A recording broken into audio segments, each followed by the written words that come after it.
Hello there, everybody. That's the problem with having, very subtle screens nowadays. It's hard to tell which one you're on sometimes. But yes, welcome everyone. Welcome to another day of streaming. We are back with some Disco Elysium. Very excited to get back into it. Very excited to see where exactly this story is going to take us. So yeah, I think let's get right on into it because we've got a lot of the story left to get to. So we'll go straight to here. Get this going. Bless you, sweetheart.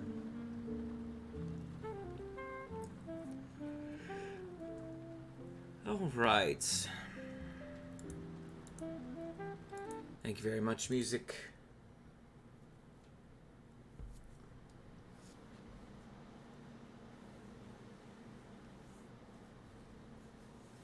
Oh, goodness. Hi, Kaiser. How you feeling today?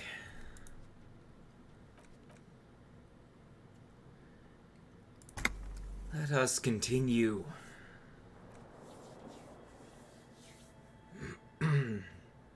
Right, so we just started day 2.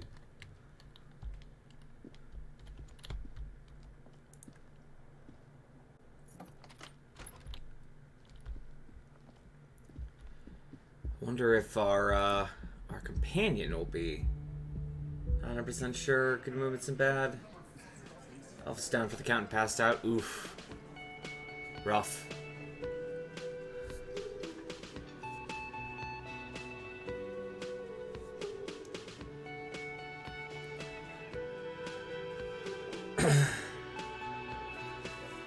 Well, y'all keep taking medicine and such, and I'm sure it'll be over before you know it. Morning. He gives you a quick nod. Looks like we can get to work at once. The Union muscle turned up. They look rowdy. We should talk to them. He points to the mess hall doors. Are these the men Gart told us about yesterday? I completely forgot. Sorry, I had a rough night's sleep. It's them by the looks of it. Loud and nasty, just like the manager said. Could be worse, so you'll take it? I mean, yes, that is absolutely fair. One loose thread less to worry about. And one big problem to replace it. What do you mean by rowdy? I mean ungovernable. Martinez isn't exactly enthusiastic about the RCM being here. They prefer to be policed by the Union. These men here, men who drink beer for breakfast, there's talk of an armed wing of the Union called the Hardy Boys, who are responsible for state policing. I think it's them. Ah! That could be a problem. There's so many of them. Maybe we should call in reinforcements? That would just escalate tensions. No captain would sign off on it. Solving one murder isn't worth a conflict between the RCM and the Debarders Union. In fact, even the death of 2 detectives might not warrant an all-out war. So let's keep a cool head, okay? Yes, let's try to avoid overdosing on acetaminophen. He's not exaggerating about that mortal danger, just calmly factoring it in. Your fists clench and your pulse rises uncomfortably. It's damn Hardy Boys. Solving mysteries wasn't good enough for One him. more thing before we do. We don't have to talk to them immediately. We can walk right past them, continue with our business. Good. A power move. Purposefully concentrate on something else first. Yeah, streetwise. Zoom right past. Do it on your own terms. They're in no hurry to leave. They think they own the place. Anyway, I leave that choice to you. Whatever you decide is fine by me.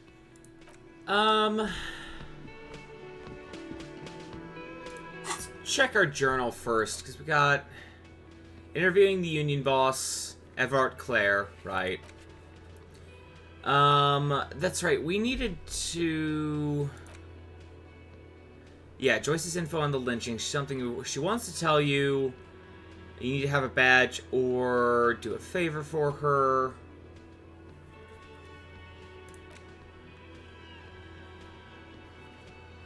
Right. We need to talk to the cook in the Whirling in Rags about the special borscht.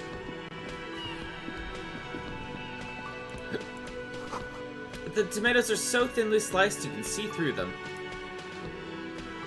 The man ponders his cooking utensils and gives you a little nod, acknowledging your presence. Do you know what's behind that door? He looks up at you, then looks away quickly, shrugging and muttering something to himself. Shrugging is an international sign for, no, I don't know what's behind that door.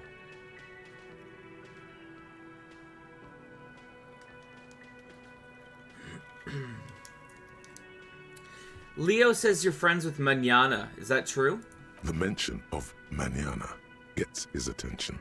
He smiles and delivers a whole slew of unfamiliar words and lively gestures. Then he falls silent again. They're friends? Neat. What's in that borscht you're making there? The man says a couple of sentences in that strange language of his, and then seems to wait for you to speak.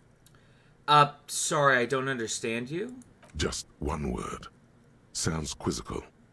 Then he awaits your answer, with his brow arched. Yes. Borscht need more vodka? He picks up a bottle from the shelf. Oh, jeez. Okay, so it's vodka that keeps the men happy and in good spirits. Clever move by the Union. Vodka borscht! I love it, Bratan! Turn it the fuck up and then ask for some yourself. No. Turning it up seems like a dangerous idea, honestly. The place is a powder keg. No. No vodka. Got it. The cook gives you a long, disappointed look, then turns the stove off and seems to wait for you to speak. I don't think I need anything else. Stay masculine.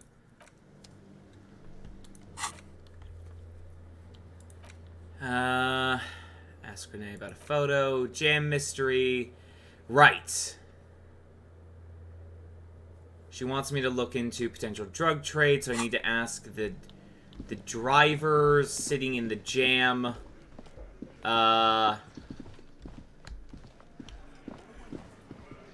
There's no money to take, is there? No. It's a bowl. They're spitting it, reeking of tobacco. It's a spittoon. Got it.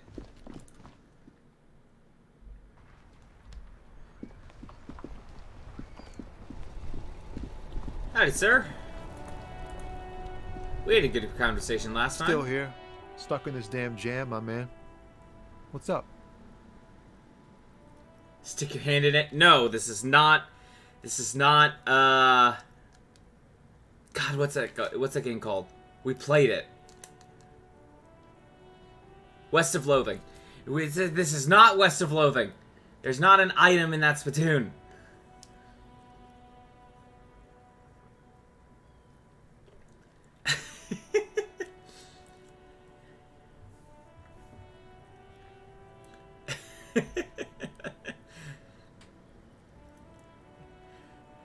Hi there, citizen. You seem like a man who knows about drugs.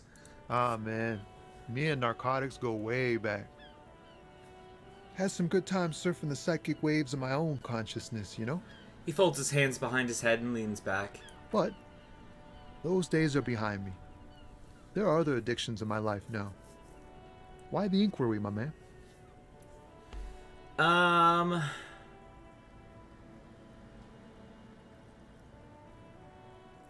Let me be straight with you. I'm trying to figure out who's smuggling drugs out of Terminal B. We have a credible lead, sir. Someone on this roundabout is waiting for a bulk shipment from the harbor to load it on their lorry and drive it to Jamrock. Not me, man. No way. I don't need any trouble. Shit's bad enough anyway. This jam's got folks up in arms, and I'm afraid it's headed toward a conflagration. Who do you think could be conducting the drug trade then? Look, man, I try to stay away from the criminal underbelly of Revachol. I'm a guest here. You really need to find another man to probe with those questions. All right, man. I'm sorry.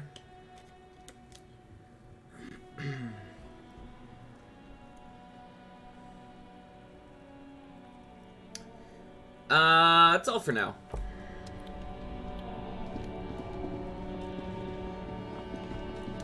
I know there was...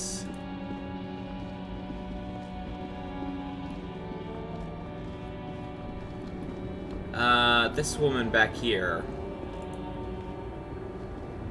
The woman still has her eyes fixed on the photograph in her hands. In the background, the radio plays.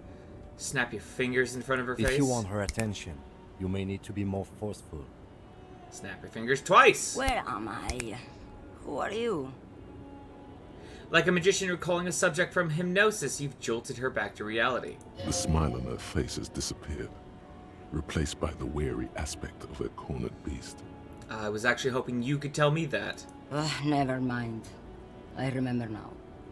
I'm still stuck in that traffic jam in the 50s. She adds with contempt. Wait, what's so bad about the 50s? The men have small jaws and everything is made out of plastic. Why do you need plastic when you can make the world out of amber? Where else would you be then? Back in Mecca, during the time of the revolution.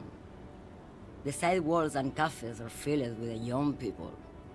I was on my way to see a new Boyadero picture starring Gabriel Buenguerro. Until you came along, that is. The look she gives you is accusatory. Who is Gabriel Buenguerro? This is Gabriel Buenguerro. She shows you the photograph in the lavish amber frame.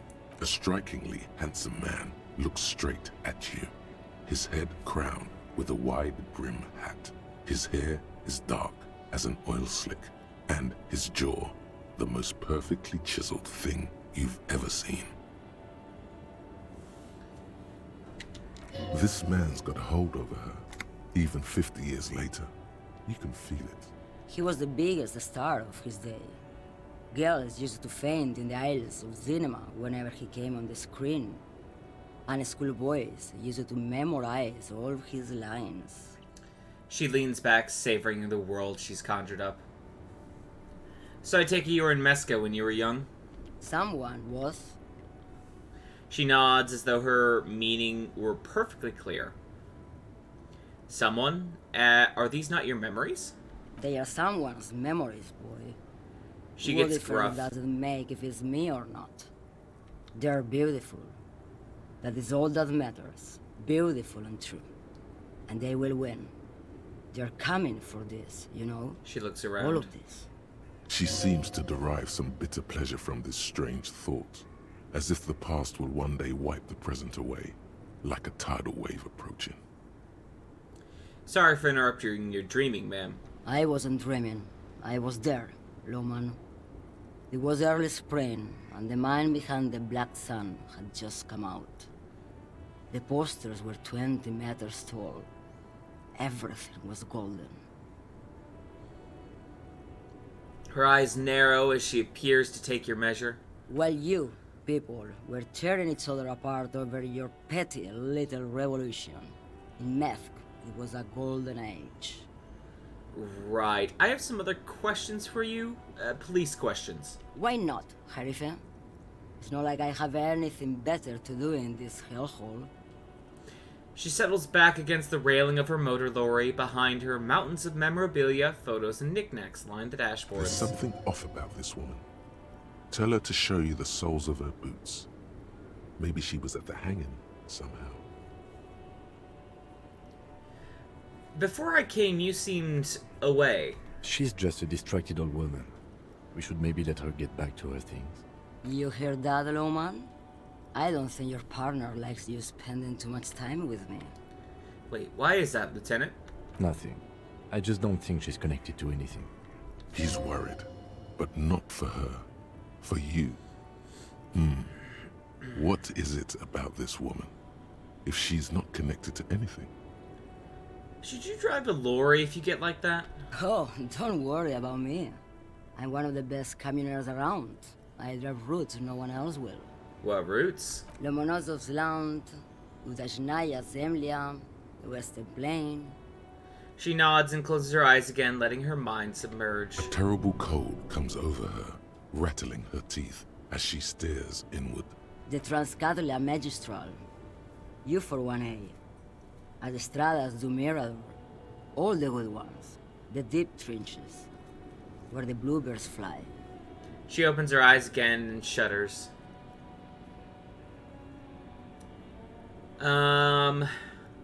Cool. Ride until you dust, sister. Irmao. I already am dust. What are you hauling? Diamonds. Diamonds, really? Of course not. But wouldn't it be marvelous if I was? Okay, but what are you really hauling? Whatever stupid things they put in the lorry, I imagine. So you don't know what you're hauling in your own lorry? I quit concerning myself with that a long time ago. Besides, I don't drive the lorry for the cargo, if you know what I mean. She smiles a careless smile. She says that as if something narcotic is the real reason. What if the cargo's contraband? Then it's contraband, Loman. What? Do you want to take an old woman in? Be my guest. Lock me away like Bad Hand Hermenegildo. Can you show me the soles of your boots? Now what do you want with an old woman's boots, Sheriff? Please? Help me out here, it's important. Please? I think you should let me get back to Gabriel Buenguerro. You are not Gabriel. Gabriel doesn't say please. She's wearing sturdy worker's boots made of black leather. Buckles run across. The sole is also made of leather. And now the other one, please? Just before Gabriel, it was the coronation of Franco Negro. Now, there was a real man. Wait, what do you mean it was the coronation of Franco Granero? It was. And then it was no more. And I was no longer holding my father's hand. He was no longer descending the stairs in Ryle. The crowd had gone silent. Perhaps it was another Sheriff who came and woke me up, looking at my boots, asking questions. Or perhaps it was one of the others in this carnival. I don't remember. As she says carnival, she gestures to the empty square with the statue and the machines. She's not odd soul. These are not the boots that made these prints. I could have told you that from just looking at them. The size is 37. The feet of a little girl, they fit well on the pedals. She smiles. Hey, listen, you seem like a woman who knows a thing or two about drugs. What do I need drugs for, Lowman? What I see, what I feel, the great adversary, no drugs can compare. That's not really what I was getting at. Then what were you getting at? Hello, fellow kids. I wanted to ask if you what is it that you're hauling exactly? Your man, Lowman. What of it? Okay, let me put this another way. Are you smuggling drugs through Terminal B? Maybe. Probably not. Makes no difference to me either way. I think some rando is like, hey, you know drugs, right? Kind of has the cop to leave.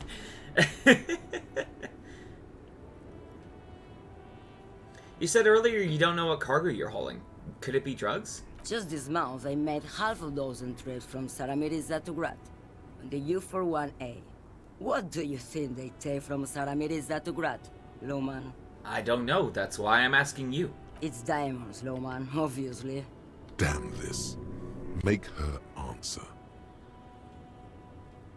I didn't ask about diamonds, did I? I don't care about that. Diamonds are good for you, Lowman. You should try them sometime. Make yourself pretty like Eva de Zoras. Are you making fun of me right now? You better start complying. I would never make fun of a real lawman, Sheriff. Ma'am, you're not responsible for what the client puts in your lorry, as long as the seals are not opened. We officers know that. He gives you a stern look. Lay off her. If you had to guess, who do you think is smuggling drugs around here? Easy. He's the skinny man who thinks he's a poet. Never trust a poet. Also, he's the only one I can see from here. Okay, if you're not involved with the drug trafficking, then why are you still waiting here? Well, I know that, but... Where do you want me to go? This isn't so bad. I can listen to music, or the seagulls. Look at all the colors and the filters of this world. It's a good palate cleanser, this jamboree. Or I can just relax and let my mind carry me back where it will, to the Great Plains. I think we're done here, no? He closes his notebook to stress it. Thank you for now. Yes, go. Enough jamboree. I need to get back to Mesky. Her voice trails off. So there's a guy around here that thinks he's a poet? That's not the guy I was talking to earlier, was it?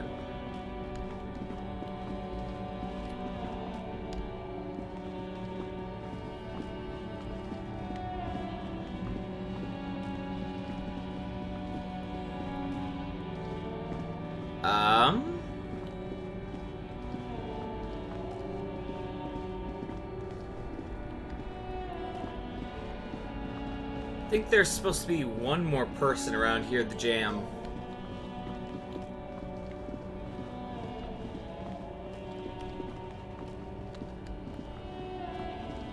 I don't think I've ever seen them before. Yeah, because I can't talk to you.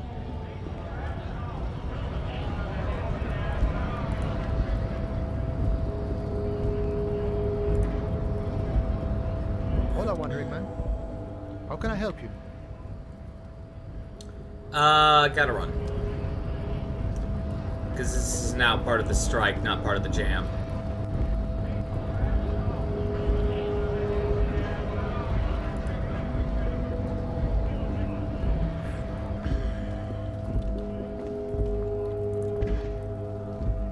Welcome to Revachol. Announces the round man. The remark isn't addressed to you, it's addressed to the lieutenant. Why are you addressing my partner like that? Don't you welcome to Revachol me. My grandfather came here from a 3,000-year-old racist isolationist culture, while your ancestors came to this island a mere 300 years ago. Every school of thought and government has failed in the city, but I love it nonetheless. It belongs to me as much as it belongs to you. Yeah, you tell him. It's men like you who keep Revachol divided, making it that much harder for everyone to climb out of this post-war limbo. Limbo, what's going on here? Oh, come on, man. I just said welcome to Revachol. It's a lorry driver thing. I know exactly what you meant. You think my kind doesn't belong here, that I should watch myself and behave. But you see, I'm an officer of the RCN. It's actually my job to make sure you behave. I would advise you to remember that. Silence. The air between them becomes tense. Your partner needs backup. Now's your moment to shine.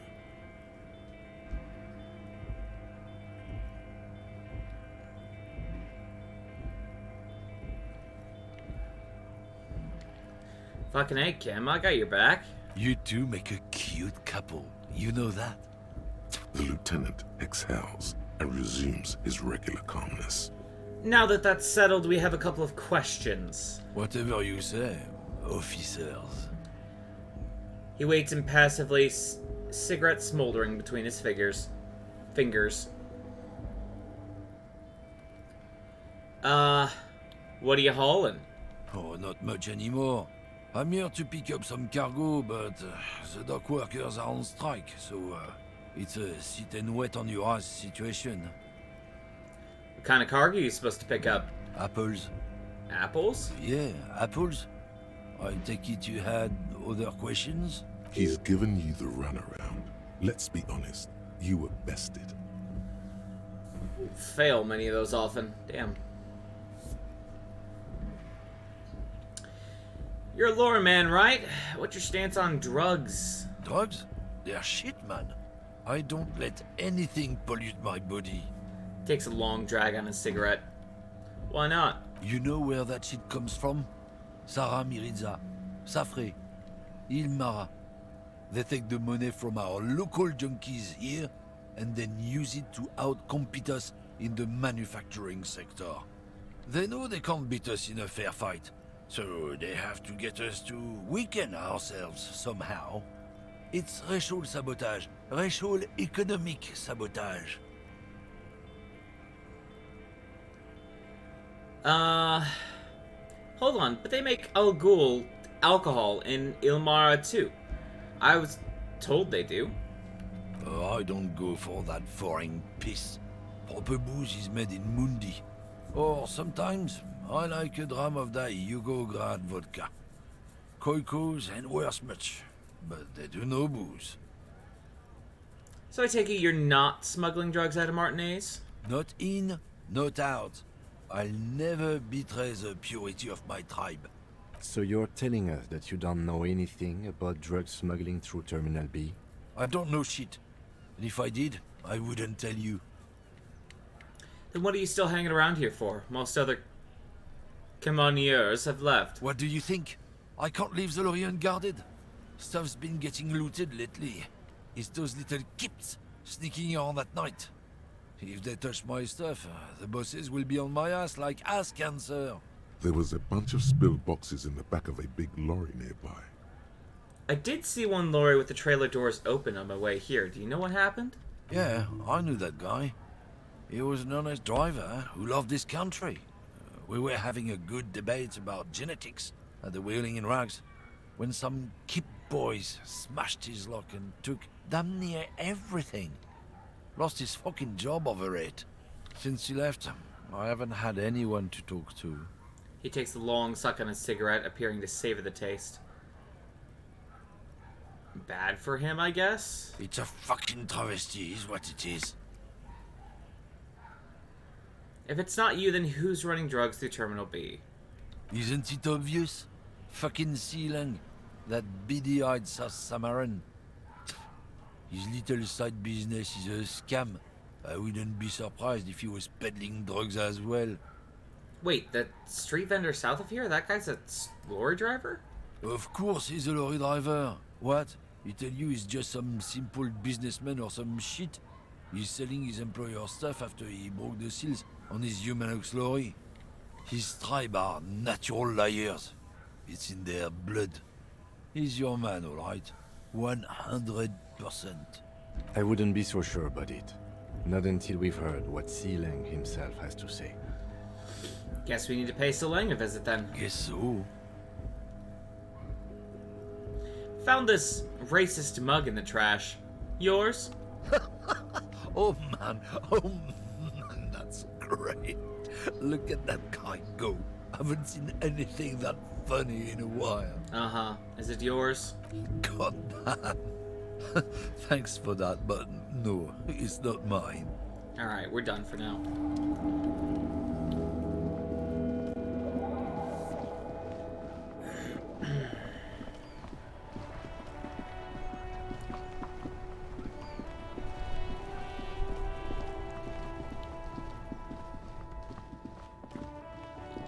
Oh, there you are. Hi, Solang. Everything's still cool here, officer.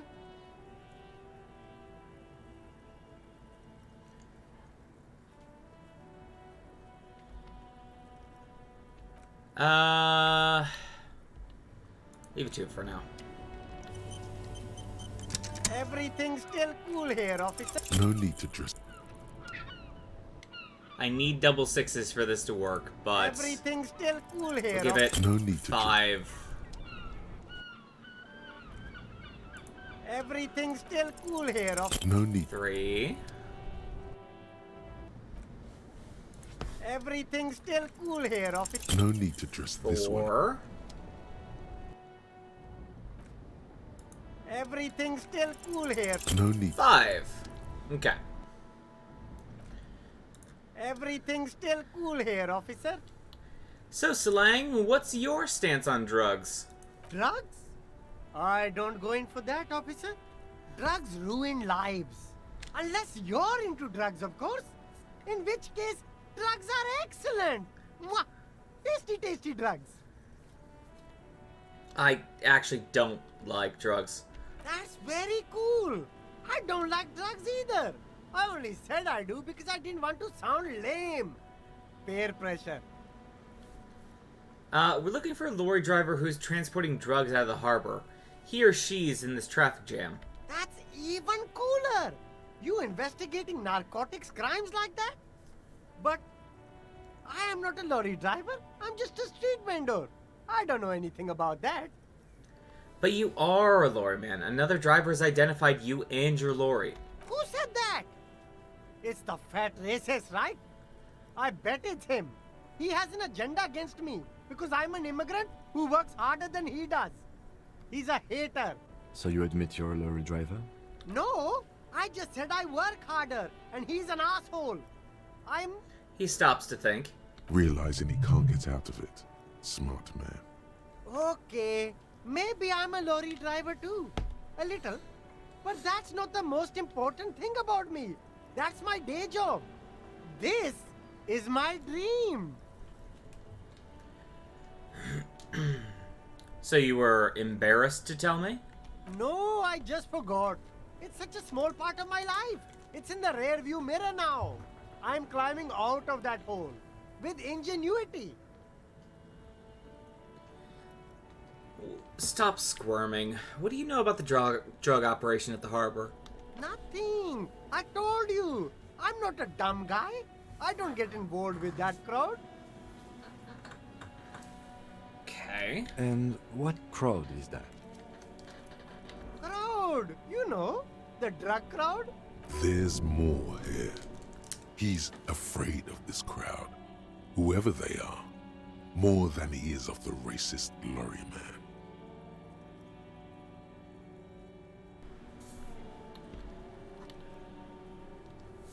Who are you afraid of, Salang?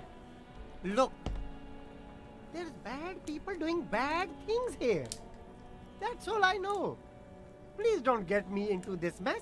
I've spent 15 years working my way up. We're buddies, Salang. Help us out. No one will know it was you. It's a she, okay? The other drivers call her the lady driver. You're better off staying away from her. The way they talk about her, she's no lady. Is the lady driver the old woman back there? Pointing to the pale driver.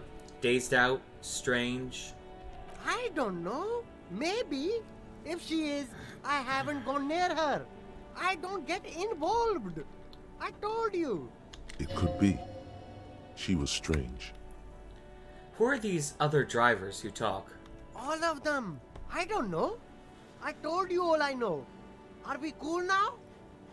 I really want us to be cool now. Who exactly is talking about this lady driver of yours? The racist or the other one with the tattoos? He points north. All of them. Even the ones who've left.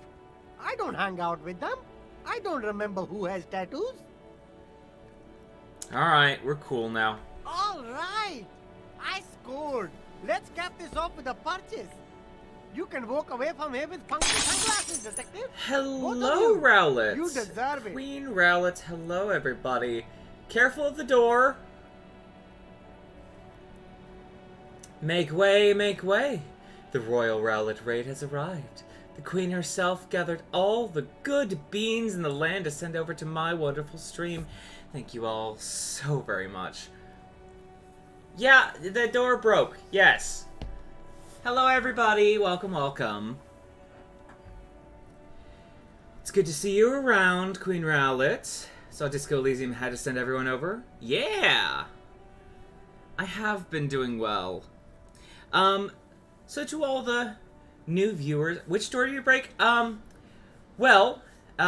Firstly, hi, my name is Drexner1. Welcome to the Cat's Cradle Cafe. You can take a seat anywhere. But yes, the door that broke was the door to the cafe. Do you have to raid and run? Have to get ready for work? Well, I appreciate you bringing everybody over. Have a wonderful day at work. Yes, just kind of, trying to squeeze 43 people in through a single door at the same time tends to break a glass door every now and again. So technically, Queen Rowlett broke the door. Fair.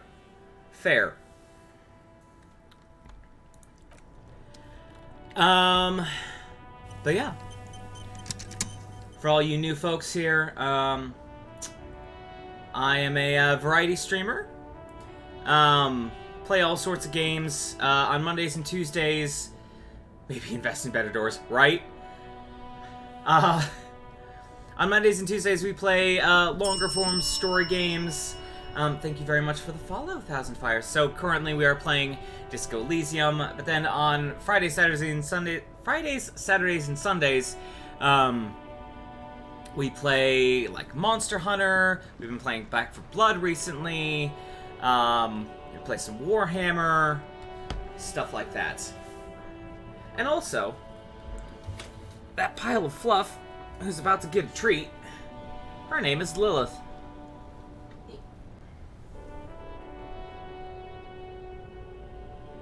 Yeah, you see it. You know it's there. She's usually asleep, but can be persuaded to say hi for treats.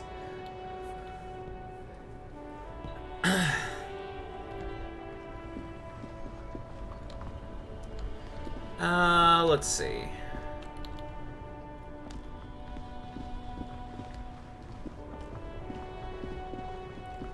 So we're running out of people to talk to. Now it's turning into a kind of a snow limbo, man. What's on your mind? First playthrough. Yeah, this is my first playthrough. It actually took us a while to even just get past like even just get the body down. So we're finally really starting to get into the meat of things past that. Don't let him lie to you. A slight bag rustle. We'll call that cat from across the house. I mean, you right. But it is the treat bag. What day am I on? I am on day 2. We actually just started today on day 2. I heard one of the drivers here is a woman, but I don't think she's here. Do you know about this lady driver? I don't want to talk about that. He shifts around, suddenly uncomfortable, and looks away. Why? Do you know something? What is it? Man, I was hoping it isn't going to be her. All I can say is, she isn't around here anymore. She isn't some evil drug trafficker. And I don't know where she is. Who is this person? What's her name? Thank God I don't know. People here call her the Lady Driver. She kept her name a secret. From me too. Now I see why. What does she look like? A youngish woman. Gruff, but in a cool way. What color hair? Blue and violet. Dyed. It was violet when she got here. Blue before she went. Okay. And who is she to you? A friend? An acquaintance. I don't know. She was the only person in this damn jam I could talk to. She's someone I don't want to rat out to the law, okay? And when did she leave? Damn, I don't want to... Please just let it go. Whatever she did, it can't be that bad. She's not a bad person, I know that much. We can't just let it go. It's part of a police investigation. That's how it always is with you, isn't it? All part of the investigation. The girl's troubled. If you hunt her down, she may not survive it. I can't have that on my conscience. It won't come to that. We won't pursue her on this. This is information only. And before she murdered 30 people, right? I don't believe you. You said she's troubled. How? She's got the darkness in her. That young person's darkness when you think it's all over. And you're looking for a way out. She shared this with you? Yes. which is why I don't want to snitch on her. I was told everyone's afraid of her. You're not? I heard the rumors. I saw the other drivers looking at me strange when we talked. And she told me, too, that she's had a violent life. But I wasn't afraid of her. More like for her. Did this violent life include drug trafficking? Well, it looks like it did now. But we didn't talk about that. We talked about life, you know? She talked about her mind. Hold on. Her mind? The way it worked. The trouble it was giving her. Yeah, for sure. The pain it was causing her. When she left, did she leave her lorry behind? Fuck, man. Go grill someone else with these questions, okay? There are plenty of drivers here who couldn't stand her, or were afraid of her. They'd be more than happy to rat her out. He's right. There are other options. The raceman, for one. Yeah. Push Tommy, and it will break his heart. And his spirit. Don't expect you to be pals. Now is not the time to focus on feelings. You need that info, son.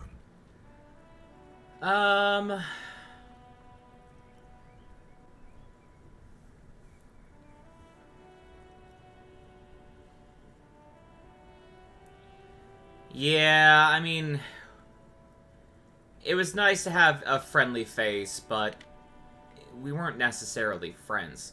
Want a tiny bit of advice? Sure. Why not?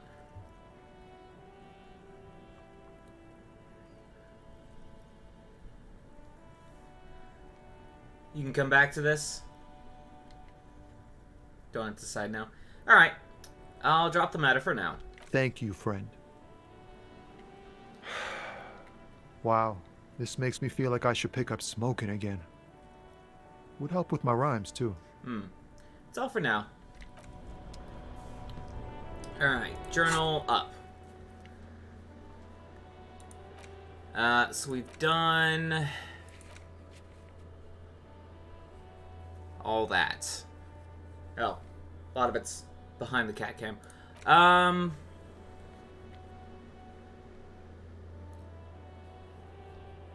Yeah, so the stuff behind, we've got who put the clothes in the trash, Joyce's info on the lynching, the victim's tattoos, who made the call reporting the crime, explore the Whirling's secret passages, and sing karaoke.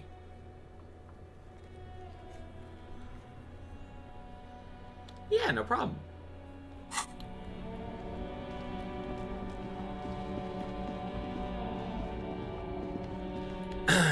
I think let's go back to, her was she? There she is. Go back and talk to her now that we have, Lowman, you caught this me information. at an opportune moment. This awful weather keeps me awake. You can entertain me with your questions. Alright.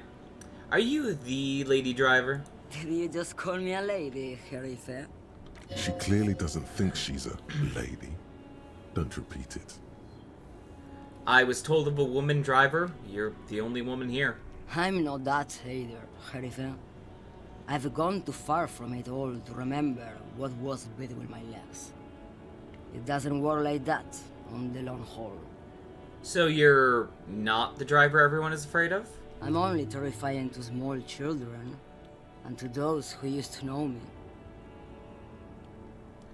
Why are you so scary to people who used to know you? Because they can no longer recognize the person I once was. You said the long haul, that's... The big ones, the trucks. There's no women and men there, it's all just... She hums along as if to a track on repeat. In the middle of this town, there's a ghostly motorway. It takes all the people where they want to stay. You feel very cold suddenly, as if standing face to face with a terrifying adversary. Then the feeling dissipates, and all you see is an aging woman. Then who is the female driver I was told of? How should I know? Do I look like I spend a lot of time with the other communers sniffing around when I have my movies to go to? That's all I needed to know, thanks. Oh, Sim. The woman stares at you, her mind elsewhere now, on other matters. Something in her is pulling towards some unknown rest state. She twitches, like a sleep kick. Thank you for now. Alright, so that was unhelpful. Reckon you're focused on psyche and physique skills then? Yeah, yeah. We chose... What was the name of that? I don't remember. It was the one archetype that, gets the special bonus for Inland Empire.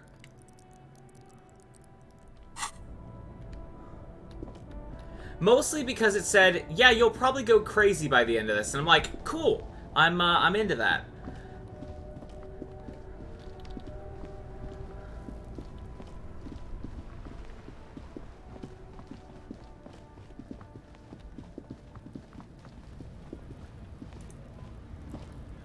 Alright, Looking sir. for something?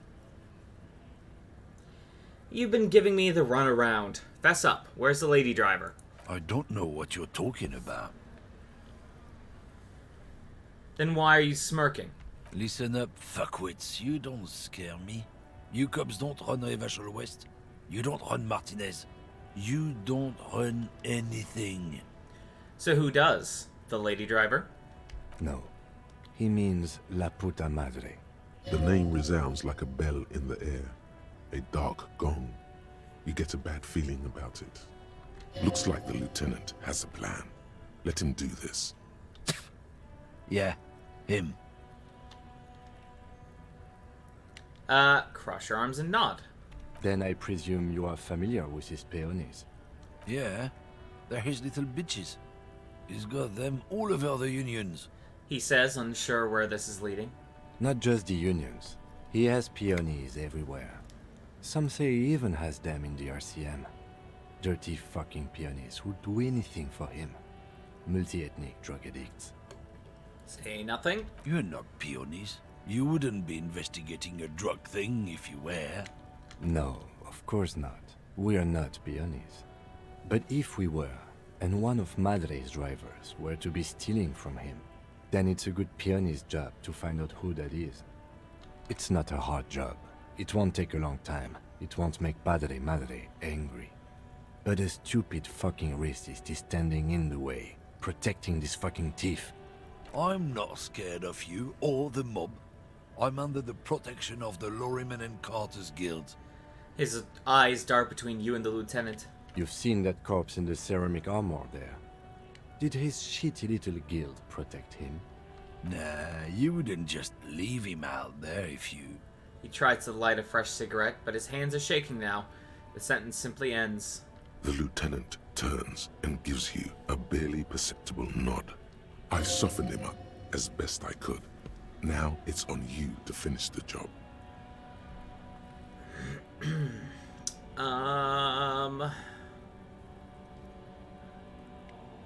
Make him tell you what he knows.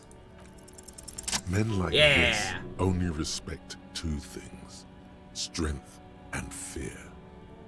Time to turn up the volume. Show me her lorry right fucking now. The lady driver's lorry, where is it?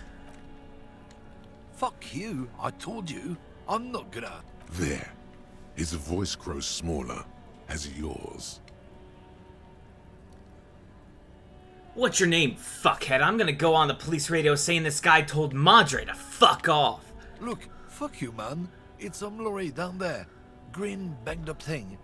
I don't fucking know who she is. When did she go away? I don't know. I don't even know her name. She just rolls with the fleet and acts like a big shot. Some dyke, probably.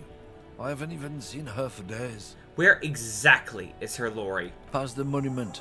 Down there. The Green Temple. Now, leave me the fuck alone, okay? A small temple by the monument. Green. Let's get into that lorry. Looks like you got his adrenaline up, too. Right, I'm going. Yeah! Good shit, Kim. Good shit.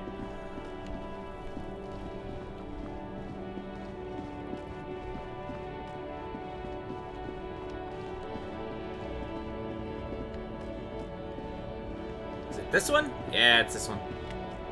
This screen found, A to Z, contemporaire, is parked in the shadow of the ruins looming overhead.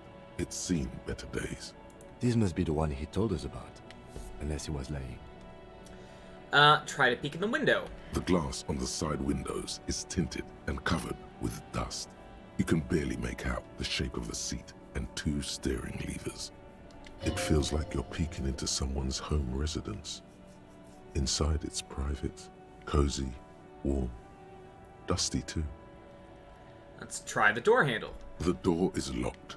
The handle looks shiny, like it's recently replaced. How are we gonna get this open, Kim? Use the pry bar to smash the window. Open it from the inside. Really? This has been hard enough. No need to make it any harder. Alright.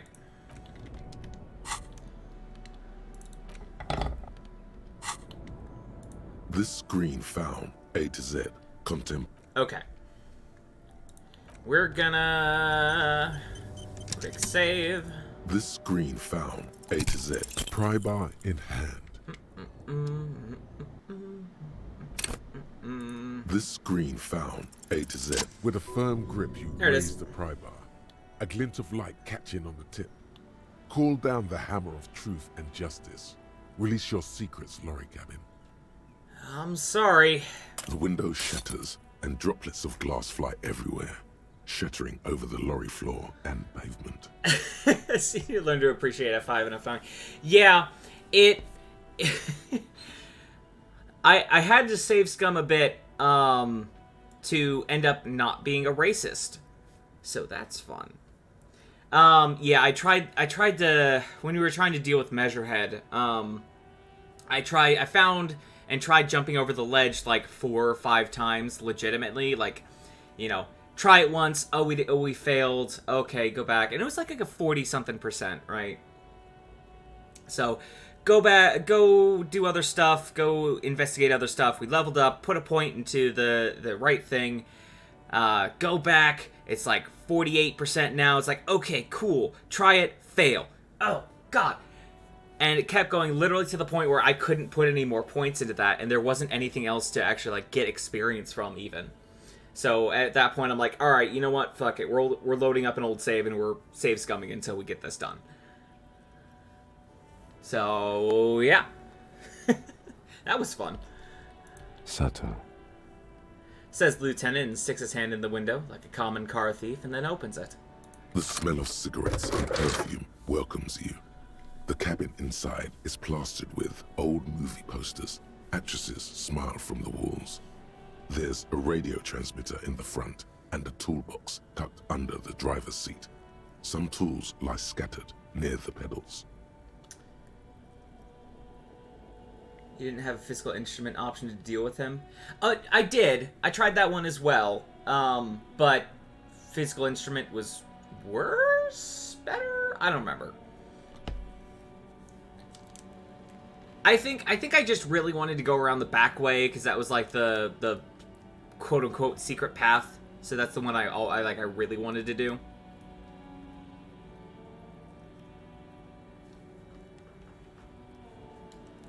Check as hard as you think, yeah.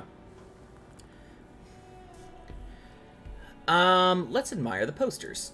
These are movie posters featuring starlets from long-forgotten films from the 20s, the teens, even the 90s of the last century. One of them particularly catches your eye, a centerfold of an ingenue attached right above the back seat. Study the centerfold. The actress is draped in a sheath dress, one of her shoulders bared. Ooh. The faded remains of an autograph run across the poster. She's looking past the camera. A feeling of tenderness washes over you. A longing even, perhaps. And gentle tragedy. Wait, doesn't she resemble someone you know? But you can't put your finger on whom exactly. Interesting. Enough The of the posters. actresses and the rear actor all smile you a warm goodbye. A radio transmitter is attached to the dashboard and a toolbox sits under the driver's seat. Let's examine the radio. Looks like the frequency dial is absent. It requires a key to work, but the key has been removed, likely by the missing lady driver. Strange. There are so many radio stations saved here. Must be over 100 at least.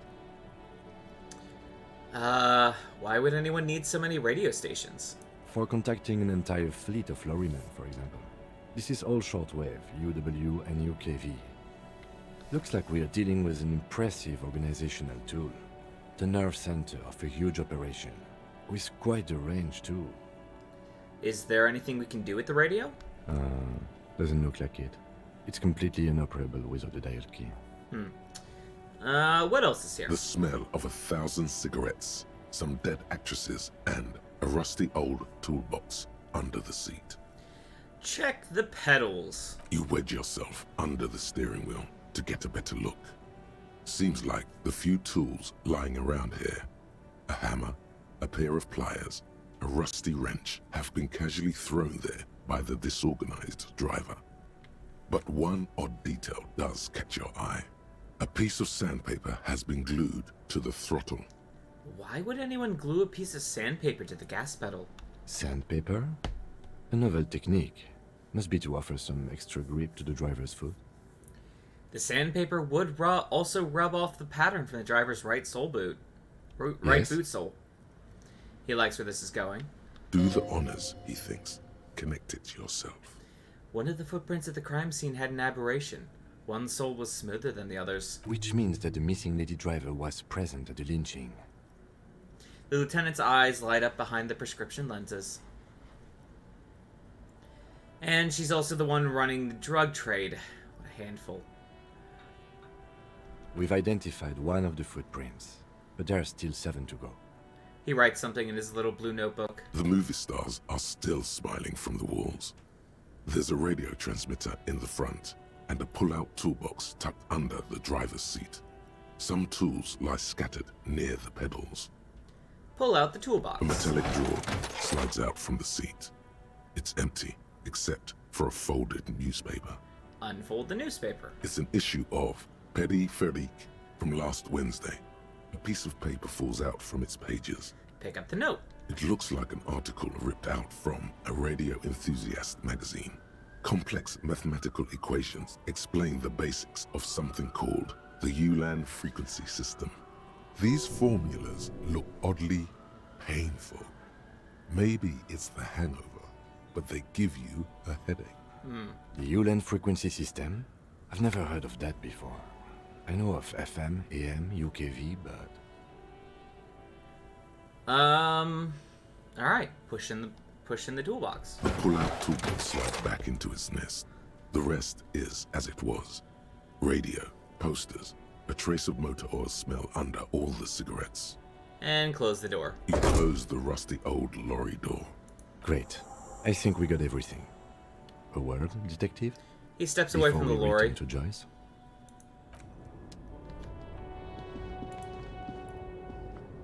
All right, we've finished here.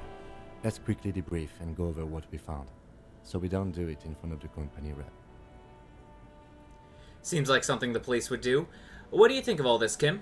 Honestly, I'm quite worried by what we've seen so far. The evidence seems to point to a rather extensive and well-organized operation.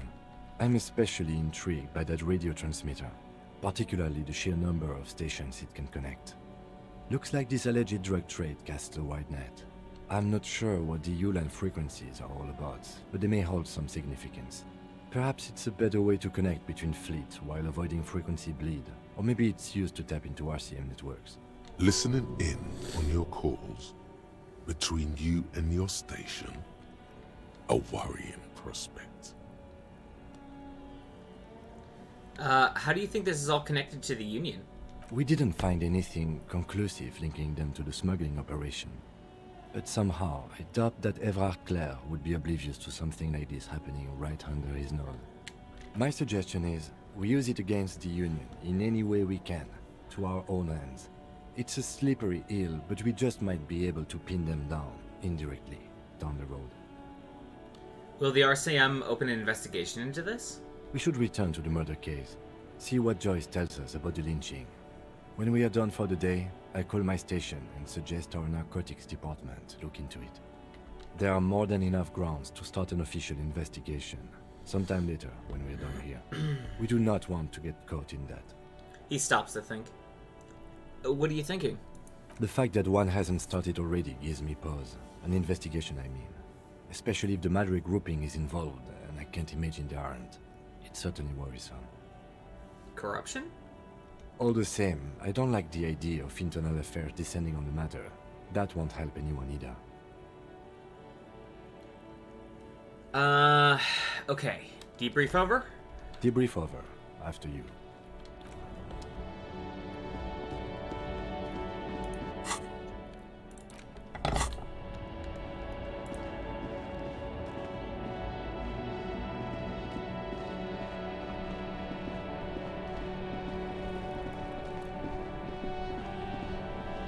Alright. Maybe a sea monster did this to the plaza? Yeah, maybe. Hey, you're new. These shit ain't nothing to me. Alright.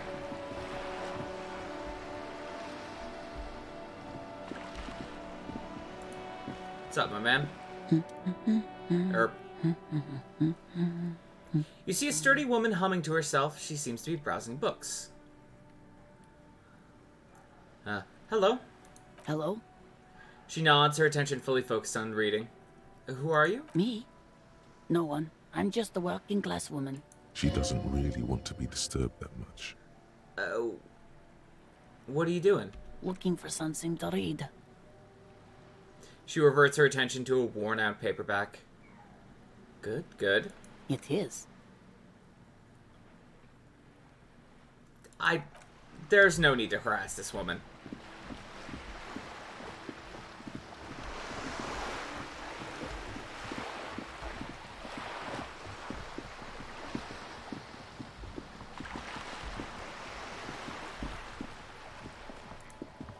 This is still an impossible check, right? Just an ordinary wound. Oh, yeah. Nothing to see here. Whoops.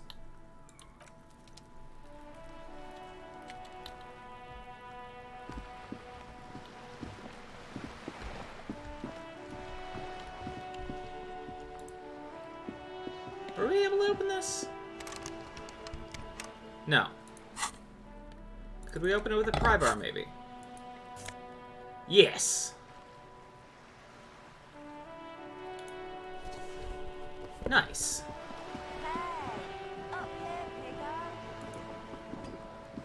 A sturdy metal door guards the southwest entrance too. Okay. Nothing new for there.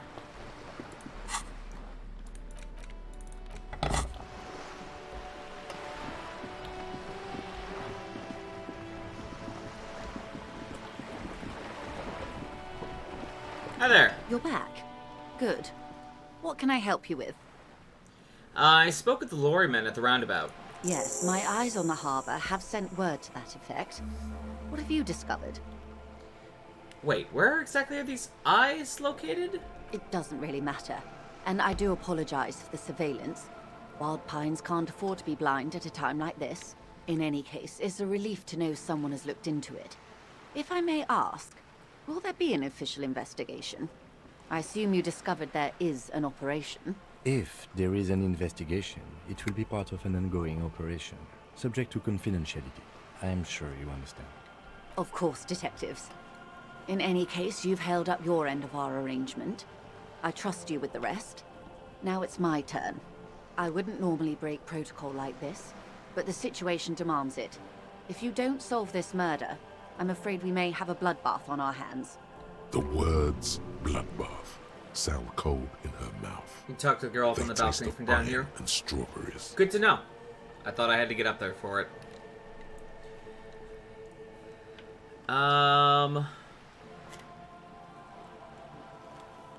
You said contain the situation? Yes. I'm afraid this strike may descend into a small-scale civil war, with possible consequences for all of Rivershoal West. Since you are sharing, ma'am, this is also the RCM's worst-case scenario. Then we're on the same page, as grim as it may be. How are the lynching and the strike connected? I have an indirect role to play, I'm sad to say. My employer experienced a momentary lapse of faith in me. In that moment, they elected to deploy a private military contractor as an insurance measure. They called it my security detail. Momentary lapse of faith? They were dispatched after I relayed the union's initial offer. Every worker... A member of the board. I tried to convince my employer it was simply a piece of rhetoric, or a joke. They did not appreciate the humor. Do you need a security detail? Absolutely not. These mercenaries are muscle, pure and simple. They are meant to intimidate the Union into surrendering. Who are they, exactly? Cradle, an Oranese military company. As far as I know, 3 arrived in Martinez. They report to me sporadically, but they do not answer to me. To be frank, our relationship is deteriorating.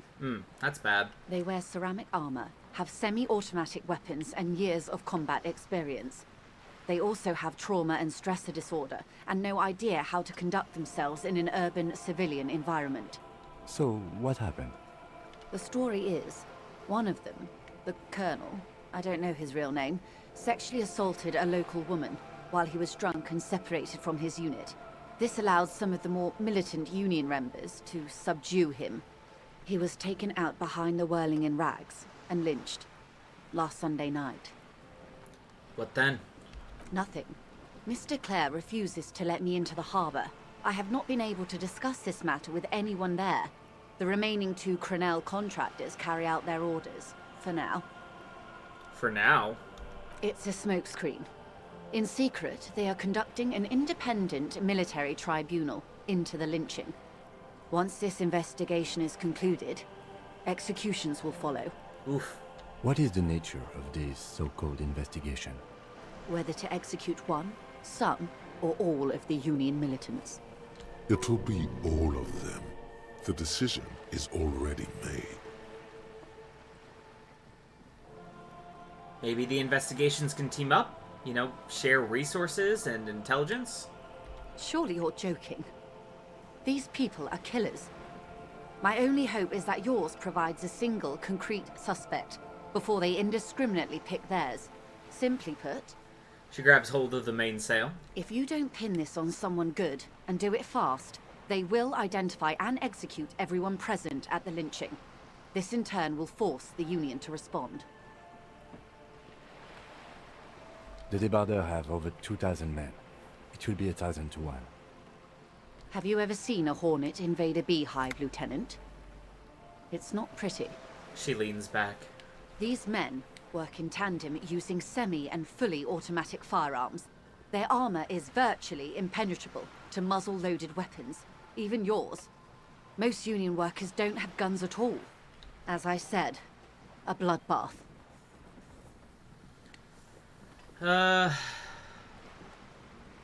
Isn't this a pretty bleak scenario you're describing?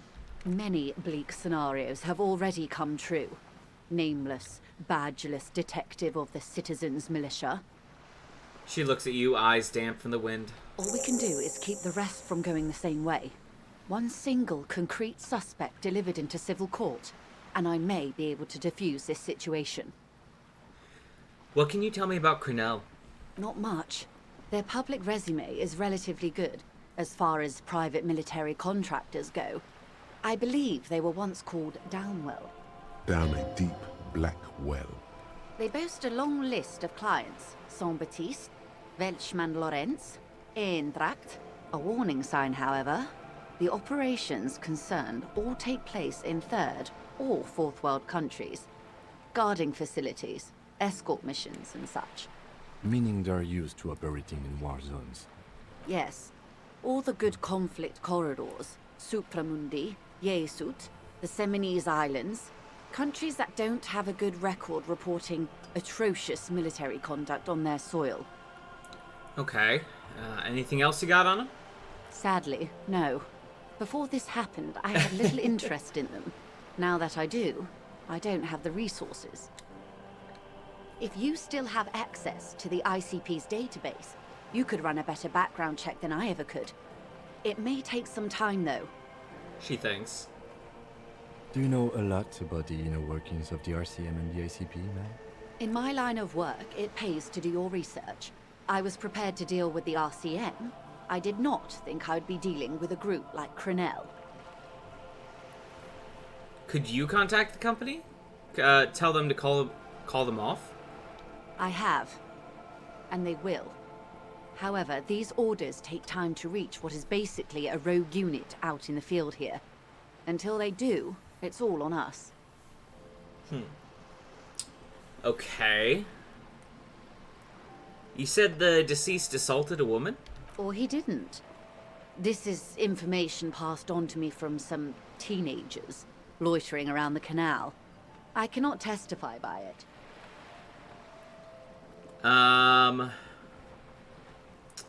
What did these teenagers by the canal say? That the man was killed because he assaulted a local woman.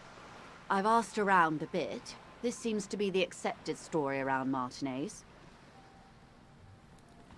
The lieutenant consults his notebook, his eyebrows knitted in concentration. Odd. We haven't heard any reports about an assault in connection with the lynching. Where did it take place? And when? Last Sunday night, at the Whirling in Rags, the hostel by the gates. Supposedly, the colonel was drunk, maybe on narcotics too. Either way, he's alleged to have sexually assaulted a woman. Sometime later, a group of dock workers got their hands on him. And who was this woman? That's a good question, officer. I don't have the slightest idea. As I said, it's a rumor. About a rumor. In any case, it's what the colonel's remaining colleagues believe. You meet her soon enough, you feel. Yeah. This colonel, the one who was hanged, did you know him? If you mean did I see him alive, yes. But I did not know him. His name was... Lely. His service name. A nom de guerre, most likely. He wouldn't divulge his full name. Only one of them did. A bad sign if there ever was one. Tell me about the others first. One is a man. Corty, they call him. A nickname as well. The other a woman. Phyllis DePaul. Corty is the gunner, I believe. DePaul is a radio operator. What would you say was his eye color, the deceased's? She closes her eyes, trying to picture the man's face, then shakes her head. I can't remember. There's a pang of regret to her voice. That's all right, man. Anything else? Nationality? What would you say was his age? He was 40. Or 50. It's hard to say which. He had a combat injury on his lower jaw. It made it difficult to estimate his age, or gauge his facial expressions. What else? Nationality? Accent? He was, Occidental, I think. Light brown hair, a mixed accent, Oranese, or Messinian, maybe. His injury gave him an accent all his own. In a way, it was humanizing. He had to learn to speak through it. Through the injury. That's all I know, I guess. I only met him once. Where are the remaining two mercs now? They've gone to ground, as it were. I don't recommend seeking them out. For one, they're almost certainly armed to the teeth. She puts her foot on the guard wire for balance. They don't have the same respect for the Revachol citizens' militia as I do. To put it bluntly, they think you're vigilantes. Ghetto savages. It will not be a fruitful meeting. Vigilantes. You're a professional officer of the only legitimate authority in Revachol. Vigilantes? The RCM gets its authority from the Coalition. Where did theirs come from? Somehow, I doubt that lecturing them on the legitimate use of force will persuade them to stand down. We still need to know where they are. You're likely to run into them eventually. When that happens, I'll be in a better position to mediate if I don't appear involved. That'd be what, a 9 or higher? We will steer clear for the moment. That's wise. Our goal is to avert catastrophe. Besides, you're likely to encounter them sooner or later. How much time do we have? Until the executions start? Truthfully, I don't know. It depends on their progress identifying the members of the lynch mob, and their impatience. They don't report their progress to you. Not on this matter. I'm afraid they consider this a personal initiative. There's brief silence. Seagulls squawk over the bay. 5 days, not more. Maybe sooner. It's a matter of days, not weeks. That's enough for now. I am sorry to have been the bearer of bad news. If there is anything else I can help you with, please ask. Now can you tell me about these tattoos? Of course. Excuse my hesitation before. She reaches over the guard wire and takes the photo, holds it in her hands. For about half a minute, in silence. It was taken with a trigette not long ago. This is the man's upper body. There were no more markings on his hands or legs. Let's stay quiet and observe the woman's expression. Her mouth is relaxed. The accordion lines near her mouth vanish. The pearls of her eyes move slowly on the photo's surface. What do you think? Sorry. I was trying to see if I can read the web of interdependencies between these points. The stars. She points to one on the photo paper. I can't. But that's how you read this story. The points themselves don't have letters, numbers, anything. Their size, location on the body, and distance from each other tells you what they represent. Like vias on a microcircuit? Close. Port cities. This is an Oronese map of the waterways, a sailor's tattoo worn by wayfarers of the Dolorian century. Over 300 years ago, the sailors would mark their bodies to map their travels. What travels did the dead man make? Quite a few. Vredefort, the Oronese capital, traditionally stands on the right shoulder.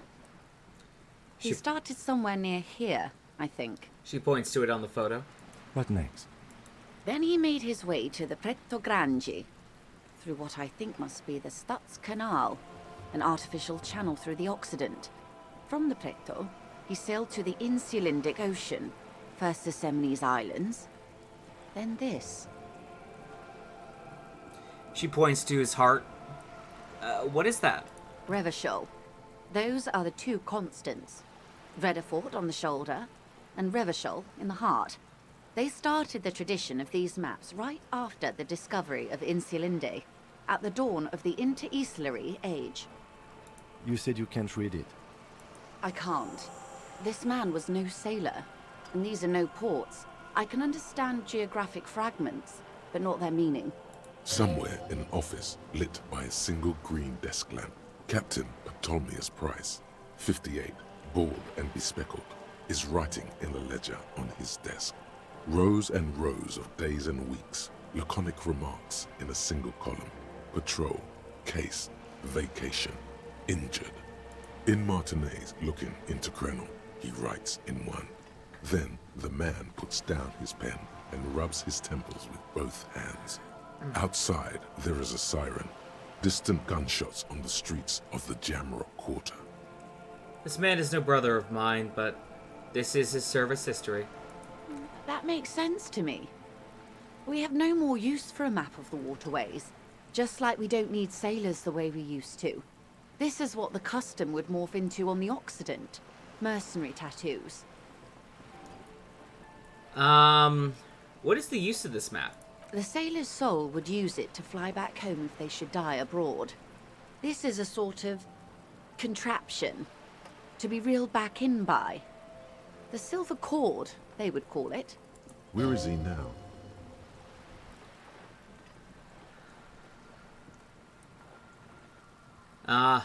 I've spoken to him. For now, the soul is fastened inside his corpse. That is precisely what the sailors feared when they drew these maps. A fear of drowning within one's own corpse. She remains unfazed. Who could tell me more? His platoon members? The other contractors. Though I do not suggest you go and show them that picture.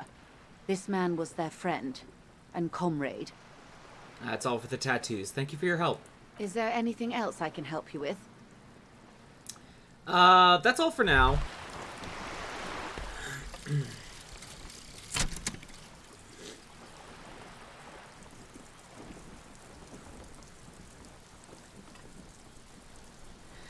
And the little guy gets smaller and smaller as you rise above the doll.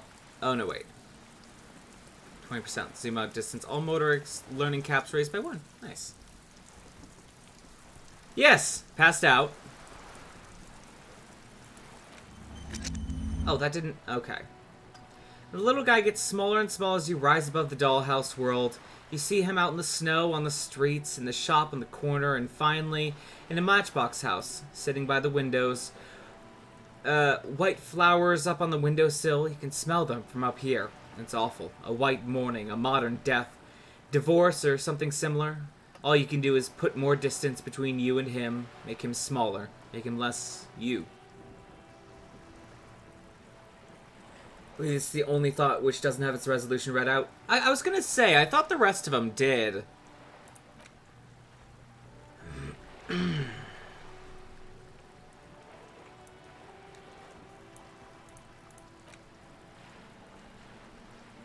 Nice. All motorics learning caps raised by 1. Fuck yeah. So yeah, I could put another point to savoir-faire if I wanted to, but we good. We do have 3 skill points, but I kind of want to save the skill points to potentially be able to retry checks. But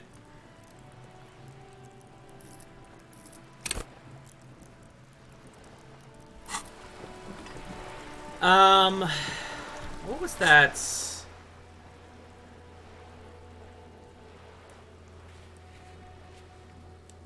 Oop, whoops.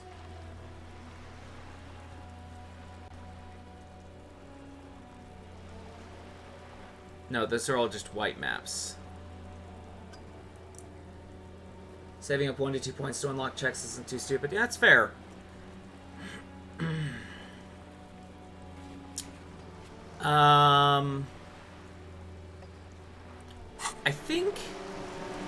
I think she had logic. I think her thing was logic. Could put a point into logic. We have 3 skill points, and we're about to get a 4th. So we'll put a point into logic. You're back. Good. Oh, yeah. All around you, rain keeps falling down. On the wooden boards she's standing on, and on the water around you. You're back. Good. She looks at the ripples on the water's surface. What can I help you with? Not an umbrella, I hope. I don't need one myself, you see. She pats her wet raincoat. Neither do I. Pat your similarly wet cloak. Very rugged. Good choice. Now, I suspect you had questions. Nothing like talking to pass a rainy day. Am I right? Yes. We're gonna... You're back. Don't mind me. Good. What can I help you with? It was the lynching? Of course. Anything to help. They've gone to grab. They don't have the... Vigilantes. You're a professional officer of the only... Still need to know where they are. Here we go. When that happens, I'll be in a better position to meet you. One is obviously the scab leader at the harbour gates. The one chanting the idiotic slogans. He's barely maintaining his disguise. Okay. The other has a vantage point in a building south of the roundabout. They were keeping tabs on you while you were canvassing the lorry drivers. Interesting. One must be the goon in ill-fitting work clothes by the harbor gates, the scab leader. That may be so. I still hope you heed my advice. There's no need to kick the hornet's nest. She's poised and unperturbed. For all your talk of averting this catastrophe, the situation at the gate is a powder keg. Does this not bother you? Of course it bothers me, Lieutenant. But my hands are tied. How would my employer react if it appeared I were intervening on behalf of the Union? Your concern may be appearances. Ours is keeping the peace. One is probably in a building overlooking the roundabout. That would afford a good vantage point. In any case, it's practically inaccessible. Where is your radio for contacting them, if I may ask?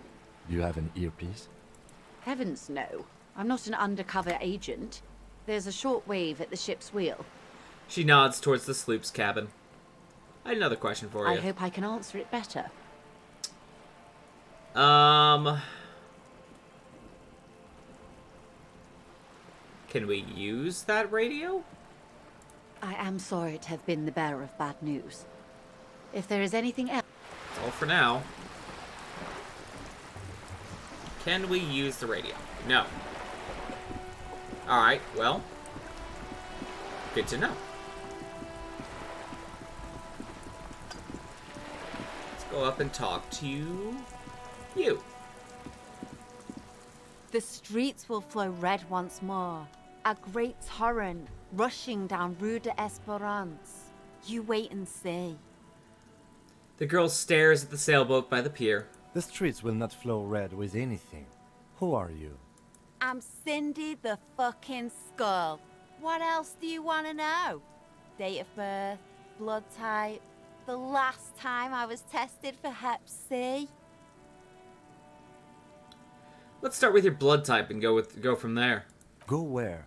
Accosting a miner? Listen to your partner, pig man. Keep your grubby hooves off little old ladies.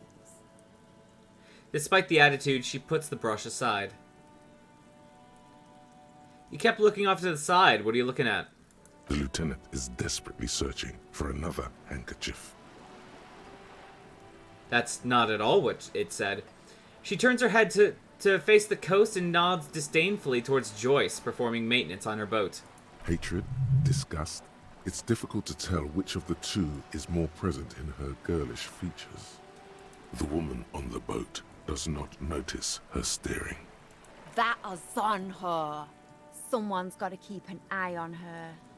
You mean Joyce? On a first-name basis with her, are we? Piggy's moving up in the world. Why all the negativity? Have you got a crush on her? Aching for an opportunity to defend her honor. Right. Yeah, it's not the first voice line that's been bugged that we've come across. What are you doing to the wall? Can't you tell? I'm painting a beautiful mural, an aereo graffitio visible from low orbit. I haven't really started it yet. I'm waiting for the right words. She studies the wall, suddenly pensive. Why are you so committed to defacing the building?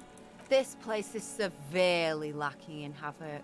Not even the occasional trash can fire to break up the tedium. I thought I'd mix it up, you know, summon the forces of crime and social chaos with a wall-sized invitation. So, you don't know what to write? Have you ever tried your hand at graffitio? When faced with a blank wall, most people write unimaginative stuff, like pigs go home and Mona was here. We rarely see pigs round here, though. Just union cats. And my name's not Mona, so... She wants it to be something true and total. I have an opinion on this. Want to hear it? Yeah? I love public art. Don't mind us. Keep doing what you're doing. Thanks. I'm sure the inspiration will come to me now that I have an official RCM stamp of approval. You've lessened her desire to deface the building. Do you know anything about the recent murder? I ain't no snitch, pigstein. Go forth and forage in someone else's shit. No shortage of squealers in these parts. Actually, there is a shortage of people who talk to us in a normal, calm, informative manner. We weren't put on this earth to make your life pleasant, fucko. Alright, catch you later, Cindy. Watch your back, ungulate. You've got eyes on you. So we've noticed.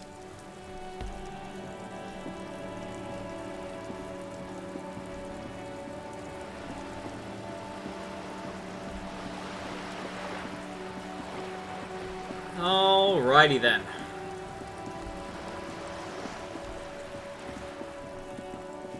I know the bar bell was here. Is there anything else? Backyard wall. Silang. Map wall. Try the map wall again.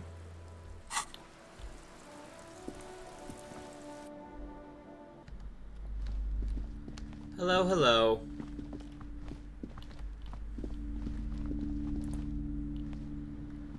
Several maps have been attached to a bulletin board hidden inside the alcove. They're held up by small pins. The board has come loose from one corner. Hydrate.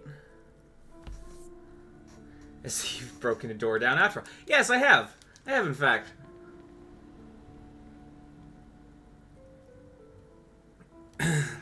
Alright. Hydrate done. Where's the cat? Cat has left the room.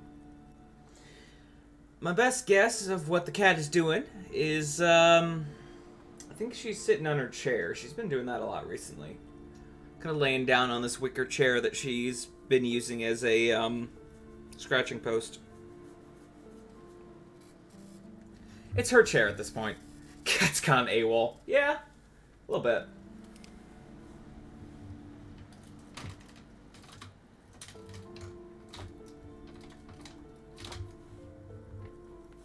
See if that convinces her to come say hi. No? Okay. The maps look old and faded. Your eye catches a map of Insulinda. A map this large map, Ozon, in the northeast, radiating outwards from you. The Suzerain River Shore. How am I? With a I'm radius of well, 80 Cora. kilometers. Still, the crown jewel of this Isola would be barely visible. You can. Lost. The ocean connections. You have little. Perhaps they are gods. Gods of distance. Oh, and yeah. outer dust. Whoops. That's fine. The north coast. I forget where this check is. Hudon. It's so. No. I'm sorry, officer. The map of Martinez, they're quite valuable, though they might not look it. The map of Martinez is 90 cents, though. You seem to underestimate my resources, but sure, okay. Yes, yes. Are you interested or not? Is that not where the check was? The map wall? Several maps have been attached. The maps look old and faded. Your eye catches a map of Insulinda. You already have it? I do already... Oh.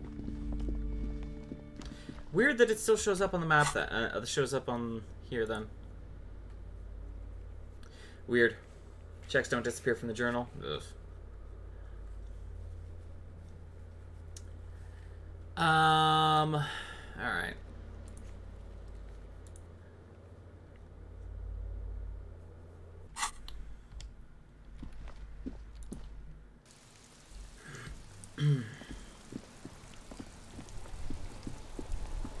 So, let's see. Next...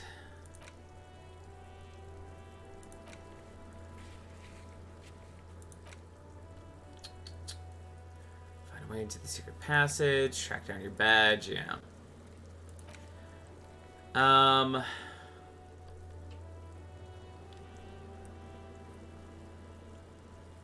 Search for the malignant entity. Pleasance says she lives inside a chimney. Find a way in. Do I bother with that? I think I bother with that. Whereabouts is your chimney? Or the chimney, I should say.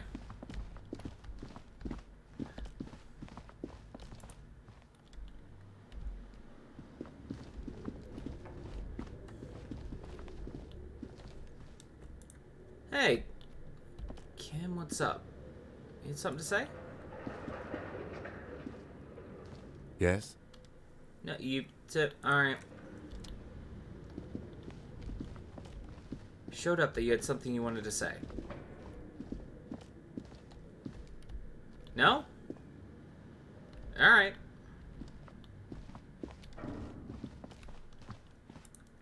Chimney does not seem to be here.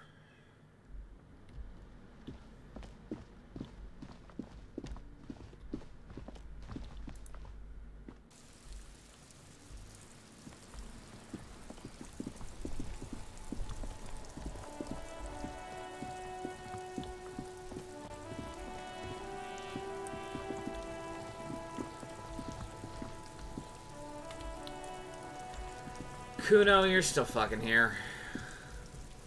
Yeah.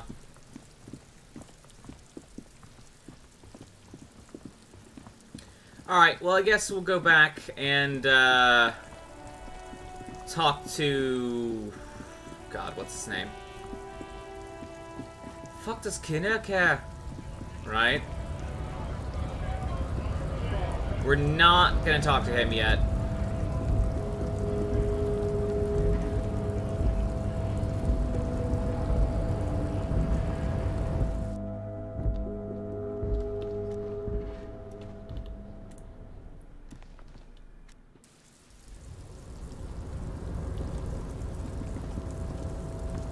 I gotta try and remember how to get all the way back to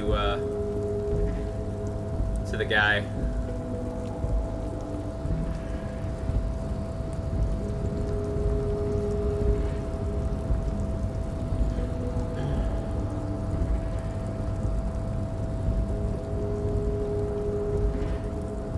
It's this way.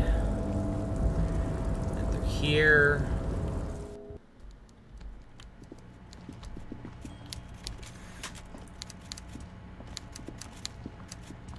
Alright.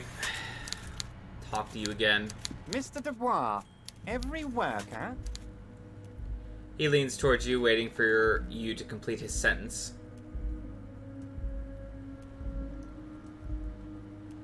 Do I play along? A member of the board? That's right, Mr. Dubois. I see the socialist democratic fervor now burns in your heart, too. How can I help you today? I'm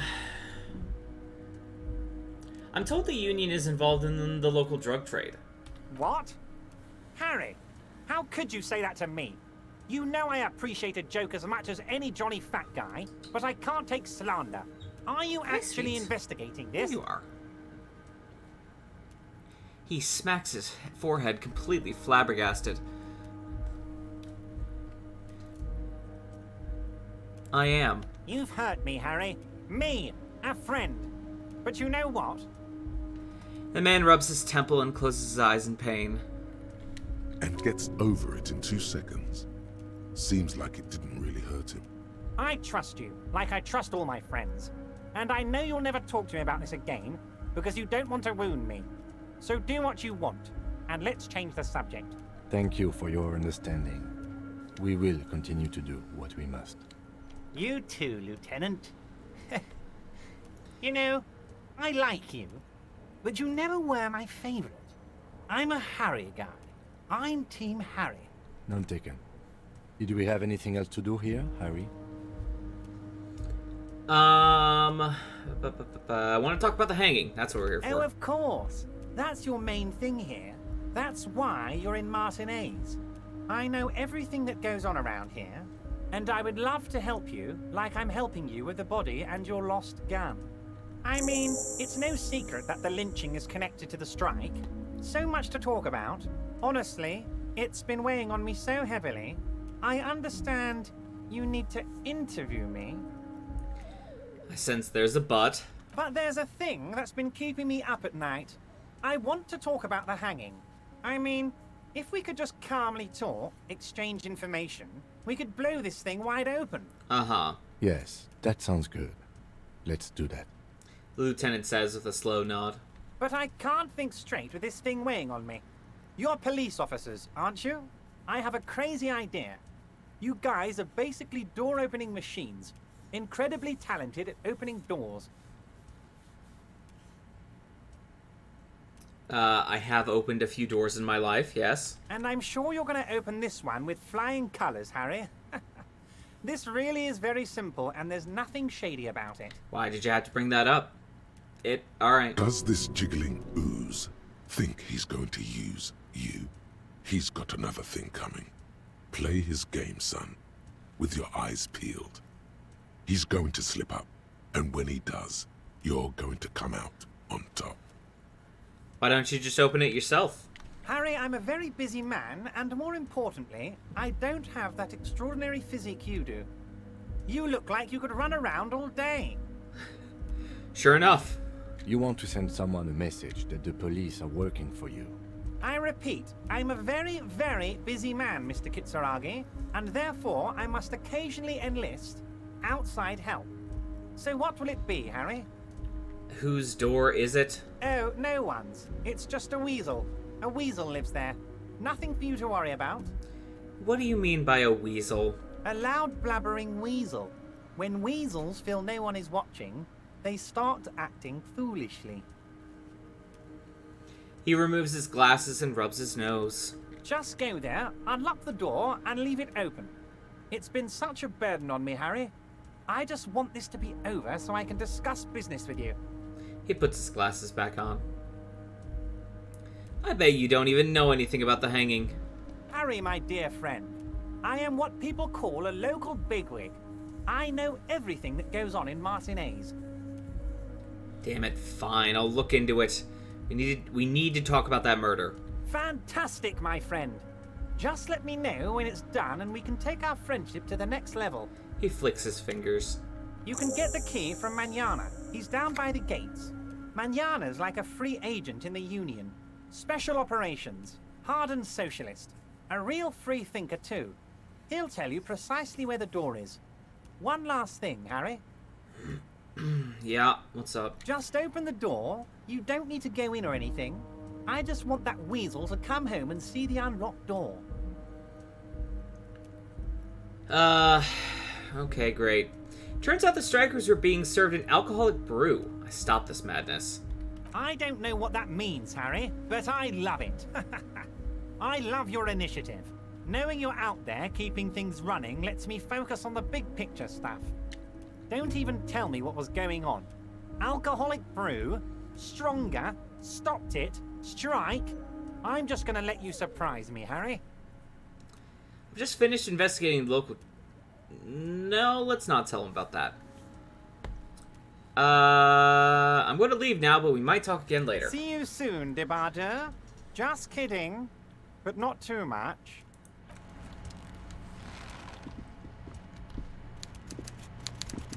It's over here.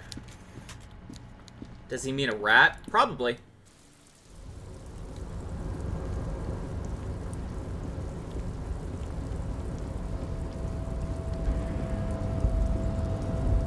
So I need to speak with Manana back at the gates. Check is this?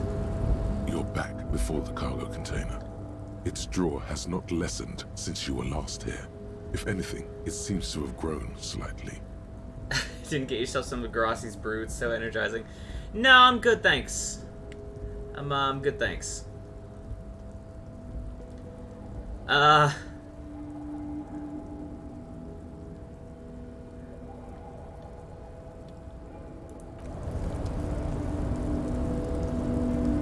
What am I wearing around my neck?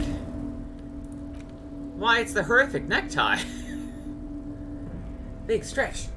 Big stretch. Yes, it still talks to me. Yes, it tried to convince me to take some. No, I did not listen to it.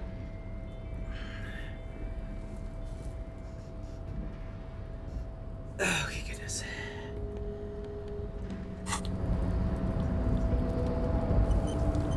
We'll give this 3 tries. Before the cargo container. See if we get lucky. Oh, very much not. Very much not.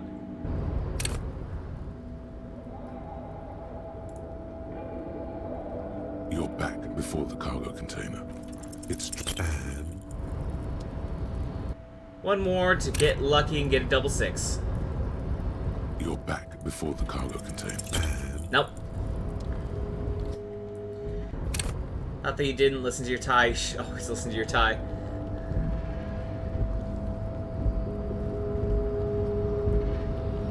We'll see about that. Still think you should have looked into the spittoon. I mean, we need to go back there eventually anyway.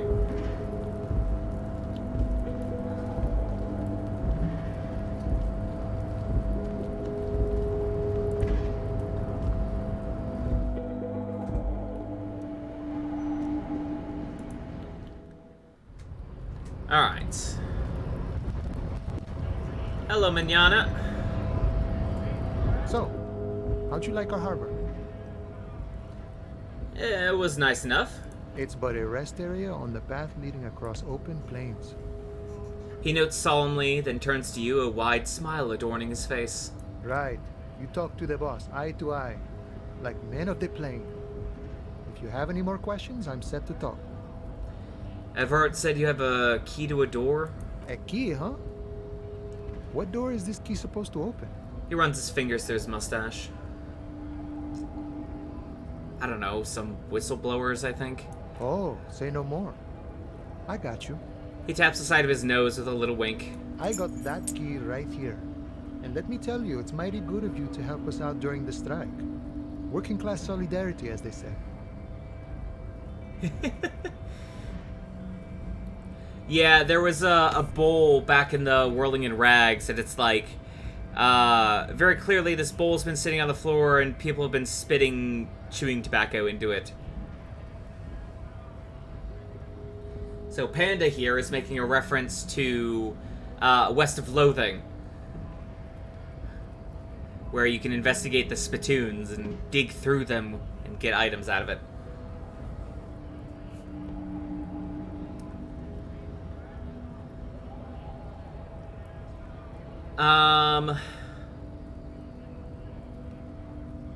With your bare hands. Yes, with your bare hands. Got that key right here, and let me tell you, it's mighty good for you to help out during the strike, working class solidarity. I'm not really doing this for political reasons. Oh, so the none of the above type, are you? I get it, I get it. I like to keep my distance too. But it doesn't matter. It's a good thing you're doing. Thanks. What you're looking for is a basement door behind the greenhouse. That's behind the Whirling in Rags. That's all I know. Okay. Our organization is what you call compartmentalized. Means we keep out of each other's business. Okay, but where did you get the key from? The janitor gave it to me. Nice fella. We talked about life and things that really, truly matter. His gaze wanders off into the distance. None of this mess we're in. This jiving and juggling. What's it for? To feed our children, I guess.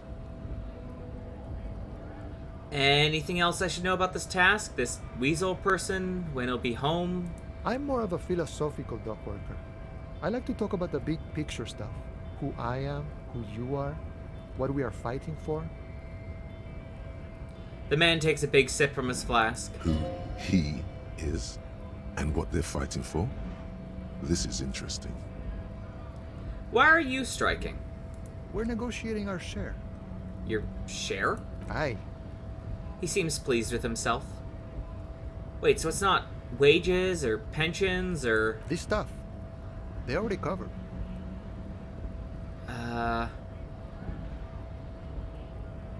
Shouldn't you be grateful then? It's a lot more than most people have. Never grateful. Were we ever grateful, we'd have nothing. You fight for every piece. How large a share would you like? All of it. However, right now we want all the harbor workers to be on the company's board, so they could take part in the decision-making process. The boss man, Everard. What can you tell me about him? I think it's best you make up your own mind now that you've met him. In my eyes, he is a capable organizer and a decent businessman. What does bossing the union entail, anyway? I guess you kind of get to be the village chief. He oversees the harbor, makes deals with the owners or other relevant parties, watches out for his own. By that, you mean corruption? By heavens, why would he not be corrupt? We live in a harsh and disordered world, see? And in this world, the old man is corrupt for our benefit, and we know it. Appreciate it even. He is, personally, not too lavish. That desk seemed lavish to me. He is reasonably lavish, sure. That's his prerogative. It's not like you want a saintly demeanor on a corrupt motherfucker. That would be a manipulative illusion. Besides, there are no non-corrupt systems in the world anyway, and moralism is the most corrupt of them all. Not you would like to say. But then there's that weasel door. Got the picture. Let me ask you something else. Sure thing. A gust of wind blows through his hair. What is this? News of the world. Talk about personal stuff. Get to know him. Wait, I don't even know your name. Who are you? Call me Mañana. I'm just a humble harbor worker for the past 6-7 years. Not a given name for certain. It's a taken name. The kind for artists, or criminals, or revolutionaries and the sort. An alias. A nom de guerre. Well met, Manana. That's a sweet-ass name. A name worthy of the man who holds it, friend. Names are important. Hold on. Have you had any other names? Plenty to go around. Don't get greedy and try to swipe mine, though. You got your own. So it's nom de guerre? A nom de guerre would be more like Guerra Mañana. Then realizes something. He chuckles, then realizes something. Now that we are getting so well acquainted, what's your name? Be honest with him. Honestly, I lost it while drinking. Wow, this is major. You're like a man born anew. Okay, so if you can't find it, maybe make up a new one? I may take that into Can't live consideration. in this world without names, see? Important things they are. Vessels of the soul. What's your deal with names, anyhow? Is it a spiritual thing, or a philosophical one, or... More a poetic thing. Any attempt to formulate a grand unified theory about it ends in the stupidest shit imaginable. Doesn't make it less true, though. He nods sagely. That means I can't tell you about it. I can only show you. You may understand in time. Or not. But it might be easy enough. Fair enough, seems interesting. Words guide our life. We commune with each thing through its word. Every word is also a name, is it not? He smiles. Okay, I think I might be Harry. Harry. It's cool. But I'm sure you could come up with something even cooler.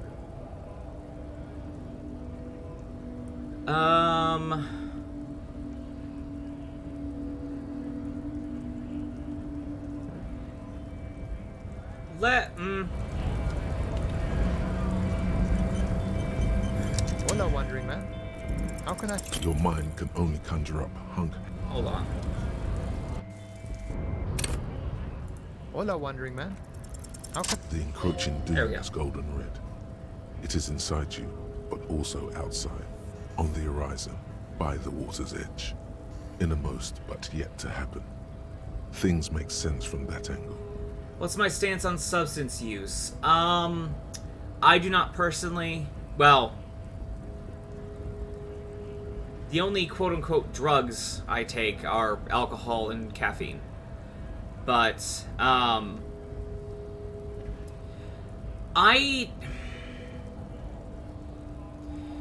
take a very passive stance on substance use. It's very much, you know, it's not my fucking business. In this game. Well. But saying apart from as fair. Well, could have been trying to just strike up conversation. You don't know.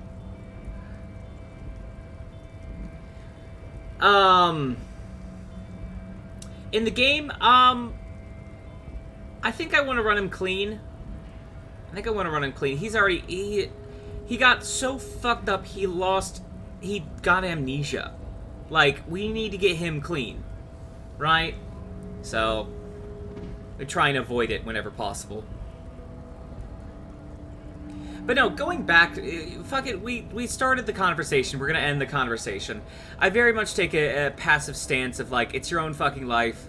You're gonna make whatever decisions you're gonna make. If you wanna go and do that, great, cool, go do it. But none for me, thanks. So, that's where I stand on it. You're Tequila Sunset. You have been Tequila Sunset for a long time now. The name's Tequila Sunset. Boyadero. He reaches his hands out to you and shouts. You see his eyes turn teary with appreciation. He is extremely happy for you. Shake his hand. You receive a good, strong handshake in return. He said Boyadero. Tell me about them. A really cool guy. It feels like there's an entire history behind the word. But it doesn't really matter. You got it. You know what it means. What kind of cool guy exactly? It's not just a cool guy, is it? Like me and you. Exactly so. He takes a swig from his flask, then offers you some. The idea of alcoholic swill sloshing around in your bloodstream feels fairly unappealing. Thanks, I'll pass. I just go wild. And then we might go wild together. Which sounds fun. But I guess I have a strike to watch. So, anything else you wanted to discuss, Boyadero? Any idea who killed the hangman? The mercenary, eh? Who could have killed him? That's indeed the question. Why even do such a thing? He shakes his head solemnly. The man whispers a jaunty tune. A coastal breeze ruffles his hair. Good talking to you. Gotta run. Yeah, and you thought we could start. -1 physical instruments. That's fine. I don't think I need that right now.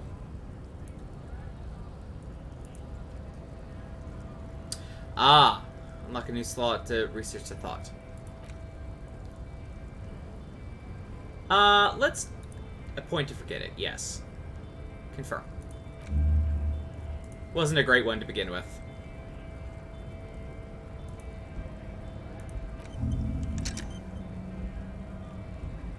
Should I not have done that? May want to reload.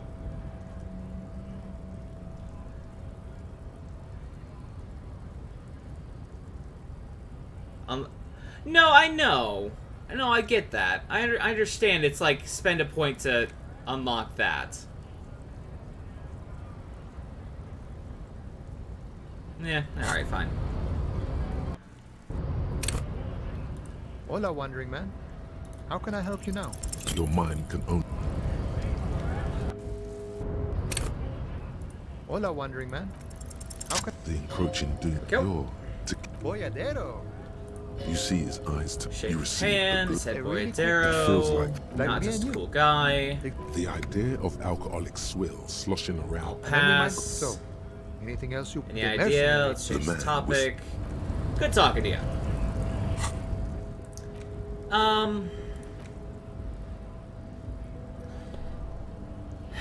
Yeah, because, like, you know, left-wing dialogue options give +4 experience. That's great and all.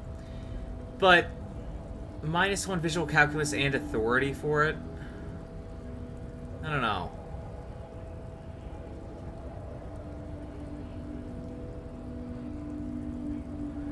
Being a communist has its drawbacks. Yeah.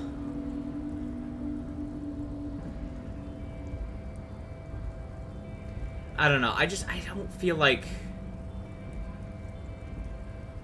Yeah, no. Yeah, we'll forget it. We'll still do that. Boydero!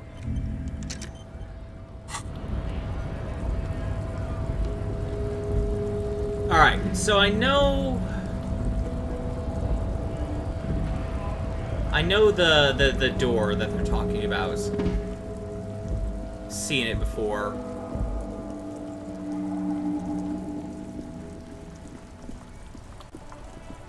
It's back by, what's her name? Kuno S?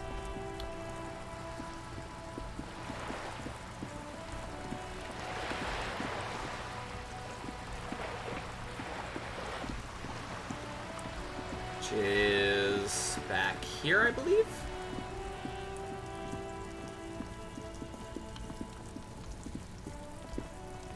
Yeah. So is it... The spread pattern of these bullet holes makes your chest ache. Your breath grows heavier. Examine them closer. You peer into the faded marks in the stone. They peer back like an endless row of tiny black holes. Sweat starts trickling down your brow.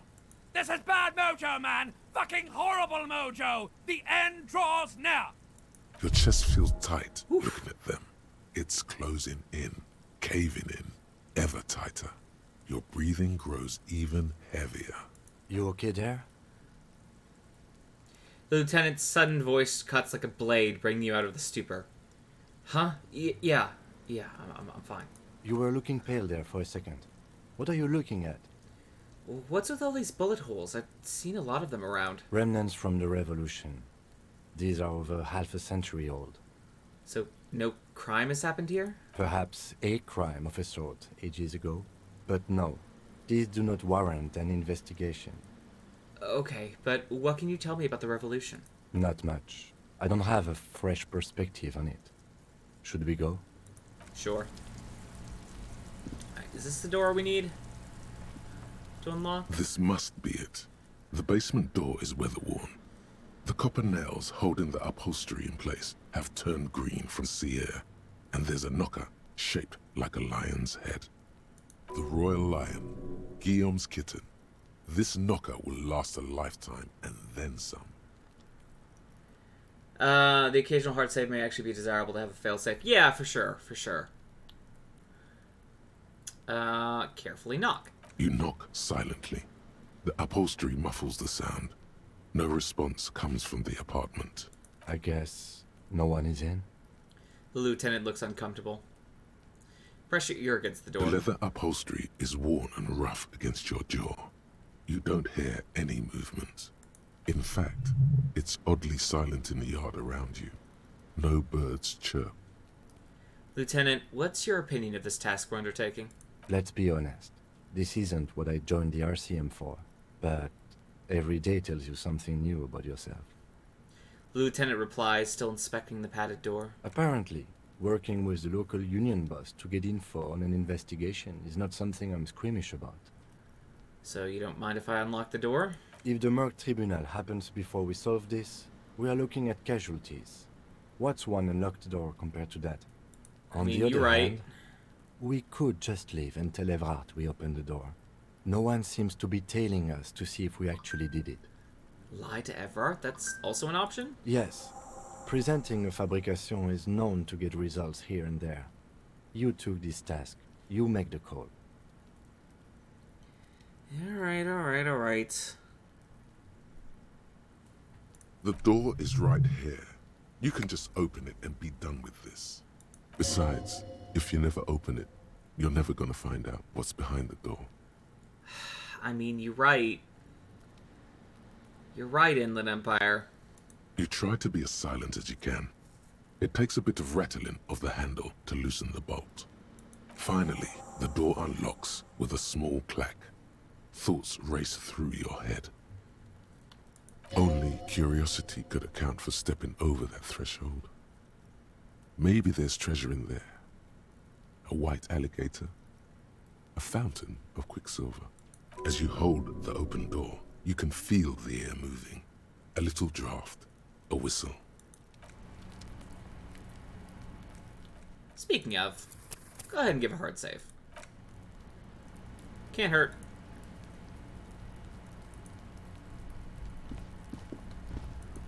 Can't actually go inside. Oh no, there it is.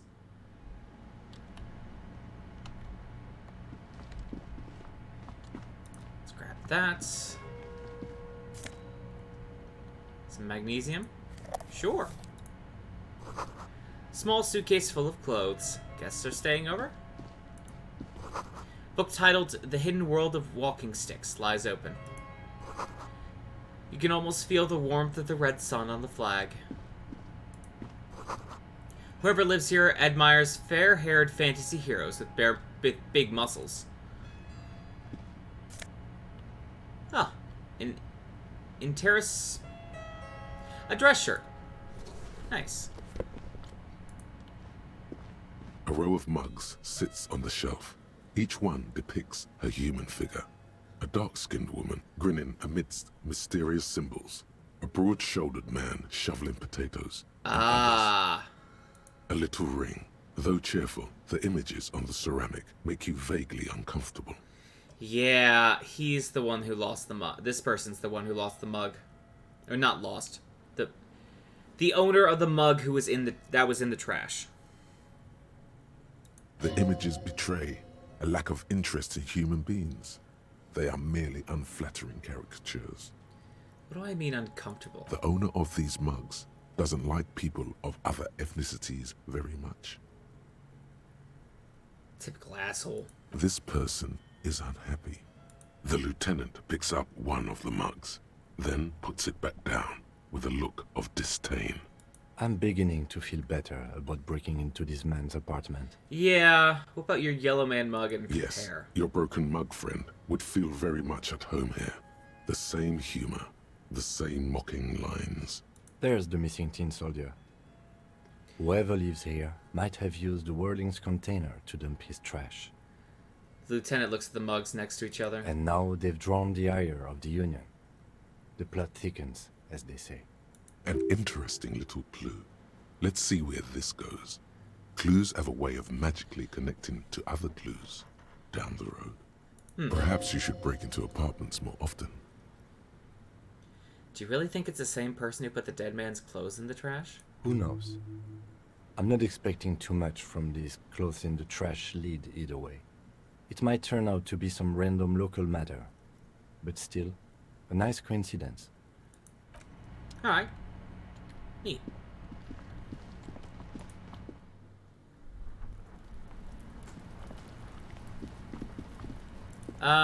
Still can't get into this door? There must be another way into the building. Jesus Christ, Kim. A balcony with a view to the yard and the hanging. Smoker up there could be a witness. Talk to him. How do we get up there? Through that door, probably. Hey, what's that noise down there? It's another bug line. Yeah, ASMR jump scare.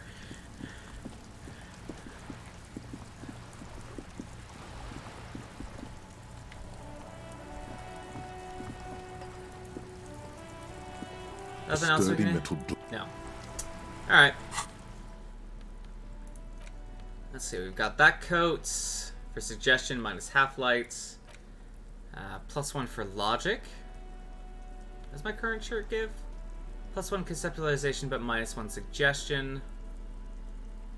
I'll wear this dress shirt. Look somewhat better. These days you're going to see whether the proper voice lines are even in the game and try to patch it. Devs are in a bit of a crisis after all. I mean, fair.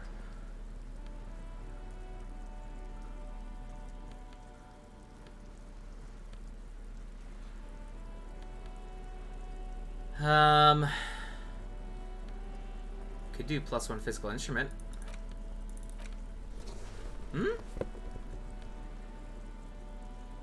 Yeah. Bonus, balance out the thoughts negative. I don't know if you've heard. I don't think I have. Honestly.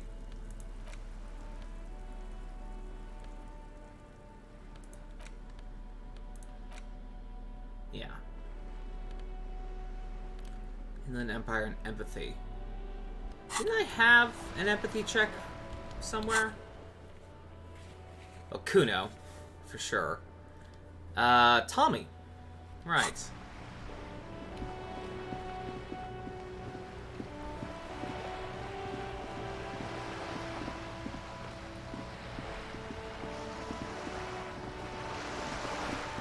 Alright, we need to head back to let him know that we did the thing.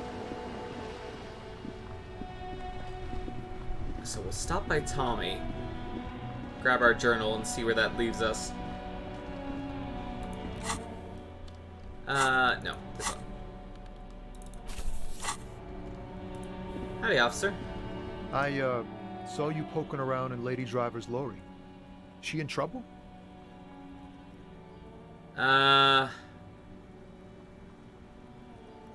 Sorry, man. I can't disclose the facts of an official investigation to you. It's that bad. Man, what should I do? What should I do to help her? He lets out a whistle, looking about 10 years older suddenly. The last thing we need is more civilians involved. Yeah, maybe I should just keep my head down and work on my rhymes while I can. What's with the plan with those rhymes anyway? Oh, you know. Tommy Leham's gonna be a musician. Sprechgesang, but with beats. I've got a lot of free time on the road to hone my craft. Why Tommy Lahome? Tommy Lahome was taken. My real name's Jerry Lafitte. Tommy's way better. It's more him. I had another question, actually. The man taps his fingers rhythmically against his arm. What do I see in his eyes? In his eyes, an unfamiliar longing. Nice. Flecks of brown and gold. Familiar how? It's hard to say. His gaze wanders southwest, down the street that goes beyond the horizon. Sprechung is German for rap, basically speaking. Nice. The road continues for miles, flowing together with other roads, turning into causeways or bridges, ending suddenly in dead ends, or ramping up or down highways. It forms a crisscross pattern across the land. Where does it lead? Above the Jamrock Quarter, in the form of a raised motorway, and then the never-ending sprawl of Forburg, high above buildings, new and old, the air filled with the rumble of motor engines. Further? To the old south, to the farthest outskirts of Revachol, through the checkered fields of farmland, upstream to the river Esperance, past Montmartin, the border approaches. What's beyond the border? You cannot see. It's out of the city. Up ahead, the mist blocks all sight. A gale blows across your cheeks. It is cold. Before you stands a tall lorry driver with sad eyes. What's in the southwest? Excuse me? He emerges from the reverie. Really? You can tell me. Man, I don't know what to say. Not much anyone can do. There's no helping in absence, you know. I miss my family. They're all I have. My wife, second kid on the way, waiting all the way in Diora. And here I am stuck in this shit, so far from home. Diora? Diora of the Seven Seas. It's on the other end of Le Caillou, pretty much, on another island called Laurentide, off mainland. We've got a little place there. Can almost hear my kid laugh when it snows. What's it like to miss someone? What's it like? Good. And bad. An ache that brings you joy. I think of them a lot. I dream up these silly scenarios in great detail of living with them. It comforts me. What about you, Cop Man? You missing someone? Is that what it is? This feeling? No, it's scarier than that. You're pursued by a hunter, smelling of apricots and sorrow, and the past. I miss someone, but I don't know who it is. I feel for you, my friend. It's bad enough to know who you miss.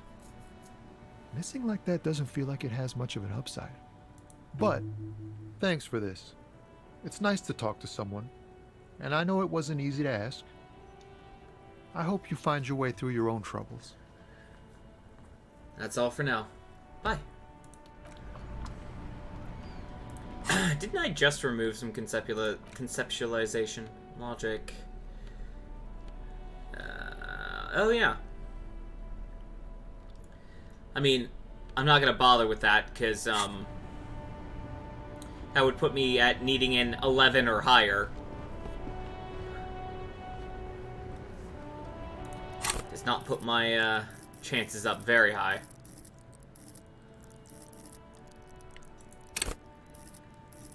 Alright.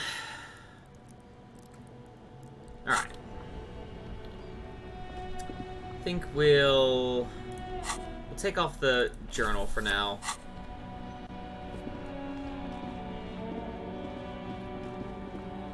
I think I'd rather have that authority. The creatives behind the project separated from the publisher about a year ago, after the last major content patch. It's not entirely public what happened, but there seems to be some disagreements. Judicial hearing about it in about a month. Between the lead creative and the publisher, many assume it's about the IP's future ownership. Damn. Yeah, I'd not heard anything about that.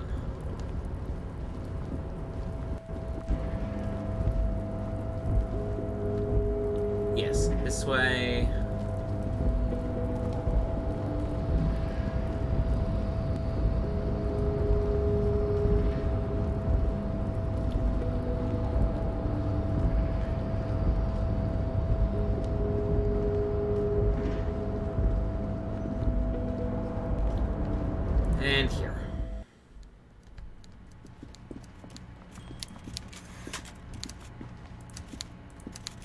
Alright, it's Mr. done. Dubois, every worker, member of the board. How can I help you today? Open the door, you asked me. Can we discuss the murder now? I'm very glad to hear that, Harry. One question. You didn't actually happen to stumble in and see what's inside the apartment, did you? There is no way to sway this man in any direction. He is unsuggestible and unswayable. Just tell the truth. I did go inside. No. I may have gone inside and seen a collection of racist mugs. Just as I thought. Culturally antiquated mug collection. What a weasel. Pissing on Everart's Rainbow Coalition.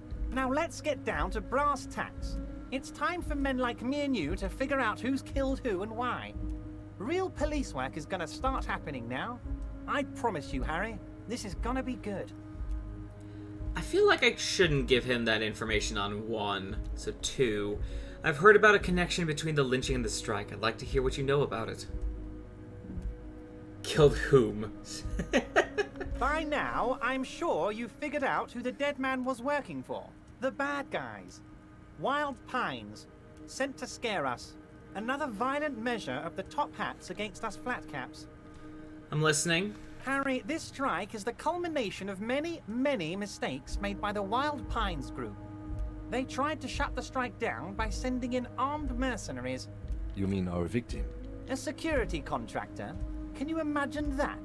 Workers standing in peaceful protest, united in the spirit of fellowship, and they send hired killers to mow us down with machine gun fire?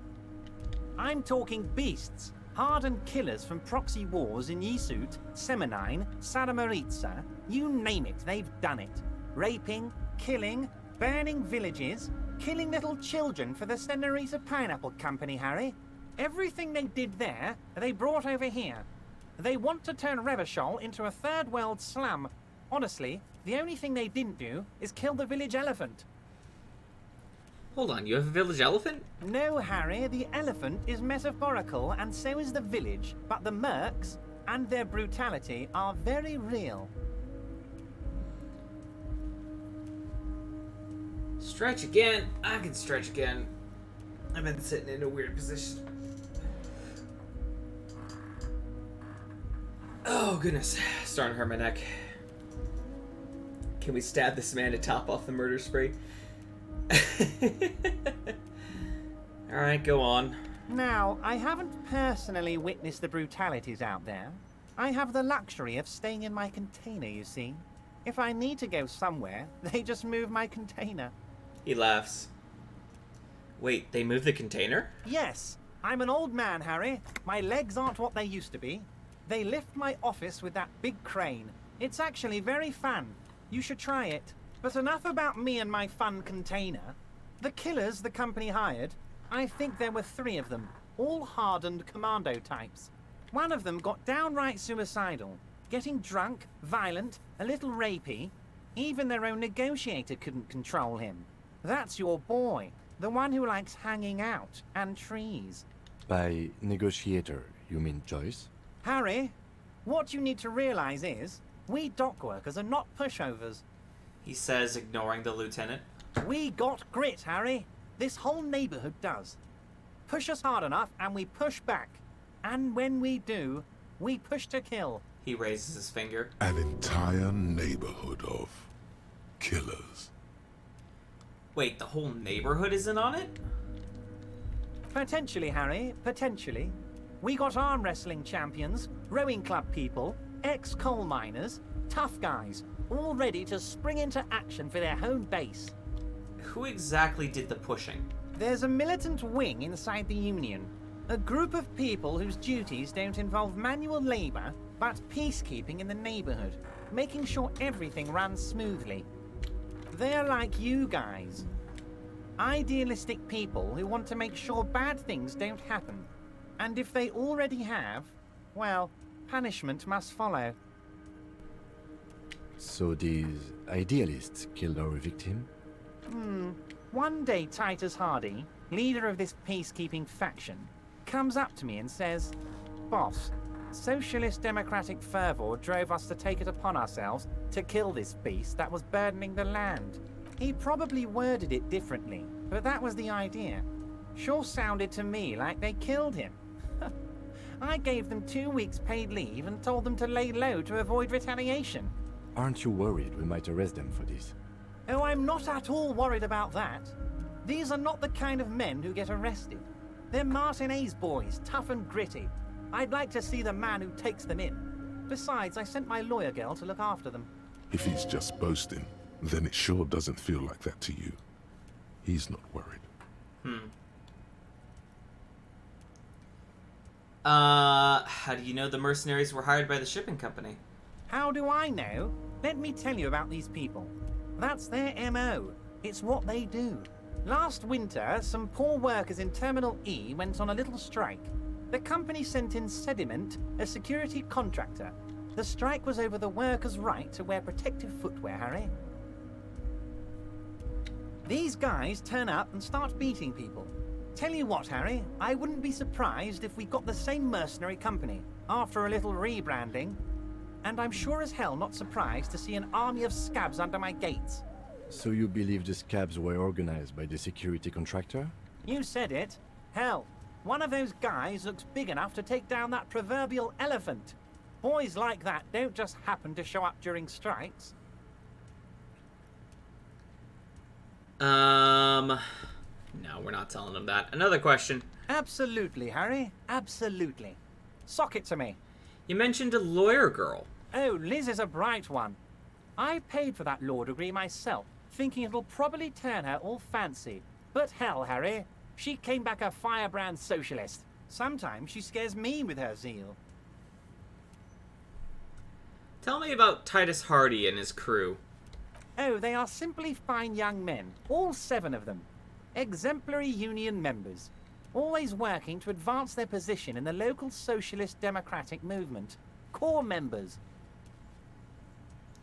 Old Theo used to run them, but things really kicked into gear when Titus took the reins and named the group after himself.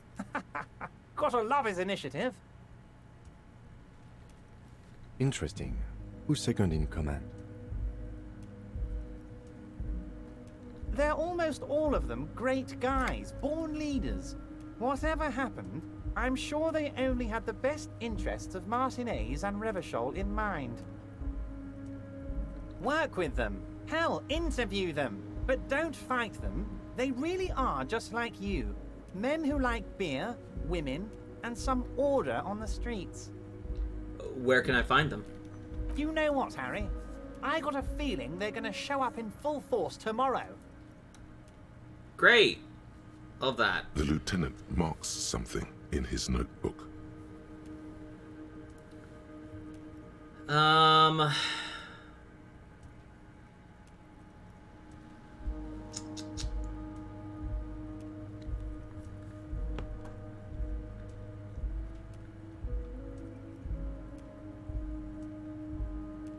Yeah, okay.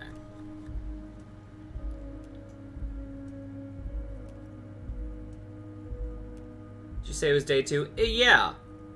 Yeah, it's behind me, but down here. But yeah, it's 11:21 on day 2. I thought they always appeared on day 2. Was it a good tour? I'm not sure we made much headway here. I was hoping we'd bust the case wide open. Heck, I even wanted to tell you what I really want to achieve with the strike. I don't know what happened, Harry. I wanted you to feel like Mr. Martinez. And of course, I also wanted you to find your gun. But it's like I can't completely trust you. Yet. Yet? Yes, Harry. It's like I can't fully trust you if you're not a man of the left. I want to, but I just can't. He's been hurt too much in the past by men who aren't social democrats.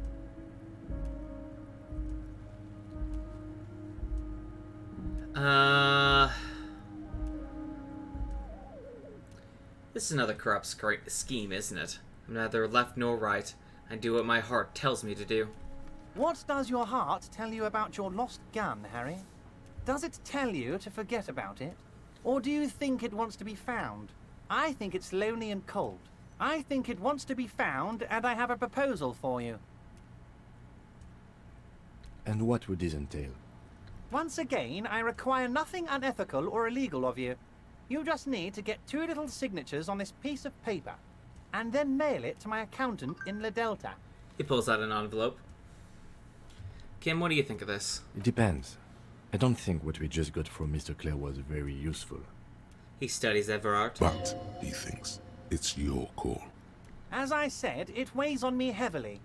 But once we get really talking, well, I'm gonna hand you the keys to Martinez, and maybe even help you figure out who's behind this killing. What are these signatures for? I'm glad you asked, Harry. The Union is going to build a modern youth centre in Martinez. It will be righteous. We're gonna get those teenagers off drugs and on roller skates. Uh-huh. There's a nameless little street on the coast with some old houses around it. Most people have already signed. I just need 2 more signatures to get this mission off the ground, Harry.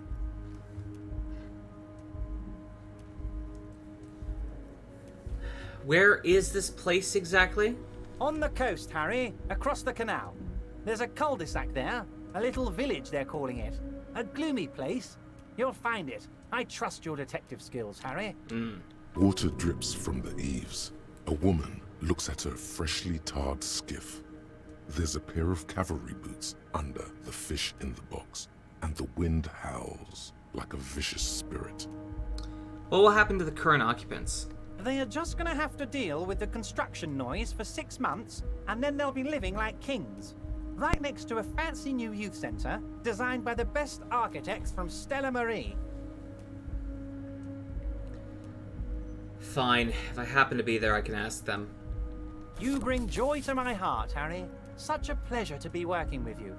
Here.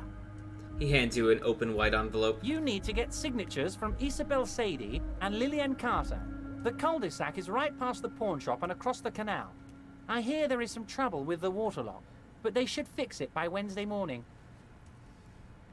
Once you have the signatures, mail this to 13022 La Rocca in La Delta. Then we can talk about your gun.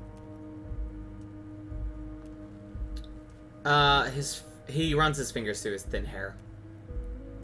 I'll leave now, but we might talk again later. What's this? We're getting reports of normal, reasonable, temperate, political opinions somewhere in Martinez.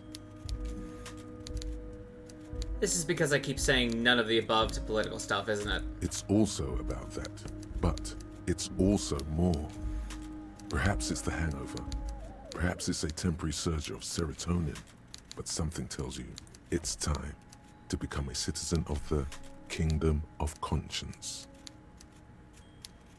First, where is the Kingdom of Conscience? It is not a place. It is a moment in time that can only arise in the right circumstances. In all of human history, it's only been achieved a handful of times. How do you bring about those circumstances? Incrementally. Yawn. You'd get there faster with a little speed. I'm good, thanks. History's greatest catastrophes have been brought about by people trying to make the world a better place. Too quickly. That's the genius of Dolores Day. She recognized that progress is meaningless if its gains are lost because of instability. Real, lasting change can only come about gradually, increment by increment. Okay, but what about all the things that are wrong now? Tisk tisk. Just because you live in the present doesn't mean you have the right to place your needs above the needs of the future. You may never live to see the Kingdom of Conscience. Your children may not. Even your grandchildren might not. But that's no excuse not to keep working. What benevolence. What a fucking joke. Wait, is the Kingdom of Conscience really about doing things or just preserving the status quo? Do you believe the status quo is preferable to chaos and bloodshed? Yeah. There you have it. Sometimes holding the line is progress. Okay, but what's the Kingdom of Conscience actually like? The kingdom is difficult to comprehend, and even more difficult to describe. Partly because humanity will need to discard many of the categories that define and limit it today. The Kingdom of Conscience is post-capitalist, post-national. It's also post-industrial, post-ideological, and even post-sexual.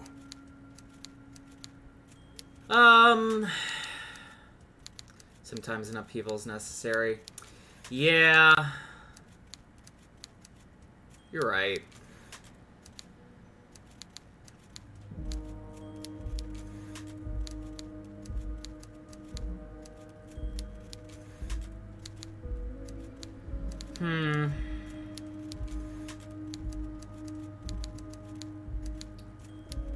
Slow down, Mr. Reasonable. Did you miss the part about compromising and taking things slow? Alright, let's get there eventually. That's right. Remember, real democracy is just around the corner from Rivershaw. When that real democracy kicks in, a long time from now, we are all going to be so much happier. Alright. So, got another skill points. Got that white envelope. 2 signatures for Everarts. That's still going. Only an hour and 25 for that, huh? Interesting.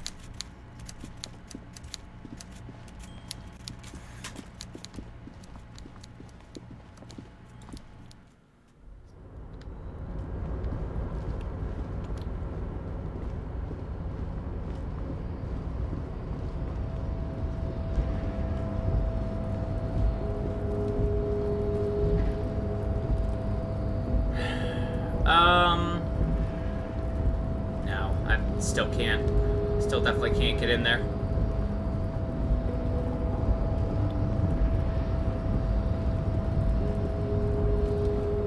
Alright, so that's not going to open until tomorrow.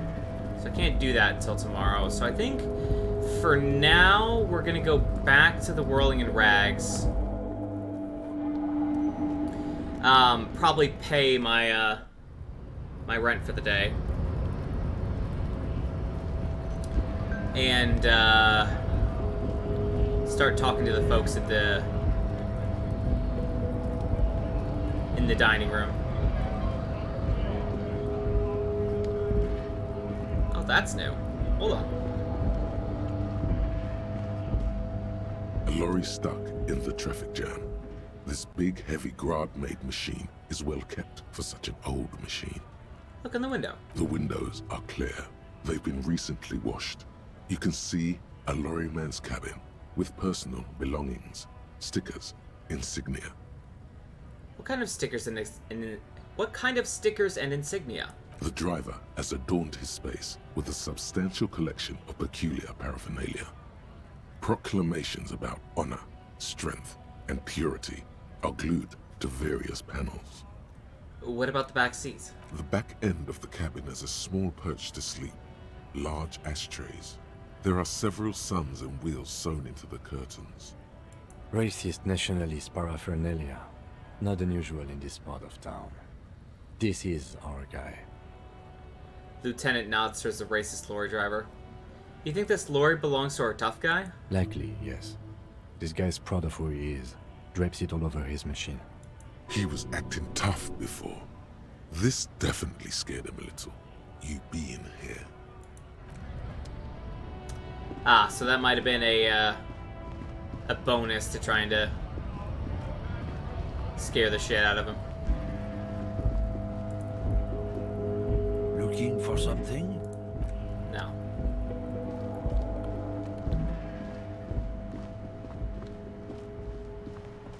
All right. We're gonna step in here. But before we go about doing all that, I'm going to run to the... Well, first we're going to give a hard save. Secondly, I'm going to run to the restroom real quick. So we will be right back. Get some music going. Yes, we'll be back in just a couple minutes. Feel free to refresh your drink, get up, stretch, take some medicine, do whatever it is you need to do. We'll be back in just a couple of minutes.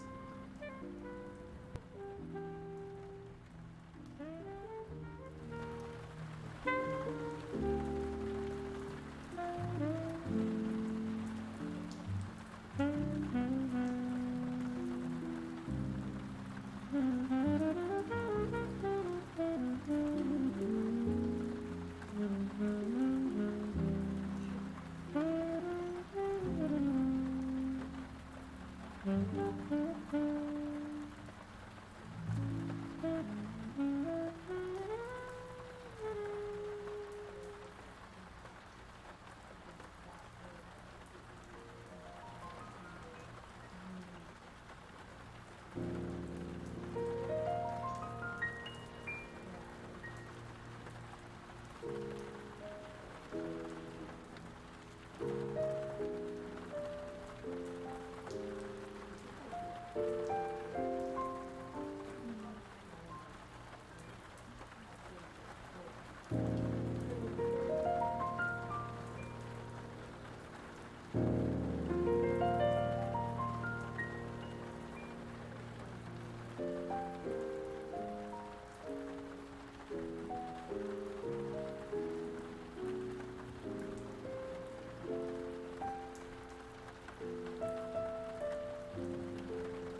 Alright.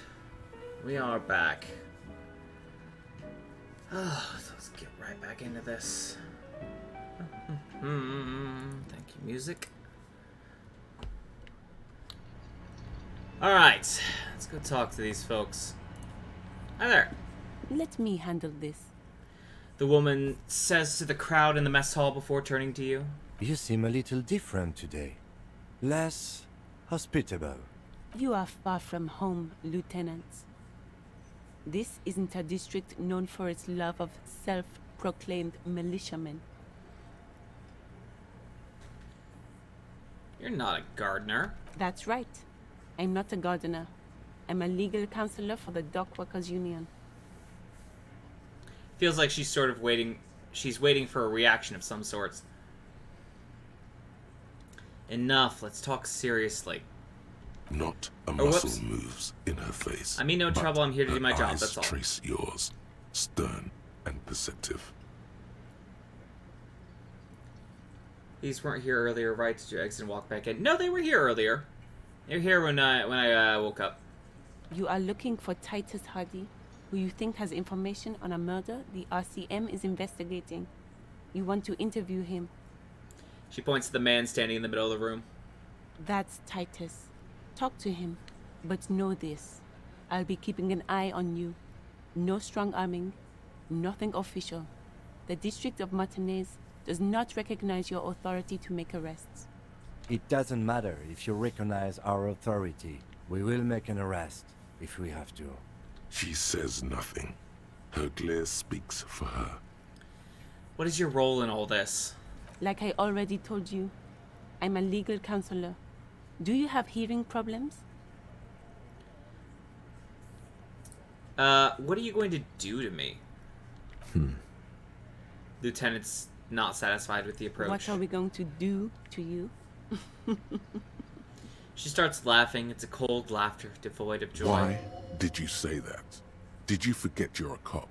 Again? The Union isn't going to do anything to you. It is not a crime syndicate. It is a labor organization. Goddamn right it is. A gruff humph comes from the table. If anything, it is the RCM who do things to people. But we digress. Why are you so aggressive? Aggressive? You make your living enforcing violence. These people are just dock workers. So you were spying on us, and now you represent murder suspects. Just dock workers. We've talked to Evrard Claire. We know who these men are. The Union's militant wing. Listen, you moral intern lackeys. You're a mob, enforcing the unlawful privatization of Revachol. 20 fat men in the Occident are stealing it all, and you're their bodyguards. Fuck yeah. The tall, broad-shouldered man takes a sip of his beer. So ask what you came to ask, or get back to your commanders. Oh, let's see. The world needs a financial buffer zone. Don't need to get emotional. Privatization is not unlawful. It's cool and funny. Maybe you're just not historic individuals. I don't know where you heard that, but it's wrong. The RCM is principled and strong, unlike you socialists. I like that. Good start. Let's take it a step further. Armed uprising. What are the Union's plans? Yeah, let's do that. Let's ask those questions.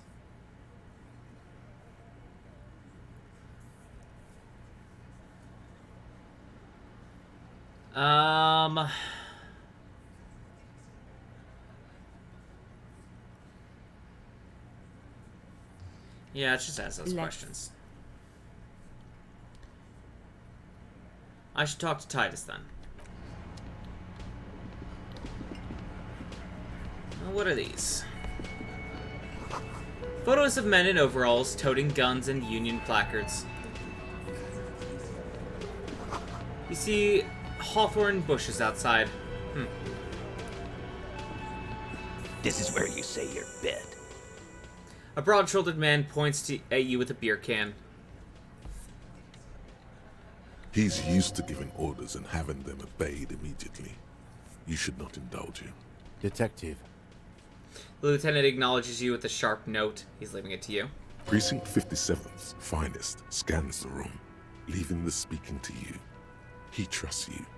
Maybe against his better judgment, but he does. Don't say anything yet. Hey, dipshit. You hard of hearing or something? The boss man's talking to you. Cross your arms. What, is he fucking kidding? This guy high or something? The little guy looks at his mates in disbelief. Hey, asshole, up here. We're talking to you. We're looking for Titus Hardy. Lieutenant turns to the broad-shouldered man at the end of the table. We need to talk about the man hanged out back. Oh, this is about him. A real looker, that won't. He looks around. You sure took your time, huh? Waited for him to get real ripe and pretty for you. Oh, he was a real pretty boy. Hanging up there, letting out that pretty boy smell. I can't for the life of me understand why you did it. I mean, I would have just left him up there.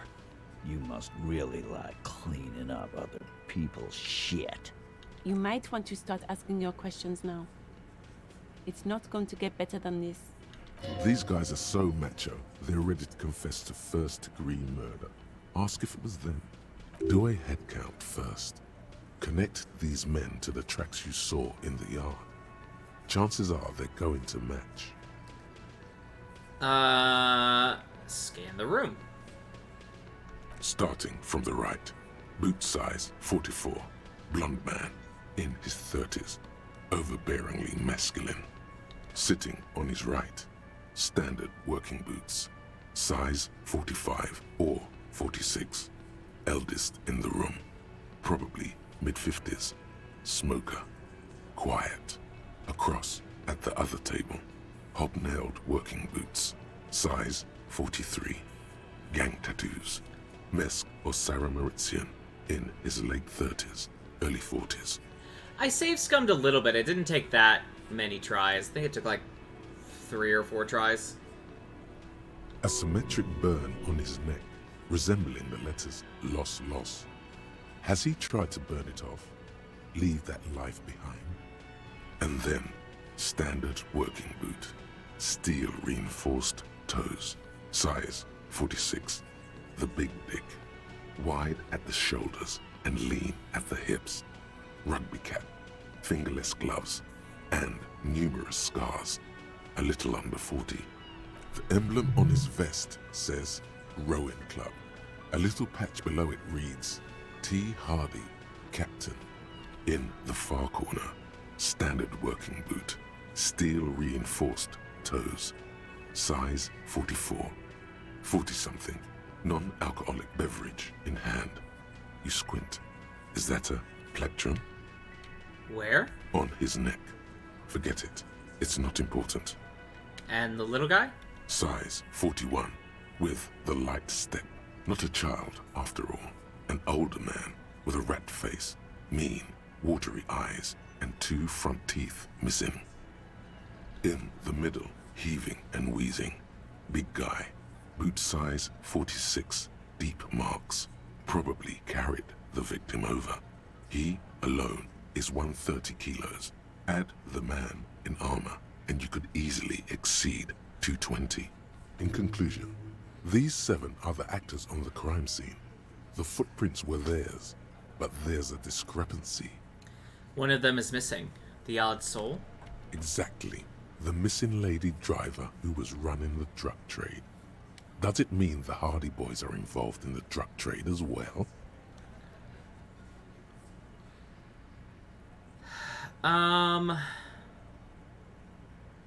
This would fit what Joyce told us, but I don't want to make any assumptions. Maybe. But hey, you've stood there for about 4 seconds, not saying anything. Now is a good time to hit them with questions. Where's the 8th Hardy? The fuck is with you, fella? Titus is staring at you with his head tilted. Found 8 set of footprints. There's only 7 of you. Where's the 8th Hardy boy? What are you talking about, madman? There's no 8th Hardy boy. There's 7 of us and we're all here. He sizes you up. Or what? You want to be the 8th Hardy Boy? We ain't hiring.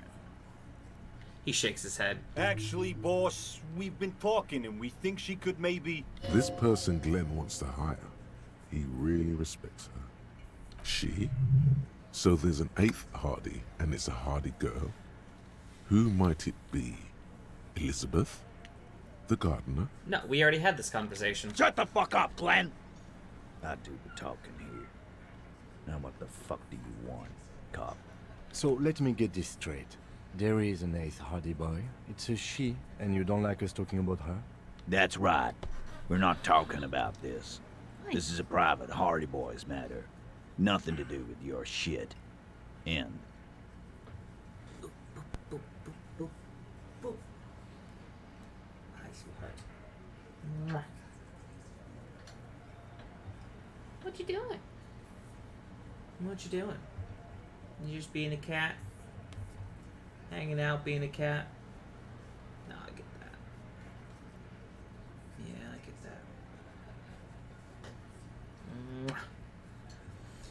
that. And he points at the lieutenant. You're not cops here. Don't go digging around if you don't want a bullet in the back of your head. I'm watching you. Good. We are all watching each other. Officer, your question. Lieutenant adjusts his spectacles. There's no point in pushing it further, he thinks. This is already a victory. We'll learn more about this 8th Hardy sooner or later. Yeah, that's a good point. I'm gonna take off now.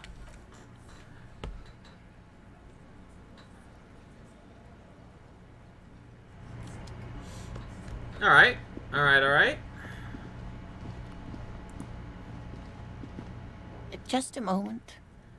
The old woman turns back to the cafeteria manager. And there's no public phones nearby? The closest phone booth is down the coast. Sorry for the inconvenience, ma'am. The cafeteria manager appears genuinely apologetic. It's fine, I understand. Thank you anyway. I'm glad to see you again, dear. She turns back to you with a weary smile. The lady is distressed. Perhaps something more upbeat might cheer her up.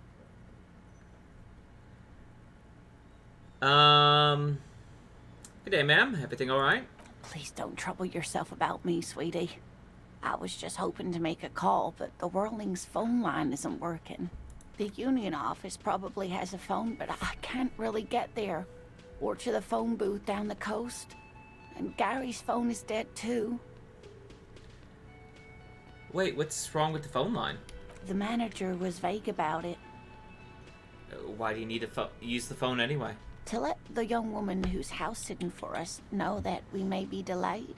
Morel, my husband, and our friend Gary were supposed to get back by Monday night, but they're still missing, and I haven't heard from them. I was also hoping she'd heard from Morel. She looks down. You hear that? Someone's missing. There could be foul play afoot. I love missing persons cases. That's right. Now skip the foreplay. Time to dive into the dark alleys. Start shaking down the usual suspects. You know, legwork. Doing some good will alleviate the hangover. At least you're of use to someone. Okay, I'll bite. Has your husband gone missing before? That's just it. This isn't like him at all. He always plans his expeditions so carefully. A cold breeze hisses through dense thickets of reeds. Something sweet in it, somnolent. A damp chill goes down your spine. When you look around, you're still in the whirling in rags. But you have more important things to worry about. She glances out the window towards the bay. What is this expedition your husband was on? Just some field work, sweetie. Morel is a highly trained scientist. He and his assistant Gary are studying an extremely rare species of insect. But they should have returned by now. They were just going down the coast across the waterlock to set a few traps. He said they'd be back on Monday. What could be keeping them? The waterlock. That was broken. Could this be it? Wait, who's this Gary person? Do you trust him? Oh, sweetie, it's nothing like that. She smiles. Gary's as loyal as they come. I trust him with my husband's life any day. The water lock to the other side of the coast is broken. They're probably just stuck over there. Oh my. What happened to the water lock? Probably just some technical problem. Well, whatever the cause, I'm thankful. To both of you. You've spared me another sleepless night. You're welcome, ma'am. I hate to ask, but if your investigation takes you to the other side of the coast, please do keep an eye out for my husband. Yeah. This will surely lead to a cryptozoological mystery with that extremely rare insect. And if you see him, let him know Lena is waiting for him here at the Whirling. He gets so tangled up in his work that he may not know the water lock's been repaired. And it's cold out there. If I see him, I'll let him know you're here. When or if I get there. Oh, you're such a dear. Thank you, sweetie. So your husband is some kind of scientist? Oh, yes. A zoologist. A cryptozoologist, to be more precise. What is cryptozoology? It's a pseudoscience that attempts to legitimize research into mythological beasts and urban legends. Lieutenant sounds unimpressed. That's one opinion, yes. And people are entitled to their opinions. My apologies, ma'am. I did not mean to undermine your hobby. It's not a hobby, dear. It's a subfield of zoology, one specializing in animal species that are so exceedingly rare that many assume them to be extinct or even fictitious. Searching for such species called cryptids is difficult and often thankless, and frankly, many scientists are too lazy to do it. Universities these days are rarely interested in supporting real research. She's completely internalized her husband's struggles. They are her own.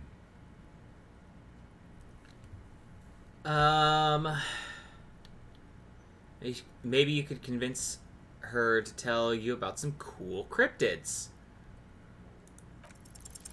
You're an enthusiastic idiot, but you're still an idiot.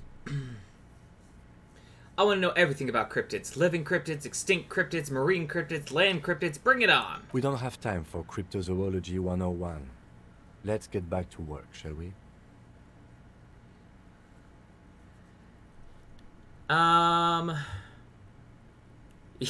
Right. Tell me more about this rare insect your husband is looking for. Oh, sweetie, it's fascinating. But I shouldn't bore you with entomological minutiae. The lieutenant gives you a sideways glance. No, I want to hear about the insect. Kim, we're talking about cryptids. Well, it's a phasmid, technically, but... Oh, yeah. Here comes the interesting. Where other phasmids imitate sticks or leaves, this one's a living reed. It disguises itself among the reeds here on the Insulindian coast. Hence its name, the Insulindian phasmid. Perhaps you'll end up co-discovering the phasmid with us, officers. She looks you in the eye and nods thoughtfully. There's a touch of awe in the way she enunciated the creature's name. I knew it. We're gonna be chasing made-up insects with cryptozoologists. It's not made up, officer. I can assure you. There's a hint of defensiveness to her retort, but also confidence. She seems to sit up a little straighter in her chair. It's simply elusive, so much so that most establishment zoologists doubt it exists at all. So what makes you think the phasmid is around here? Well, some teenagers making out in the reeds saw one. They didn't know what it was, of course, but there was a brief article in a local newspaper about their encounter with a ghost insect that looks like the reeds. Gary sent us the clipping. So a newspaper clipping is all the evidence you have? Of course, most phasmid sightings turn out to be false alarms, but their description matched the Insulindian phasmid perfectly, and they didn't even know what they were looking at. So is it dangerous? Not at all. Why else would it hide itself so carefully? Is it valuable? Oh, I doubt it. No one gets into cryptozoology for the money, sweetie. Does it have cool powers? Yes, it can blend in almost perfectly among the reeds. It's how it stayed hidden all these years. Centuries, even.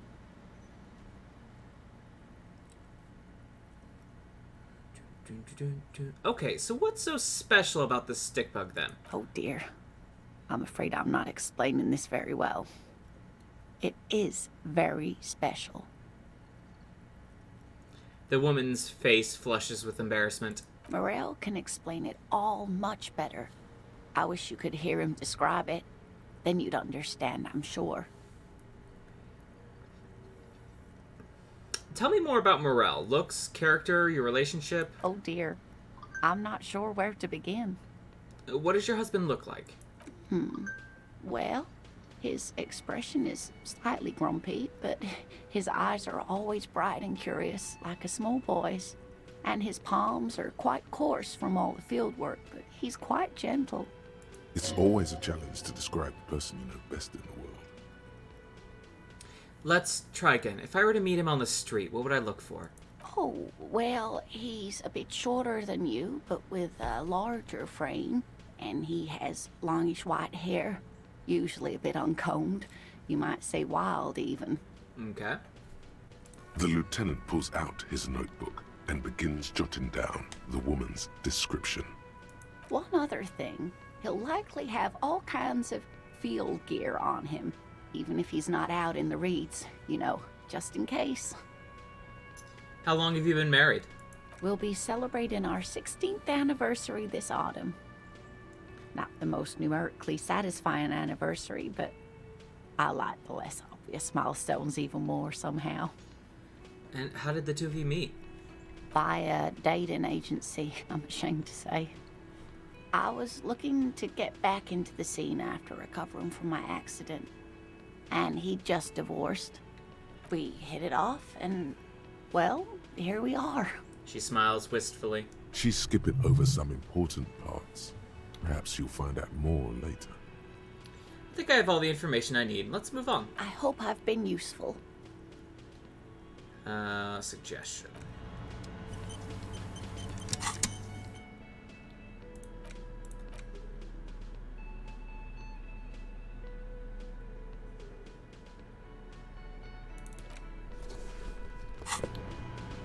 Oh, That hello, doesn't- dear. No, there that doesn't. you are again. Whoops. We got 3 points. We can put 1 point into suggestion.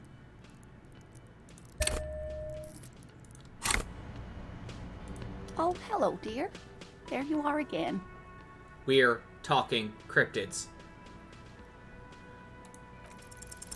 There's really no point in manipulating anyone. She'd be only too pleased to tell you about her work. Go on and ask. Hey, Lena, I'd like to hear some of the cryptids you've studied. Could you just tell me about a couple of them? Oh, I'd be delighted. Truth be told, I could really Sweet. use the company too. One cryptid, not a couple. One. This won't turn into some kind of cryptid extravaganza. Cryptid extravaganza. I like the sound of that. And I don't. Just one. Or he'll be disappointed in you. All right. Do we want biggest, tiniest, most dangerous, or invisible cryptids? Because we're only allowed to ask about one. Kim.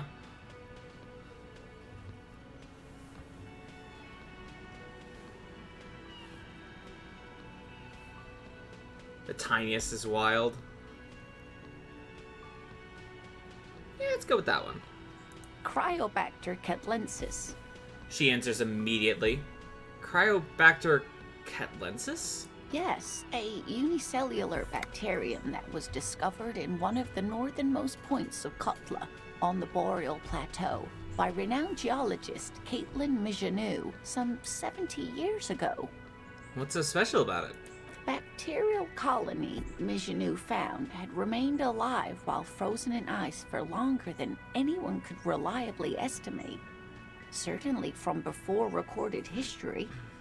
Mijanou disappeared shortly after injecting herself with the bacteria she had brought back to study.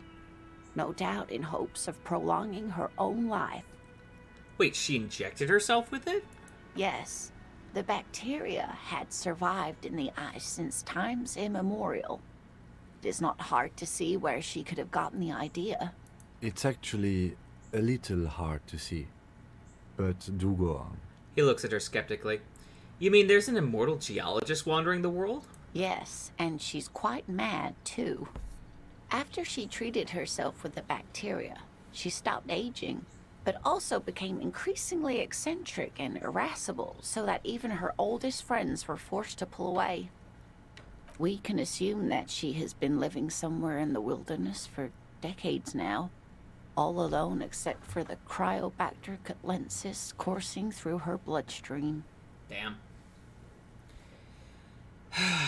All right, Kim. Only one. This has been educational. Sadly, we need to discuss something else. Of course, dear. That's all for now. Is that worth it? I'd say it's worth it.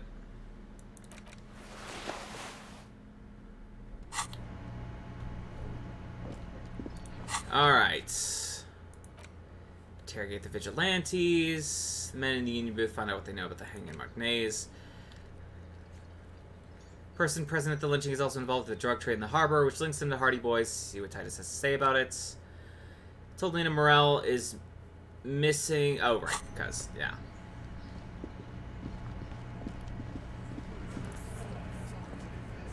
Looks like the circus left town, but the clowns are still here.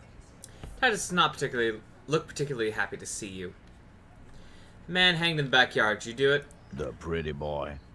You guys really love talking about that pretty boy. Funny. But my partner and I have a serious matter to discuss with you. Why is there a container belt hanging around the dead man's neck? Container belt? Like we use in the harbor? Yeah, why? Because we took it from the harbor where we work. Then we went out back and used it to hang him. As he speaks, his fists contract, going through the pulling motion again, savoring it. We did this together, all of us, until he was dead. That's why there's a container belt around his neck. Ah, so you just confessed to a murder? Goddamn right. No. These 7 honest men have equally come forth. They told you what happened, so that you don't waste any more of your time. They're playing to their considerable strength in numbers. Don't talk about arresting them. You'll only bring attention to your inability to do so. Yeah. Who called the shots that night? Are you deaf? There will be no singling anyone out. You can't arrest a Hardy Boy without arresting all Hardy Boys. Do you think you could do that? Do you think you could arrest them all? A shadow of a smirk passes her lips as she tilts her head. Titus, keep addressing him. He wants everyone to know he's in charge. No, but seriously, who calls the shots around here? Who do you fucking think does? He sounds more amused than angry.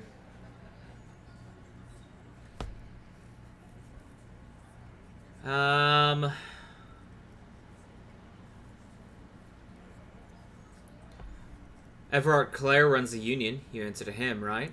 You keep him the fuck out of this. We have autonomy. It's all on us. Everard runs the Union. I run the Hardy Boys. When Titus Hardy says he runs the Hardy Boys, he means that in an administrative capacity. On that night, everyone acted as one man. Why'd you kill him? Why? 'Cause he was worthless mercenary scum. And he stepped out of line in my town. So he was a mercenary, that's it? And he stepped out of line. He repeats, jaw clamped shut like a vice. What kind of mercenary? The kind that shows up when you start a strike. The experienced kind, too. Had Kohoi and Semenine written all over him. Ex-Oranese Special Forces. A live grenade. Right here in our bar. The man spreads his arms. This one has a special gripe with him coming here. I can't prove it, but I know he was sent by the Wild Pines. They hire merc shit like that. Story of every strike from here to Samara. Hold on, how do you even know he was in the Special Forces? Cause one night he walked straight up to the mic and said, "I'm RNA's goddamn special forces, and I'm gonna fuck you all." Really? Yeah, really. Had a gin and tonic up there, sang some RNA's paratrooper song, and said he's gonna fuck everyone. We couldn't believe it either, but he fucking did. Right there. Like some kind of animal. He points at the stage. Right, but what did he actually do wrong? Wrong?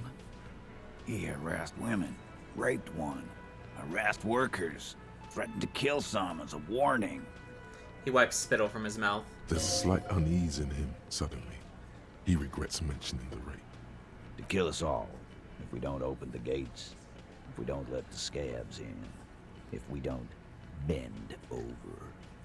And that was before he started coming here. Yeah, he said it was his favorite joint now. Started coming here every night. Drinking, grabbing girls. Grabbed one of ours mid-karaoke, right there on the stage. He grabbed someone? The lieutenant is trying to make sense of this flood of information. Yeah, this girl's on the mic. A beautiful girl, young. Gets into the second verse of Lover Lake. The fucker grabs her legs, starts screaming, "Show me your cunt! Why don't you show me your cunt?" Then, he gets knocked on the head with a wine bottle. Doesn't even fall down. Was this the same girl who was sexually assaulted? Raped, you said? Aren't you fucking listening? My man is talking to you. He took care of it. They got the girl out before anything else could happen. Yeah, me and Eugene got her out. Aren't you fucking listening?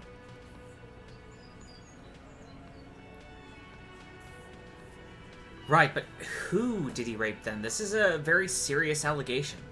No, you're not getting a name. That's a Martinez matter, and I'm not discussing it with you clowns. Despite the stonewalling, you can slip one more question in. Okay then. How about the man you killed? What about him? How did you kill him? We hanged him up by his neck until he got real still. Wasn't that obvious, copper? Didn't they teach you anything at the cop school, idiot? You're pretty sure you've had at least 2 years of cop school and many more of active service. Certainly enough to not put up with this backsass. Deliver a knockdown observation. We need more. Did you muffle him? We didn't hear any reports of screams. Titus, you don't have to clarify anything. We overpowered him, dragged his unconscious body to the tree, put a noose around his neck, and hanged him till he was dead and steady. Then we left him for seagulls, maggots, and you fucks.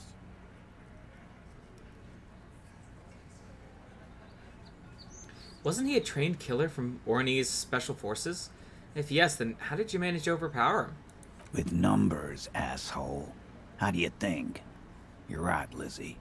I've done enough explaining here. No, he hasn't. Not yet.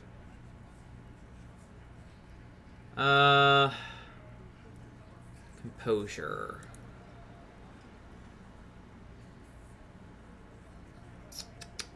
Other questions. Like what, copper? So what are we going to do now? Nothing. Your investigation here is done. Leave Martinez, go back to your stations where you belong. I think we're going to stick around, thanks. Some things don't add up here, Titus. The lieutenant closes his notebook. I've done this job for long enough to know that people don't just confess to first-degree murder. Even if it is a group responsibility. We're going to look into this. Good luck with that. You've heard everything a rent-a-cop is gonna hear from us. Real law officials. You're lucky you didn't get a beating. Rent-a-cop? So that's what this is about. He doesn't see you as his equals.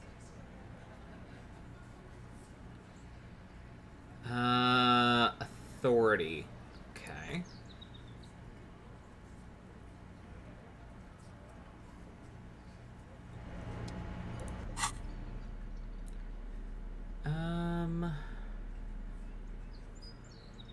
What do I have that gives authority? Anything? That's -2 authority. That's definitely not what we want.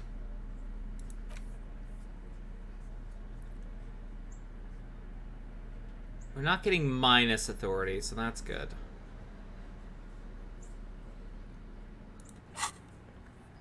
Still 4 hours left on that. Okay.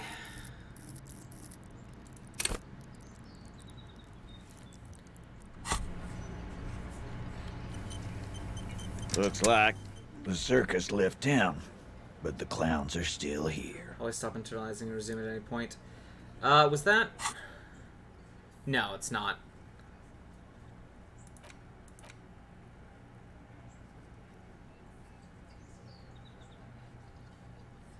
Right.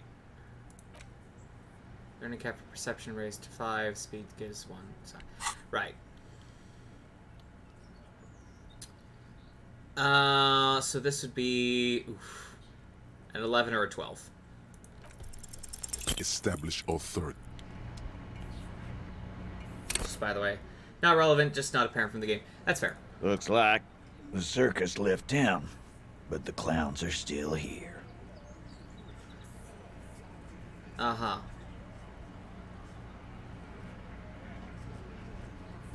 Encourage you to try out the failures. Sure. Establish authority. Yes. Authority. Feverish thoughts race through your mind.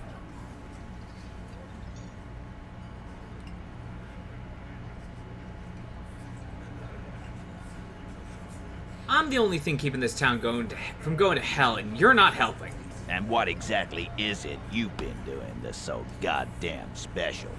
Shitting yourself in front of us. Going around, harassing kids on the street. Kids who've done nothing wrong. All the while talking racist shit. Don't think we aren't watching, fascia. People here trust us. We're getting complaints.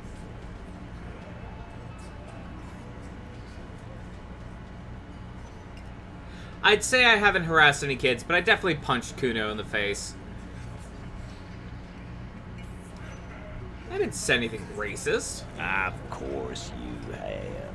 You've been calling people Kip left and right, inciting race violence in my town. Callie said they've been trying to set up a race rally, whatever the fuck that means. Trying to get the Kips out of Revachon before the economy goes to shit.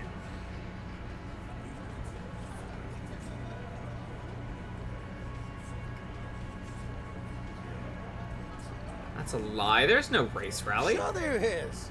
Callie said they're bulk purchasing confetti. Ribbons too. And loudspeakers. And fireworks. Callie works at the carnival shop, you see. Get the fuck out of here, you racist carny. There'll be no race rally in my town.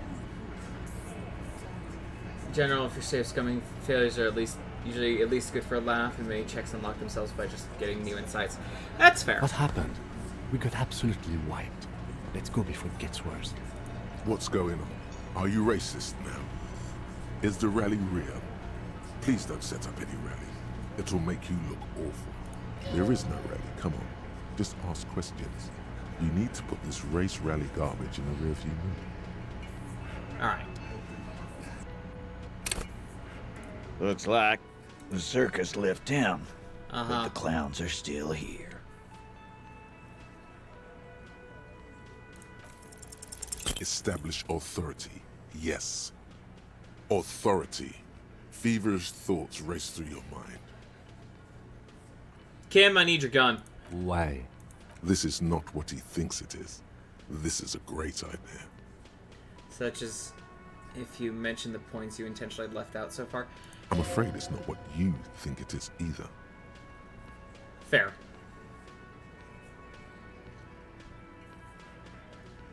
Everybody calm down, this is only a demonstration.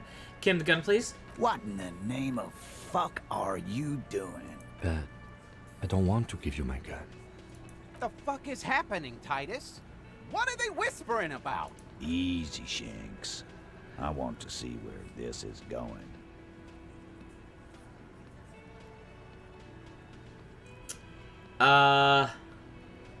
Trust me, Kim, I'm merely flesh. Merely what? He doesn't quite catch the last word. A brief moment it passes in silence, then... The pressure in the room grows to a boiling point. Be careful, it's loaded.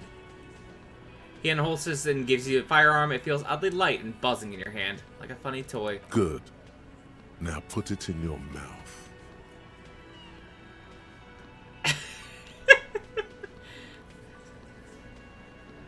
Bit of content warning here. Yeah, no fair. That's fair.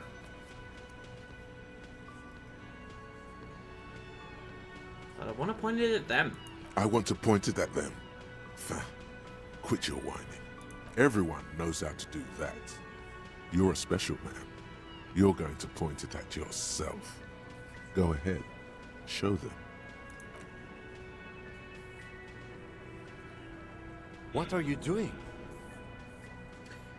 The short, cold barrel touches your lips. It tastes like iron and hell. Genuine panic flies across the lieutenant's face.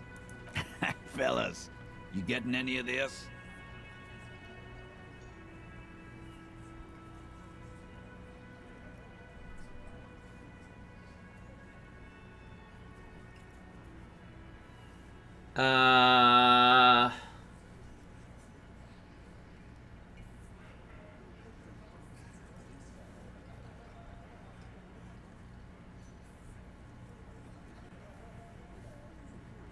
You will never forget what happens here in 5 seconds if you don't respect me. Fellas, the cop is really threatening to off himself.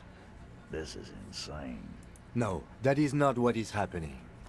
This show is unnecessary. Give me my gun, now. I'm not fucking this case up. You will respect me. We'll solve the case. Look at me. Don't worry. This demonstration is not helping at all. Yeah, cause I sorta wanna see that shit. You won't, man. His fucking balls ain't big enough.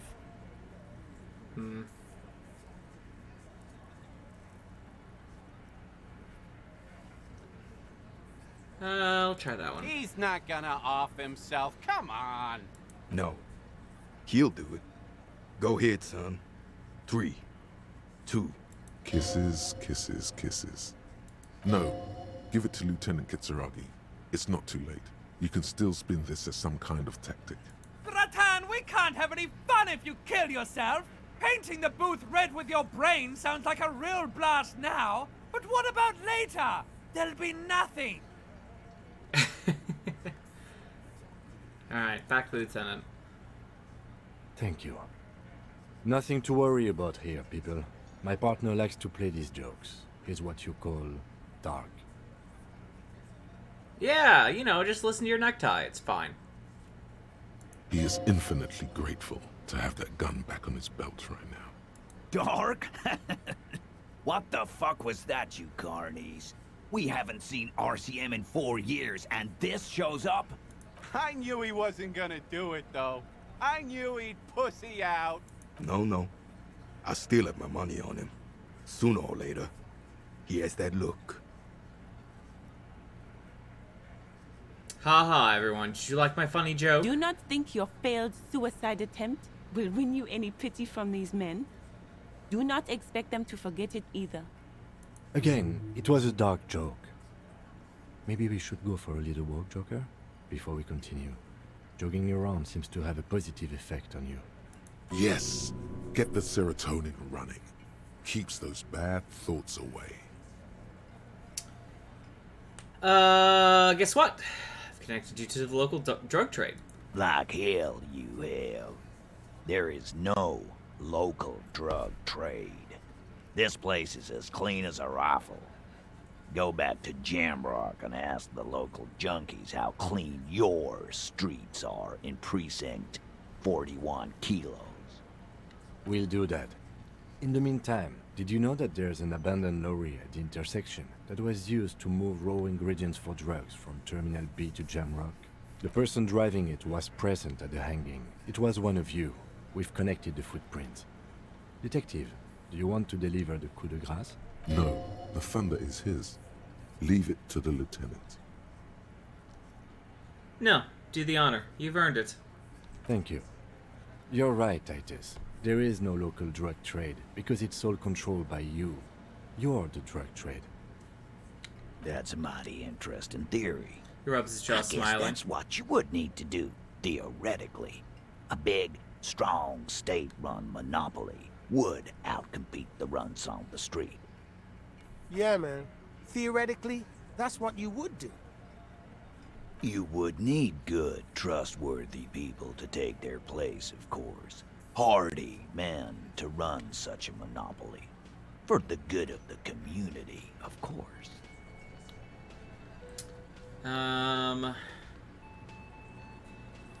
This is disgusting. You're admitting to profiting off poisoning your own people. Boo fucking who. People will always be taking drugs. Might as well do it clean and organized. Yeah, that's what the labor movement is all about. Clean and organized. And the Hardy Boys are running it. Theoretically, of course. We're just talking politics here. My answer to your drug accusation is, how dare you? Go fuck yourself. Not quite yet, Mr. Hardy. There were 8 sets of prints on the crime scene. There are only 7 Hardy boys here. The 8th Hardy, the one who's missing. She runs the thing, right? My answer is, fuck off. Mind your own business. There is no 8th Hardy. I run this goddamn scene. Finally, you got something out of him. This could prove useful in the future. And here we go. Back to the usual. The woman sighs. I know. Fatty walked on all 4s. He's so fucking fat he left 2 sets of footprints. Go fuck your mom, Dennis. That's more like it, boys. You heard him. It was Angus on all 4s. Anything else you need to know?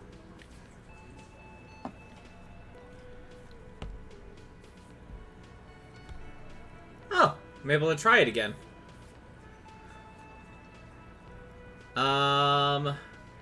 Talk to Joyce. The merc you hanged. His friends are coming for you. Yeah.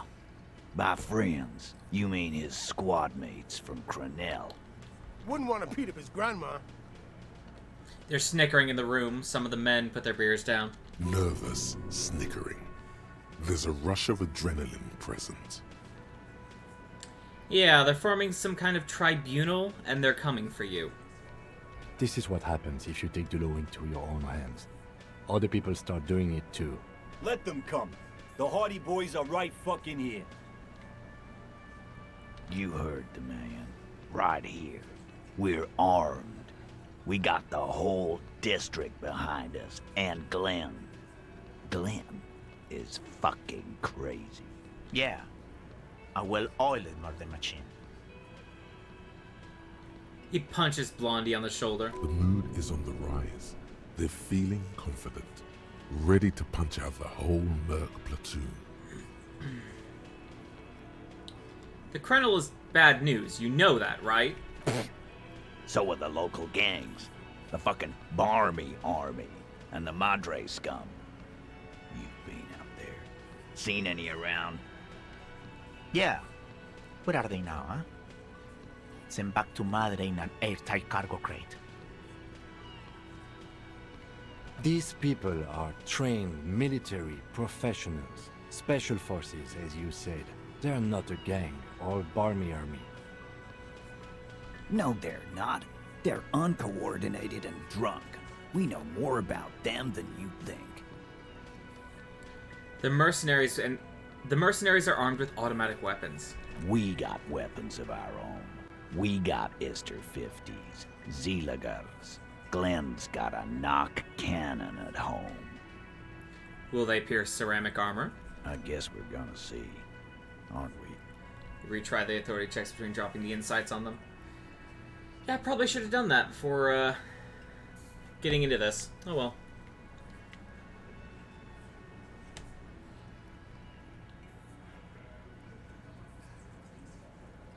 See what? That they don't? Yeah, like you've been up against ceramic armor. He takes a sip of his beer to bide his time, then tries to get the last word in. You haven't even seen the whole suit, right? I've seen the whole fucking thing, and it didn't make him immortal. Alright, conclude with a shrug. What do you mean, okay? He jerks forward a bit.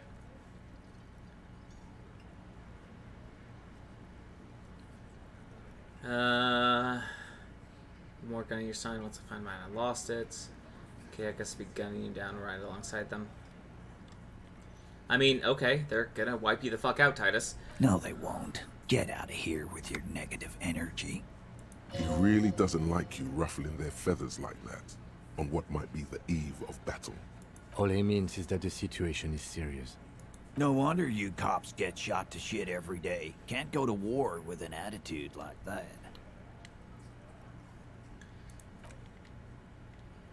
Alright. 42% is a better chance. What in the name of hell was that supposed to be? Lieutenant is gritting his A teeth. theatrical suicide attempt. We need to talk about it. Do we have to? We do. I was able to recontextualize it as a dark joke. I will not be able to recontextualize it the next time. I understand you sometimes employ extreme interrogation tactics, but I want you to understand that was too extreme. We can't have RCM officers going around putting guns in their mouths. We can't afford to have that image. Few institutions can. I went with my gut feeling, and this time it was wrong. Yes. Very, very, very wrong. I'm glad you see it my way. Let's go. Sounds like you're the suicide cop, with his finger on the eject button, ready to let go of this life. But guess what? You idiot. You don't have a gun or any bullets. What is this? You're not ready to die. This is garbage. It would be the honorable thing to do. It would really show them. Show her, too. No, it's a sign that I want to live. Fine. Keep up the charade another day. This could have been so liberating, but you cling to the case, to your partner, to the world. It's pitiful. Alright. One more quick save. It's you again. What is it? Hey, Titus. This time it's going Nope. to work. Hold on. Nope. Give it 2 more tries and then we'll accept a failure. It's you again. What is it?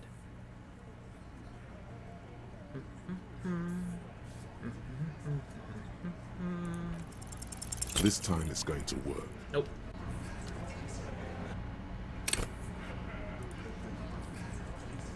It's you again. What is it?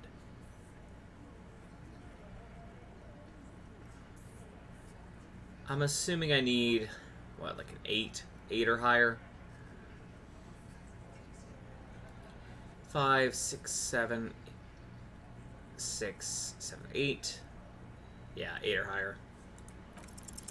As you look There around it is. this room full of sweaty men, swearing, drinking, spitting out tobacco. Does this look familiar?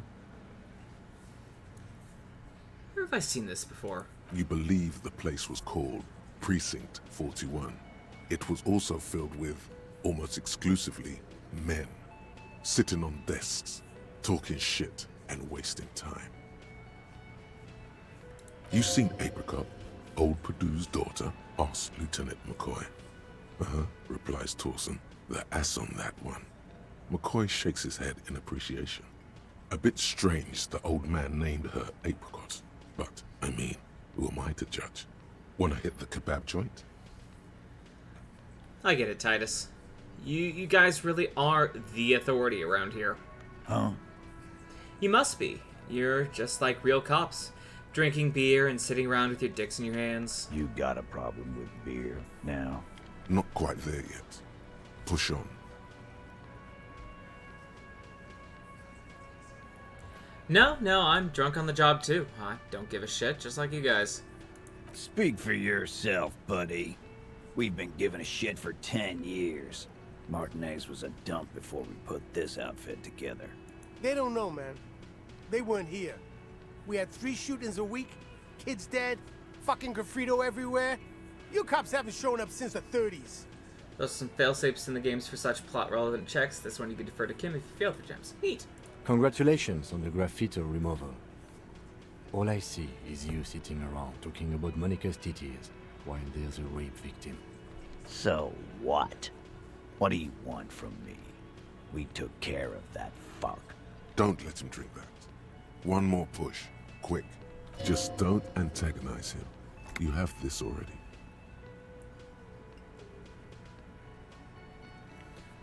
It's not about who did it, it's about the victim. She needs help. Titus? He looks at her. She stops mid-sentence. That's it. You got him. He's going to give it up, but on his terms. You wanna help her, cop? Fine. I'm gonna let you help her. But you treat her with respect. If you don't, if you question her, harass her, a freight train of pain, buddy. Titus taps his chin with his fist. What is her name? The lieutenant takes out his notes. Glacia, I'm on due. She's staying here at the Whirling in Rags. A real pretty one. Silvery jumpsuit, blonde. That's Amon Ju with an O-U. Shit. The girl. The girl upstairs? That can't be her. She knows you drank so hard you forgot you were a cop. Yeah, that is a problem. So what'd you tell her? Oh, it's her! It's definitely her! It's Miss Oranje, disco dancer! Too much, apparently.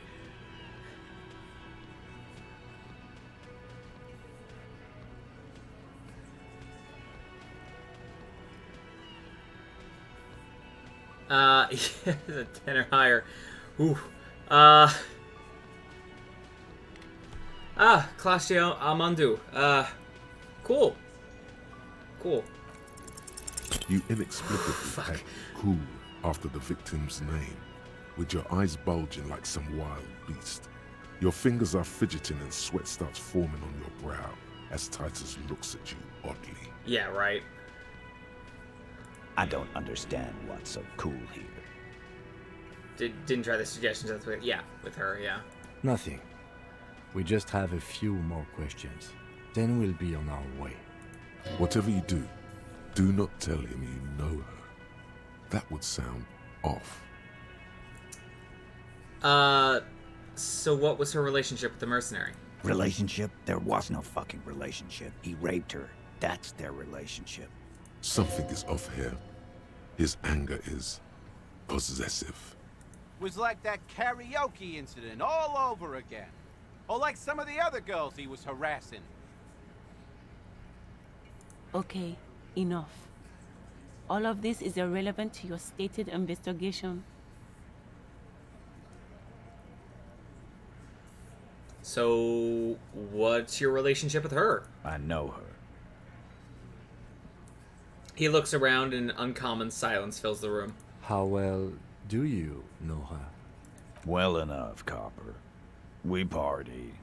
She's been here for a few months. He crosses his arms. So she's not from around here? You mean Revachol? Nah, she's an immigrant. Or a drifter of some sort. Been staying here over the winter. Don't you give her any more trouble. She's just had some bad luck, that's all. Shut up, Angie. She doesn't need your help. Titus gives them both a look. They fall silent. What's with all the silences? It's like these guys don't know how to feel about this. You should keep picking at it. And what was up with the partying she and Titus did? It sounded fun.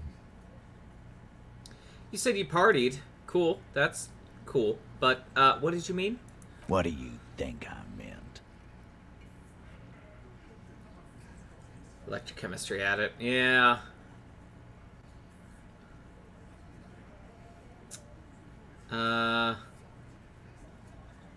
Was it sex? Yeah, pretty much.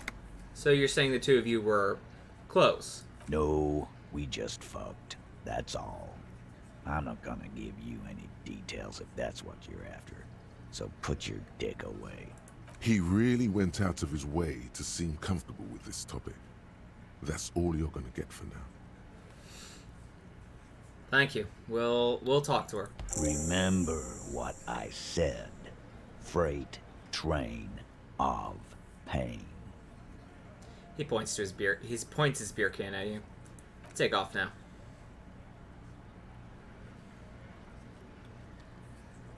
All right. Unbelievable is certainly a word for it. Officer, what was that? What was what? You looked strange when he mentioned the assault victim's name. Do you know that woman? Yes. Is there something I should know before we talk to her? I met her in the hallway after I woke up. Understood. You were not in good shape on Monday. She knows I didn't remember being a cop. Okay, that's manageable. I didn't rape her. What you're saying is, you raped her?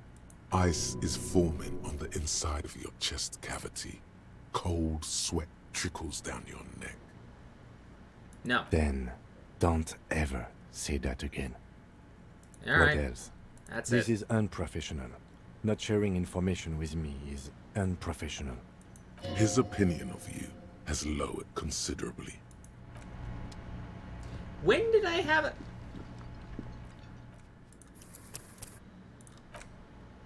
I'd say it might be a good call. Good call.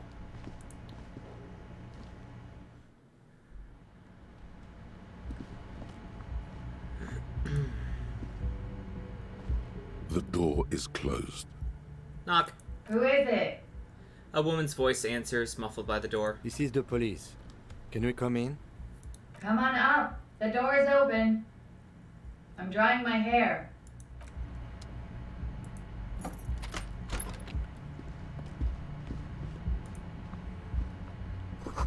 Hotel bill calculations. Looks like she's had an extended stay. Pile of dirty clothes, a woman's. This room has sad all over it. Reminds you of your own. Since she's upstairs, let's go upstairs.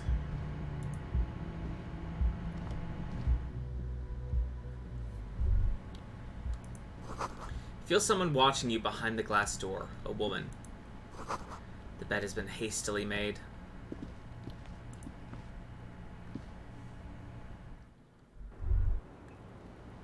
I smell cigarette smoke in the air. Astra menthol. Cold coffee in an ashtray that looks like a hedgehog. Welcome to the roof. The young woman has a cigarette in one hand and a cup of coffee in the other. Below her silvery jumpsuit, an athletic young body, built long and lean. I'm sorry for the mess down there. The cleaning lady hasn't come by in days. I'm beginning to wonder if she ever will. Nice view you got here. Nice? I don't know about that, officer. She looks north towards the yard. Where the ripe corpse of a man still lies on the ground, spotted with green and purple. The woman doesn't flinch, but there is something in her light brown eyes. a sadness. You mentioned a cleaning lady. I think I need one. Oh, yes. Legends of room number 1 have made their way around the building. They say a portal to hell has opened in there. Disco Infernum. They also say that's why the cleaning lady quit. Because of the infernum. I am Kim Kitsuragi. I am a detective from Precinct 57. I see you've already met my colleague. Have I ever? Have you grown accustomed to your role as a police officer? I have very little idea of what I'm doing. You're doing just fine. After all, your path has led you back to me. Miss, we are investigating the murder of the man who was hanged. The people responsible have asked us to talk to you. Huh. I see. She takes a pensive drag of her menthol cigarette. Be careful. Ask something else first. When you go there, use words like, I hear you have been through something difficult. What's your name, miss? For the record. Clausier Amondou. And where are you from? Vredefort, Republic of Oranje. How old are you? I'm 28. She takes a drag. What do you do, miss? What is your specialization? Something stupid. Wanna hear what's stupid? Somewhere in a one-room apartment on Boogie Street, a young man shows Patrol Officer Tilbrook his genital warts. Ask him if they're cancer. His partner, Emil Mullins, can't be there. He's in another apartment with another man who's showing him a dead dog under the radiator. It's dead, Mullins says. No, the man replies. I touched him. He's warm. He's warm, Mullins replies, because he's under the radiator. What's that? Oranese lit. Oranese lit? Oranese literature. It's what I studied at the university. She raises both eyebrows. What is Oranese literature about? Fear of failure, fear of death, how it sucks to be Oranese. All national literatures are... only the name of the nation changes. If that's true, then Revacholian lit would fit you like a glove. Joke here is cops have to deal with stupid shit all the time. Yeah, fair. Oranese lit. What do you do with it? Nothing. I do nothing with it. How do you make money then? Money's very important. Cool. I've made more money by just being than I have with Oranese lit. Being what? Many things. A roller skating instructor, a secretary, Miss Oranje 37. It's the world's most tired smile. Miss Oranje, now there is something you should linger on.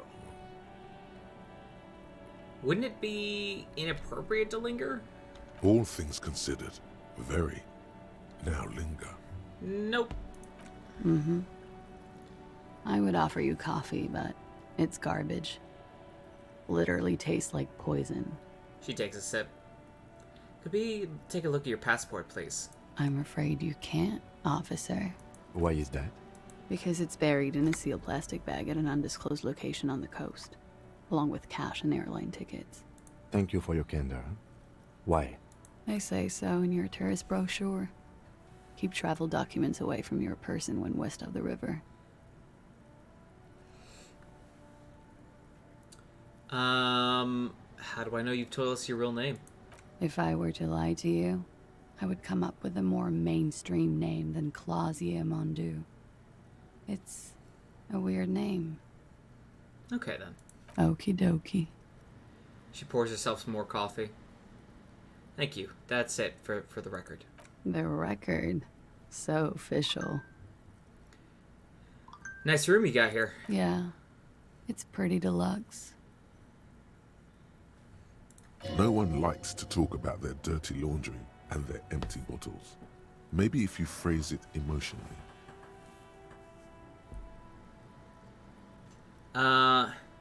Hate to say it, but you've got sad all over the place. Yeah. I've contaminated it pretty bad. Is that why you're out here? The contamination spreads from room to room. First, I escaped upstairs. The SAD got that too. Then I found the handle for the summer door. What exactly is the nature of this contamination? For me, it's a mix of me with a lack of cleaning services. How about you? Talk around the establishment is, you have an industrial SAD spill in there. She taps the roof with her heel. Somewhere below, military-grade SAD is dripping off the walls. You should say the first thing. It's honest. It will lead to introspection. Something's bad. Pointing to my head. It's in my head. In the past. That's where it always comes from, isn't it? From the head and from the past. It's a feeling. White and filled with doom. Gaseous, invisible, deadly. It's everywhere. Sounds like an advanced form of what I've got. With a bit of old love sprinkled on top. Probably, yeah. Love is terror.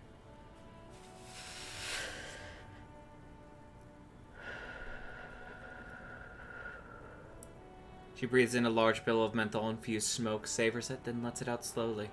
Sheer terror, panic, and screaming. What are you doing here, in the whirling in rags? I'm wintering. How long have you been staying here? About 4 months. I came in November. Why here? Here in the Whirling, here in Martinez, or here in Revachol? Here in the Whirling. Because it's the funkiest building in Martinez. And because all the other buildings are bombed to hell. Okay.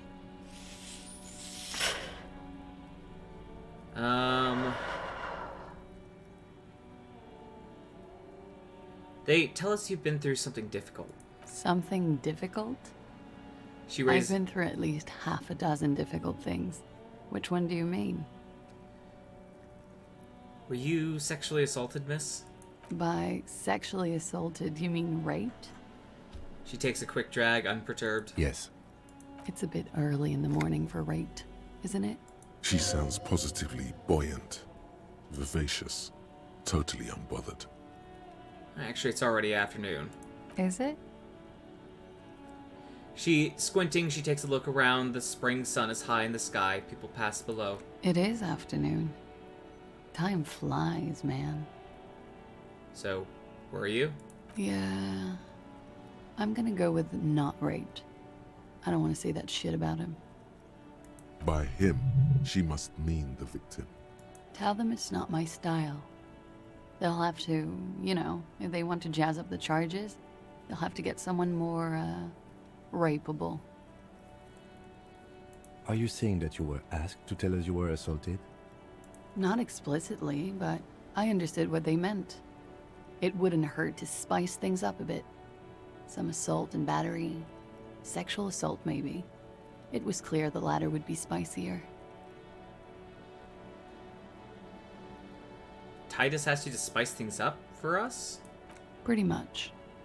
She cradles her coffee cup in both hands. Warming them. She must be very cold and exhausted of this life. What did happen between you and the victim? We partied.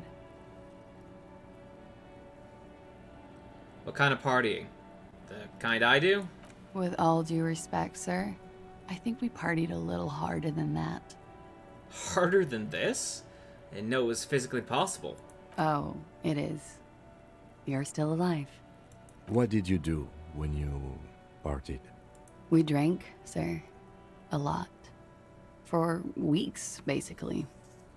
We had that effect on each other. We made each other drink harder. That's why I liked him.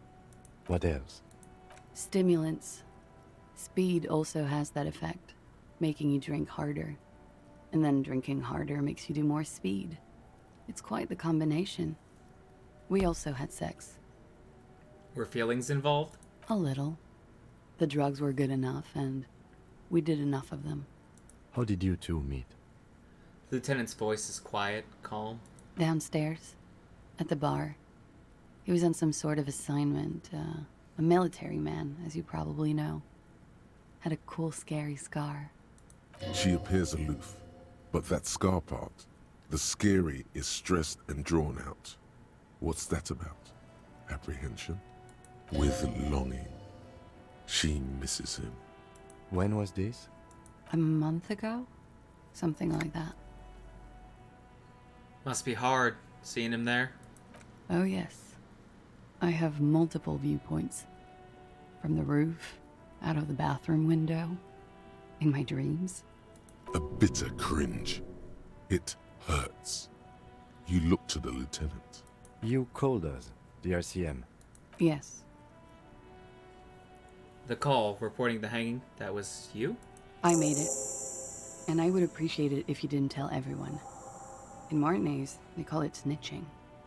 Reporting crimes is confidential in Ravachol, miss. If it's snitching, then why do it? Because I couldn't handle it anymore. None of these people called. He just kept hanging there. Then they started stripping him. She takes a drag, her voice thick with disgust. The voice was disguised. Did you... He asked, clearly wishing to distract her from the images. I didn't exactly disguise it. I just muffled the mic and nicked the landline a little. Nicked it how? With nail clippers. And I diverted some radio fuzz into it. Into the cold wire. Which landline? The one downstairs, officer. I used the whirling landline. Why go through all the trouble? I don't know, sir. It was stupid. I was drunk, too. I was probably afraid the Union was listening in. Locals say they have ears in the wires. Thank you for making the call, miss. It was the right thing to do. I didn't want to, sir. But if I hadn't, he'd still be hanging there. She looks away. He won't be down there long, miss. We will move the body to the morgue soon. What can you tell me about him? Name, eyes, age? I'm sorry, I can't do it. Not right now. Later, maybe. I keep seeing him. Like he is now. I can't talk about his... I don't know. Hair. Another puff, more nervous. I know it's difficult, miss. We can return to it later. She meant she sees him in her dreams. I've also seen him in a dream. You have? Not like I do, I imagine. She's run out of cigarette, time to light a new one. She sees them in each other's arms. I see him as me. She fishes a cigarette out of her pack and lights it, then looks at you with her lungs full of smoke. I can see the similarity, yes. She breathes out through her nostrils. The air smells of menthol. Funny. The lieutenant asks softly. Funny how? Nothing. I also saw him.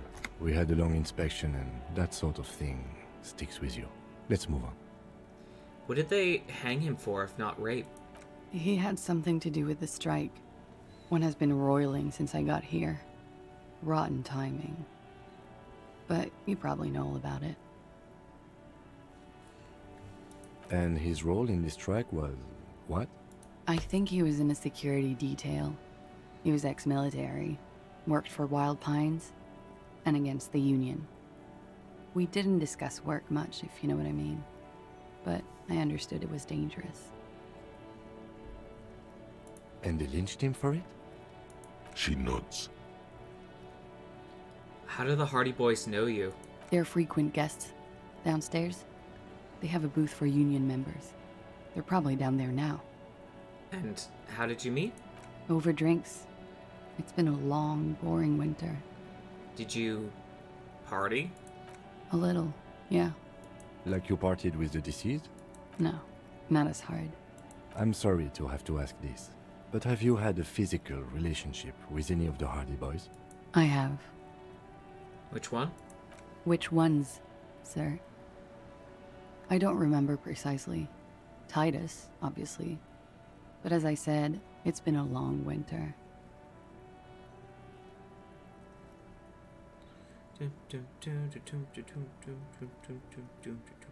Okay. Could that have been part of the reason they hanged him? Could that be why they lynched him? Jealousy? I hope not. Actually, I know that's not the reason. I'm careful about that kind of thing.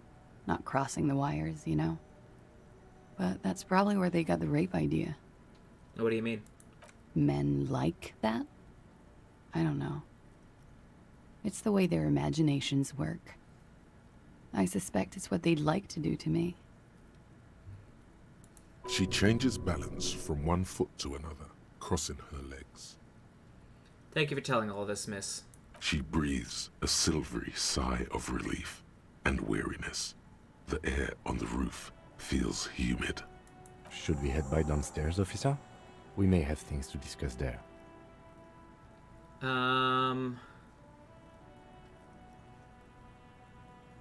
Something else before we She go, little nods. thing. Silvery cigarette fumes disappear into her mouth.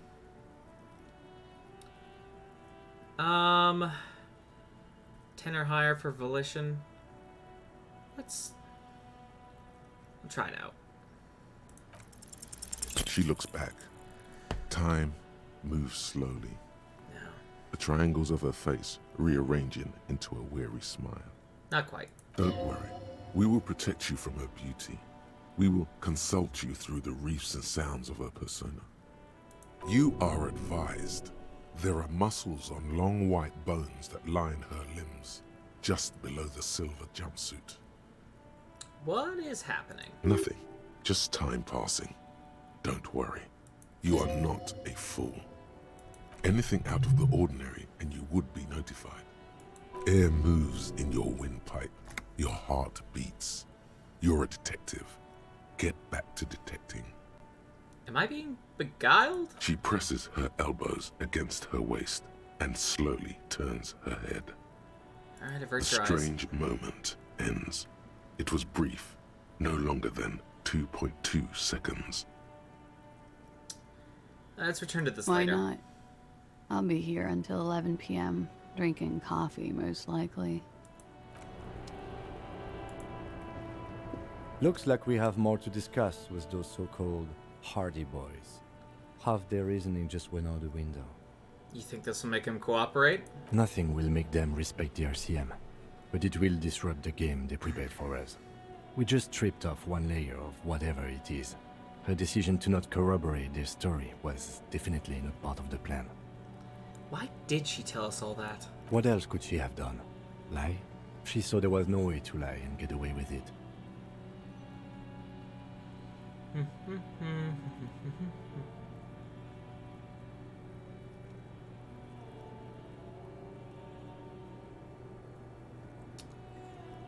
I'm not sure she had to lie. I wouldn't have known. If not you, then me. It was a smart move from her. She seems candid. You think so? Being candid is the best way to lie.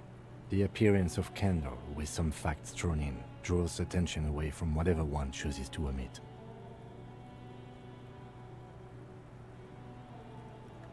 She may be trying to control the pace of the investigation. Anyway, we should move. I suspect our inquiries will bring us back here soon enough. Sure. What's through this other door? The same small, heavy door. No lock in sight. No, we're good, thanks. Where does this lead to? I don't know. He makes a note in his notebook. It is not the first closed door we found in this building. There is also your mysterious blue kitchen door. Do you think it's important? I don't know. The further we get, the more this building seems to be tied to the case. Below, the hostel cafeteria creaks and groans under your added weight. A skeleton of composite support beams and cantilevers. Tap on the roof with your foot. A dull thump. Somewhere inside, a wind brace rattles from the imperceptible motion of the building. The vigilantes, the cadaver, and a number of people connected to the case are in or around this building. This door is part of it. It's not unimportant. Push. It's barred from the inside. You hear the bar rattle in the brackets. Alright, we'll leave for now.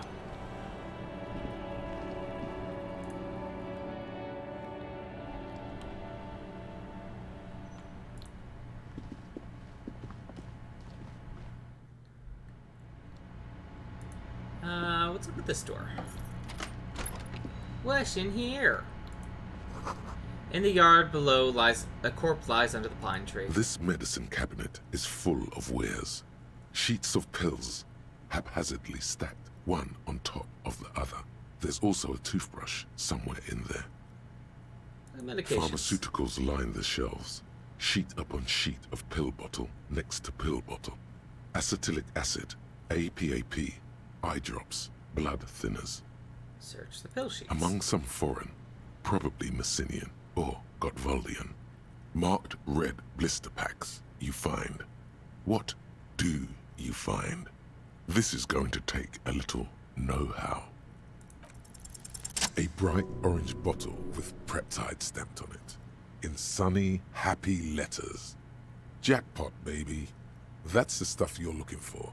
Your palms begin to sweat just holding that little plastic container. What's so exciting about this orange bottle? It's speed, man. Just what you were looking for. They call it dextroamphetamine and talk about psychological disorders. But what we're seeing here is some scientifically advanced trucker speed.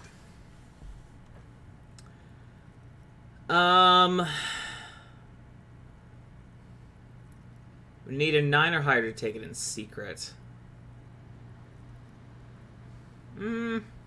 Lieutenant, I also see a brand called Preptide? Preptide, a euphemism for pharmaceutical amphetamine. Prescription speed. Actually, your current ADHD med. Neat. The fuck are you waiting for? Let's get super fucking preppy. No, definitely not now. Nope. Close the cabinet. This medicine cabinet is stocked with... It's been used quite a lot. Quite the collection Anything here. of note? Pill bottles rattle like bones as you search the cabinet. Paracetamol, histoperidol, something in a foreign language you can't read. Behind them, an unusually shaped nasal spray. Its label reads, Nacra. What's Nacra? An opioid receptor antagonist. It's used for diamorphine overdoses. Alright. Well, should for some reason we need it, we know where to come.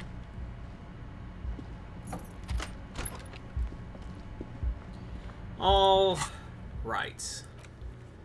Confront the Hardy Boys with what Clausius told you, yeah. Alright. Oh, Hardy Boys.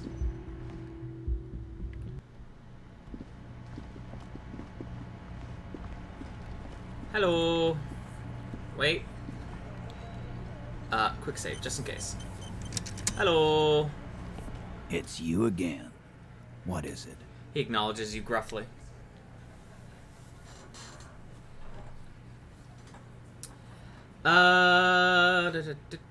Clausius says she wasn't raped. Fuck. I knew that fucking whore couldn't be trusted. The big man's eyes and veins bulge. You've hit a nerve.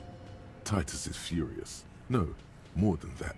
The loyal Titus feels betrayed. For the record, Titus Hardy did not explicitly specify the victim as a whore, nor did he say anything about trusting her. Uh-huh. Oh, shut up and stay out of this, Liz. He raped her. He was out of his fucking mind. You have no idea. She's just in denial, asshole. You don't understand the traumatic experience. She's shutting down, and she doesn't fucking trust you. Yeah, she's crazy, you know. A crazy bitch. You know the type. She's fucked up. Crazy? What are you talking about? She was very lucid. She wasn't raped. The witnesses' statements were very clear. The lieutenant's voice is beginning to betray his agitation. Lawman, I'm at the end of my goddamn rope with you.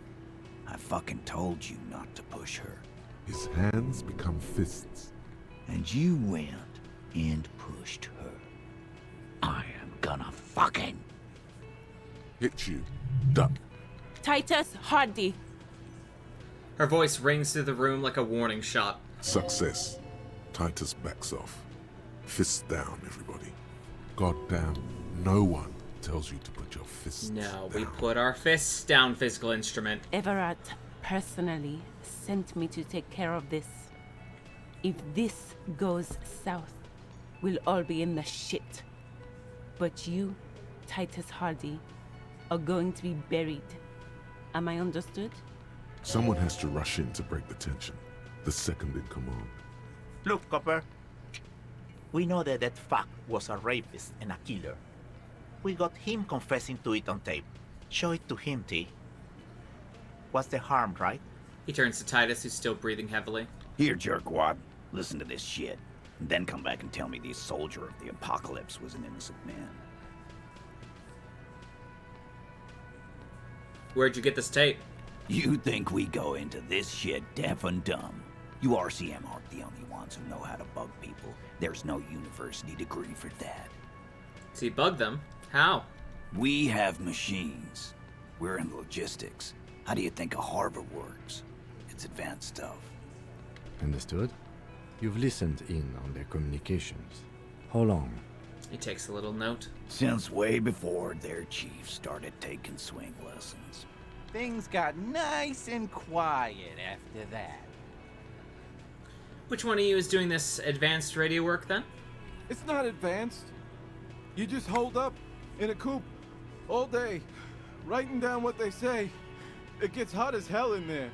Don't put yourself down, Angus. It's important work. The chief picks his beer back up to offer a silent toast. Yeah, man. You're like a radio genius or something. Those notes are some in-depth stuff. Indexes and shit. Where can I listen to this? I'm sure we can find a tape player. The lieutenant whispers. Where can I listen to this? Why don't you try shoving it up your ass, genius? Yeah, play it with your ass, cocksucker. His voice echoes like thunder in the small I'm room. sure we can find a tape player. It's not a problem. He repeats calmly in a hushed voice. Why should I care about the tape? You lied to me. You don't care about evidence. The fuck are you a cop for, then? Pigs, T. They don't care about getting the truth. They care about getting convictions. They are fucking keeping a score on their bulletin boards. I won't be on your bulletin board. If you don't listen to the tape, we got nothing to talk about. That's enough for now. We'll get back to the investigation. Don't forget your tape, lawman. Compliments of Titus Hardy. Fine, I'll listen to it. You do that. Oh, and keep it. Maybe you'll need a reminder of human ugliness someday.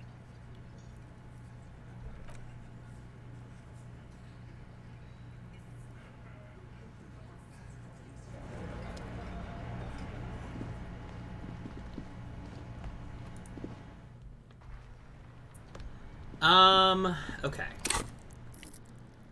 Got another point. That's great and all. So we got the tape. You stare at the great door gunner Megamix. If only you had a boombox, you would be able to play Titus's tape. The tape feels ominous. Upon it, the dead speak. Respect the tape.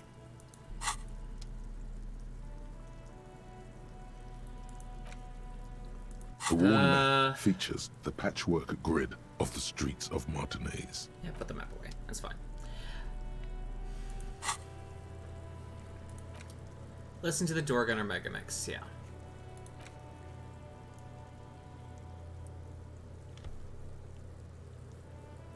Let's see.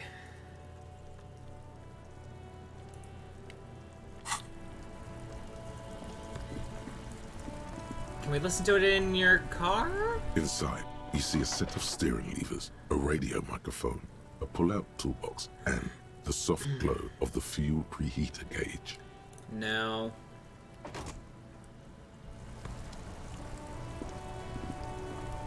So we are looking for a boombox of some sort. I don't think I've seen one of those yet. An old monument stands in the middle of the traffic island, pointing toward... This is not super important, but I want to see this. Even by the standards nice. of the Philippian kings, old sumptuous Philip was known for his profligacy. In what way? Well, he blew through the whole national treasury, starting the decline of one of the penultimate century's greatest superpowers, the suzerain of Revachol. His own maladministration foreshadowed the fall of the monarchy during the anti-centennial revolution, an end to his family line and the monarchy on the Insulindian Isola. How did he manage to blow through the entire national treasury? Stories have it that he had his bedroom converted into a treasure chamber, where he stored unfathomable wealth. Krugerrands, bars of gold, ornate weaponry, armor, and various chalices. He called it the Sol Aurum. It was obscene. There were whispers he slept on a huge pile of gold-dipped feathers, like some obese dragon, instead of a bed, like a normal person. The man certainly knew how to live.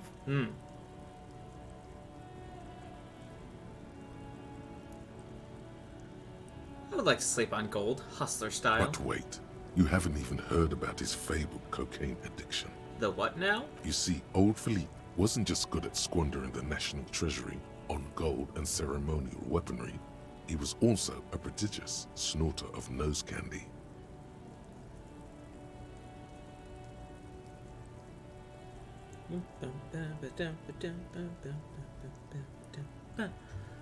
Not just any nose candy, though. We're talking Royal Philippian Blow, allegedly twice as potent as the stuff you find nowadays, and purple. Philippian cocaine was purple.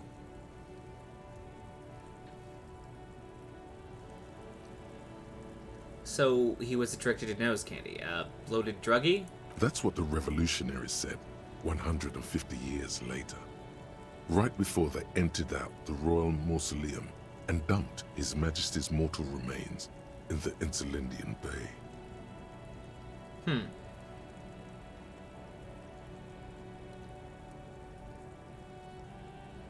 Okay, where is he buried now? Beneath the cold waters of the Insulindian Bay, thrown there by the revolutionaries after they cleaned out the royal mausoleum.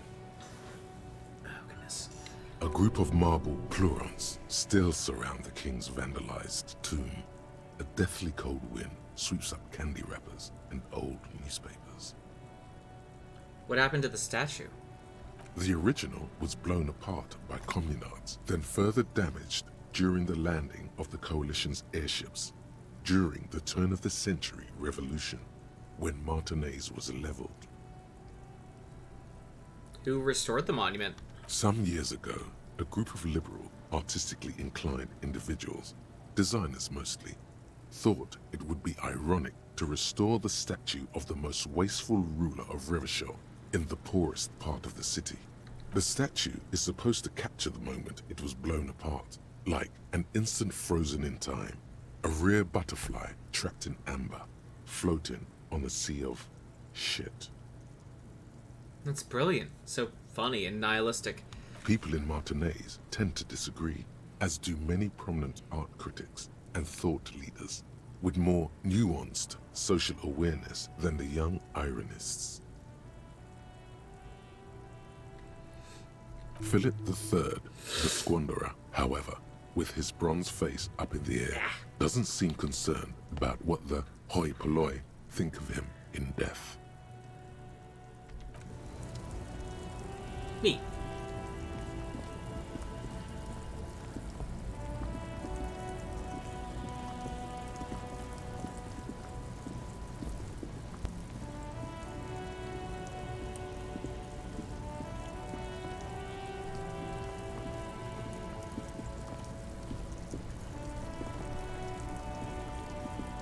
Stuck in the rain in a traffic jam, man.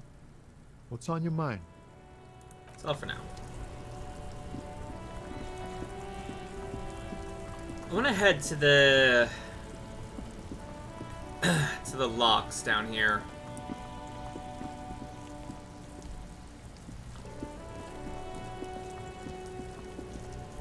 I know they won't be fixed until tomorrow. But let's curious if there's anyone I could talk to about all of it. G'day to you, officers. Bye. A couple of indicator lights are missing from this control panel. Loose wires dangle from the now vacant holes. In the middle is a lever. Beneath it, a small metal plaque. This panel usually closes the water lock, turning it into a bridge that lets you cross the canal. But there's a crashed salmon and butter sign in the way. Pulling the lever probably won't do anything. Probably. Pull the lever all the way up until the metal clicks against the contact pins. You hear a soft clunk. Then, nothing happens. Push it harder!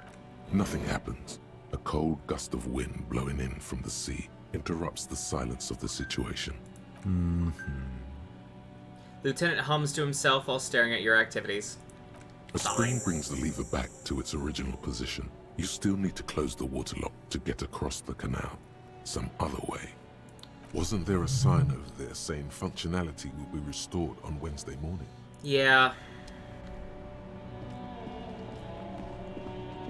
Just gotta wait till tomorrow, I guess.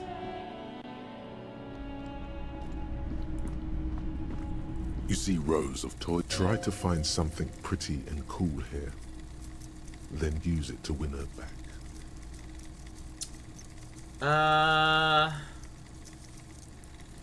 Right. I didn't end up getting that tin soldier after having to redo all of that. Hello, sir. Hello again. How can I help you? I think I'd like to... looking for something that plays a tape for police business. A tape? We have boom boxes for sale that will play it. Check the shelves. Something I like to sure. sell. Let me have a look. This. Anything else you're thinking of selling? I'll take 34 cents. Nothing Another else. time, perhaps.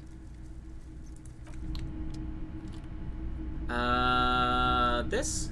The boomboxes on the shelf look well-loved and well-traveled. Chipped, dented, they stare at you with the unblinking eyes of their tape reels. Stand on the tips of your toes to see more. One especially catches your eye. Deep gold and amber plastic with a big old handle on top. A classic boombox that says Stereo 8 approved. This is you. Golden orange. A sunset suite. Just make sure it works before you buy it. Are you sure this is all in working order? Absolutely. I've tested each one myself with recordings of speech, found sounds and music from a variety of genres. Even though I don't really like music. Can I just play a tape on one of the boomboxes real quick? Sorry, man. I can't be giving out freebies. Never have, won't now. The Stereo 8 approved machine here. It's a Harman Welsh W2. Made in Vespa. Designed in Seoul. Plays all reel-to-reel formats. 2mm, 8mm, 12mm. It's even got a little radio in there. It'll set you back 12 real. Can I get a discount on this boombox? A police discount? A discount? I do have to keep the lights on, man. It's 12 real. A man like that in a neighborhood like this, in a rickety house falling into the sea, there's fear in him. Use it to your advantage.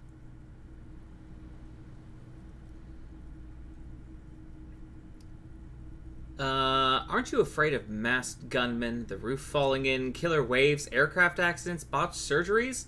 I'll buy it for 4 real. No, not really. I expect momentous change at any moment, but it seems that you are. He almost sounds concerned and seems to weigh your offer. Fine. 4 real it is. Success. Sort of. Whatever gets the job done, right? Thanks for the discount, man. Here's the money for the boombox. And here you are. Quality sound reproduction on the go. It'll play anything, wherever. Turn any tape into a conversation of sounds and shapes. Thanks. Step outside. And Play this. How do we go about playing them? Interact. The There we portal go. reel is just what you needed. The reels attach to the apparatus with a satisfying click. The tape is routed behind the magnetic reader. Play the tape. You push command set, and the tape starts spinning.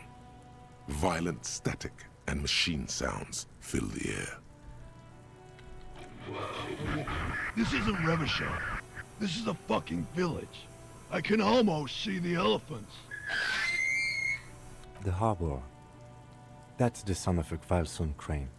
The lieutenant takes out his notebook. When this shit is done, I'm gonna tear that place up. Soldier of the Apocalypse style. Kill shit. Dogs and chickens too. Gonna run a room, Cordy. A real nice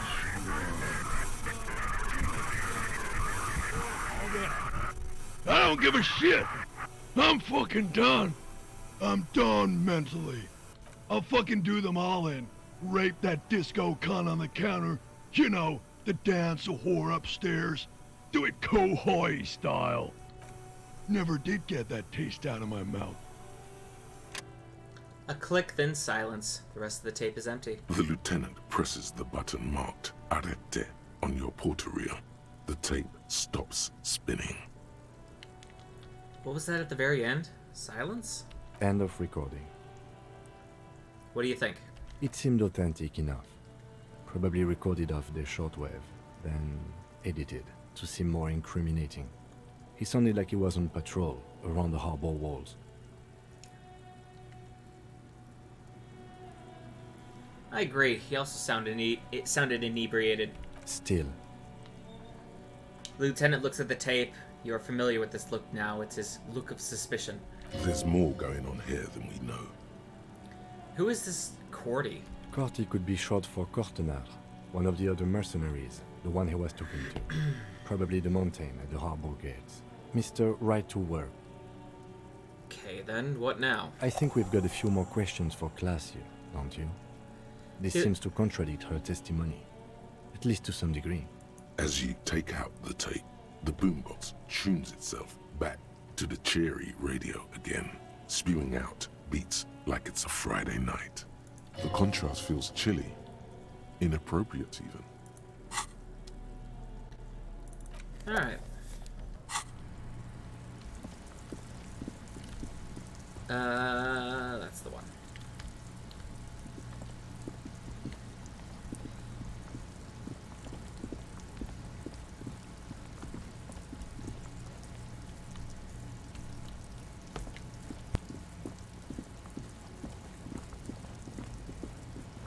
Okay. And go back and talk to, Glacier.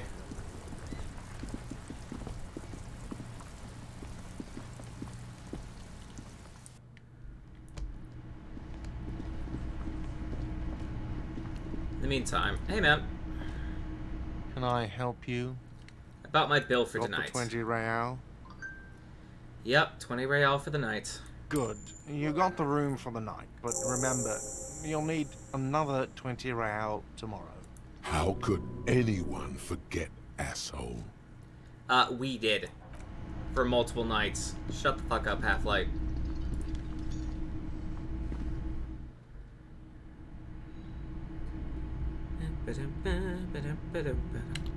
Okay.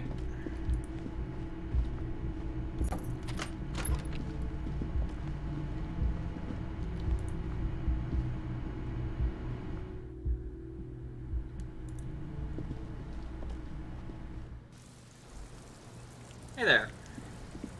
Officer, what brings you up here in the rain? Titus Hardy gave us a recording where the deceased states his intention to commit rape. She puts her coffee cup down. This does not surprise her. Did he? I never said he was a good man, or that he had good intentions. Only that he was never bad to me. On this tape, he specifically identifies you as the target. Where did they get this recording exactly? It's intercepted radio chatter of the deceased. recorded via de-encryption station. It's authentic enough. Does he say he's gonna do it Soldier of the Apocalypse style? Those are the exact words he used, yeah. Yeah. That was practically his pickup line. She picks the cup back up. A memory surfaces in her tired neocortex. It's not entirely unpleasant. Did he say whores a lot? Was he pretty much on the verge of doing it Kohoi style?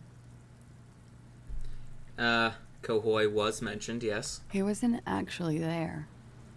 He didn't do a tour, or at least didn't tell me he did. Would have been overkill anyway. He lived his own little Kohoi. It wasn't his everything. Why say things like that? Machismo? Yes, was he bragging? Oh no, I'm pretty sure he did all those things.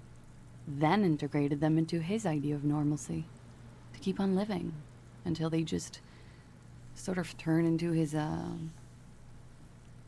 what's the word I'm looking for? Coping mechanism? Running joke. I was gonna say running joke. And it sounds like you didn't even get the good bits. Lely's punchlines got way, way funkier than that. He was like the Seminoles conflict, the Kohoi massacre, and the 36 famine in Yezut all rolled into one person, then cast in Orani ceramic armor, which he wore in bed and in the shower. You like that kind of stuff? We're all scraping up any happiness we can find, officer. Going around with our little scouring sticks. You, your first love, Mr. Kohoi here. Did he tell you he had actually done any of those things? Here in Martinez, I mean? No. We were too busy laying waste to our own nervous systems to direct any of the fury outward. He seemed happy, I guess. At ease. As much as a man like him could be. There is a small measure of pride in her, that she could quell the rage in such a being. Thank you for clearing that up, miss. Whenever you're ready. I'm interested to hear what Titus Hardy has to say now. She takes a very small sip of her coffee and smiles. Now that you've had some time, can you tell us more about the victim? Like, for example, his name? Actually, officer, I didn't know his name. I just called him Lely. A nickname? I guess. He came from Lelystad. It's short for that. And it was his army name, apparently. He said his real name wasn't his. I tried to pry it out of him, but it was no use. Lelystad. That's a good start. Lieutenant writes it down in his notebook. It just occurred to me, colleague. We still haven't performed a field autopsy on the deceased. Then starts tearing out a page but stops mid-motion.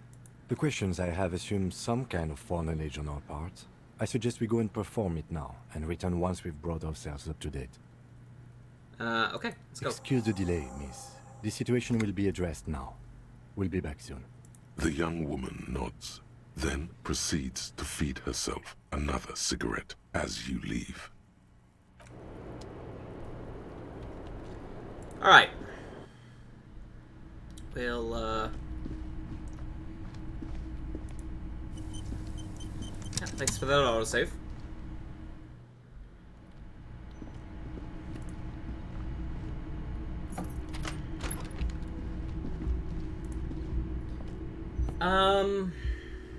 Okay.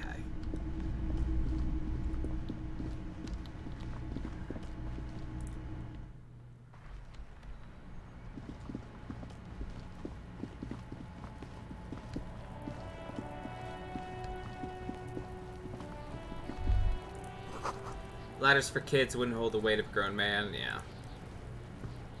The rotting man lies on his side, with his eyes looking straight through you. His body is supine and open to intrusion by autopsy. The lieutenant adjusts his glasses and takes a deep breath. First, what exactly is a field autopsy? Come on, officer. You know what a field autopsy is. You've done 100 of them. Do you have another pair of gloves? Unfortunately, no. I have the gardening gloves. Maybe they are enough? They are better than nothing. Tell you what, I perform the anatomical side of things, while you will take notes. Just fill this in, right? That's right. Alright. You knew it Because you inspected your ledger. The lieutenant is relieved you know the protocol. Yeah. Open your ledger at the field autopsy form. The dead man stares in silence as you crack open the ledger. The bright red paper is covered in boxes and lists, describing the condition of his skin and organs in 3 parts. Above those, an 11-field info form needs filling out first. It begins with... Number 1, assistant. That's you. Right. It'll be official. Harry Dubois. The corpse is indifferent to your scribblings, just lies there. The next box says... Number 2, coroner's case number... KK57-0803.0815. Write that down. Next. Name? We've heard the nom de guerre. Lely. It's better than nothing. Write it down. Lily, nom de guerre. What's next? Date of birth? Date of birth, yeah. NA. Age? Roughly 50. Approximately 50. The corpse looks ageless, like meat on a hook, teeming with opportunistic microorganisms letting out a foul-smelling diamine compound. Your eyes turn watery. Race? Mondial. The pudgy mess of curdled meat looks neither mondial nor anything other. Sex? Fucky, fucky! The little monster exclaims energetically. Male. Pigs can have sex! Male.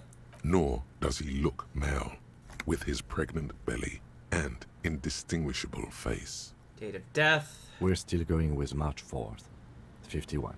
March 4th, 51. What else? 9. Body identified by is non-applicable. 10. Case number is the same as the coroner's case. KK 57 0503 0815 listens motionless, with the cargo belt still around his neck. Only 1 box remains. 11. Evidence of treatment. None. At least not after the initial examination. A strange word. Treatment. What exactly is treatment anyway? Interfering with the body's position or wounds post-mortem. How did you not know that? Aren't you a cop? You're leaving a weak impression here. Say something sure-handed. Don't overdo it. It's okay to be unsure. I'm not so sure. Didn't the footprints look like he was carried over? They'd have to have incapacitated and carried him over. This man was more than a match for untrained dogwalkers. He places his hand on the dead man's chest as if in preparation. Your central nervous system recognizes this gesture. It's the stations of the breath. Ecclesiastic, religious in nature, a holdout from pre-DeLorean burial rites. It takes him 2 seconds to perform. Then, somewhere in Jamrock North, a small wood shed behind Rosencrantz Row, Lieutenant Nick Feuerbach puts his hand to the chest of a small corpse, no larger than a monkey. It's raining outside, light drizzle. There is darkness in the shed. Elsewhere yet, an obese female sits in a wicker chair, her silhouette bull-like against the window. Outside, Grand Coudon. The day is turning dim for Sergeant Mac Dawson. Hand extended, he approaches, to make sure she is dead more than anything else. The building is tall, 7 stories wind-wrapped in solitude. Most of the apartments are unoccupied. This was a suicide. The other, an accident. The small one. And so, all across Jamrock, Coal City, GRIH, 42 deceased persons found today. 42 stations of breath. We should start the post-mortem. Turn the page. The corpse cannot feel Kim's hand on his chest. It no longer meaningfully interacts with its surroundings. A thicket of boxes and lists on red copier paper tries to answer why.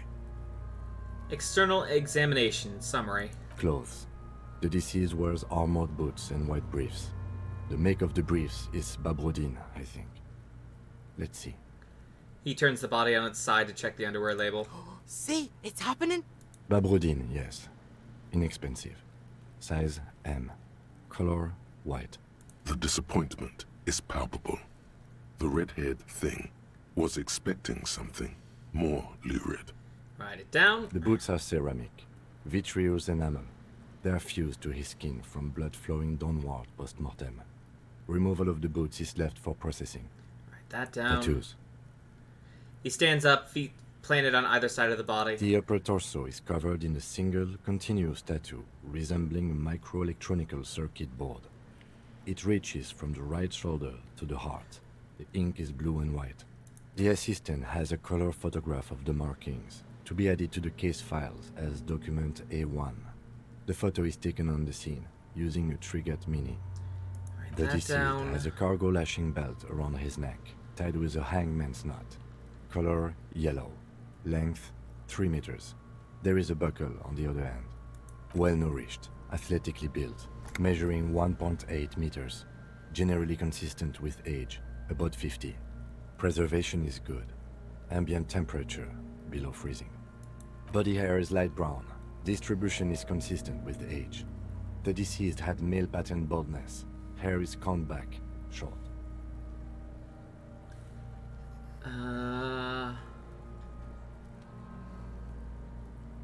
Write it down. Short, light brown, male pattern baldness. Lividity is consistent with hanging.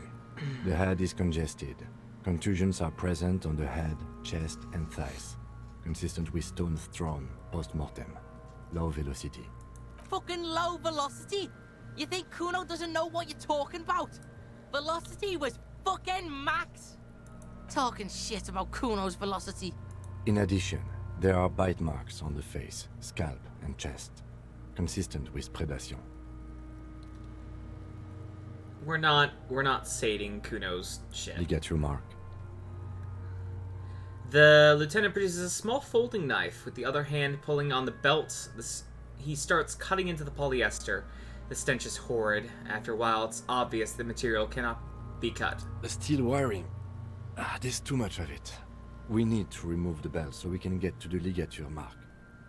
You got just the right tool for that. The chain cutters. Good thing we got these chain cutters.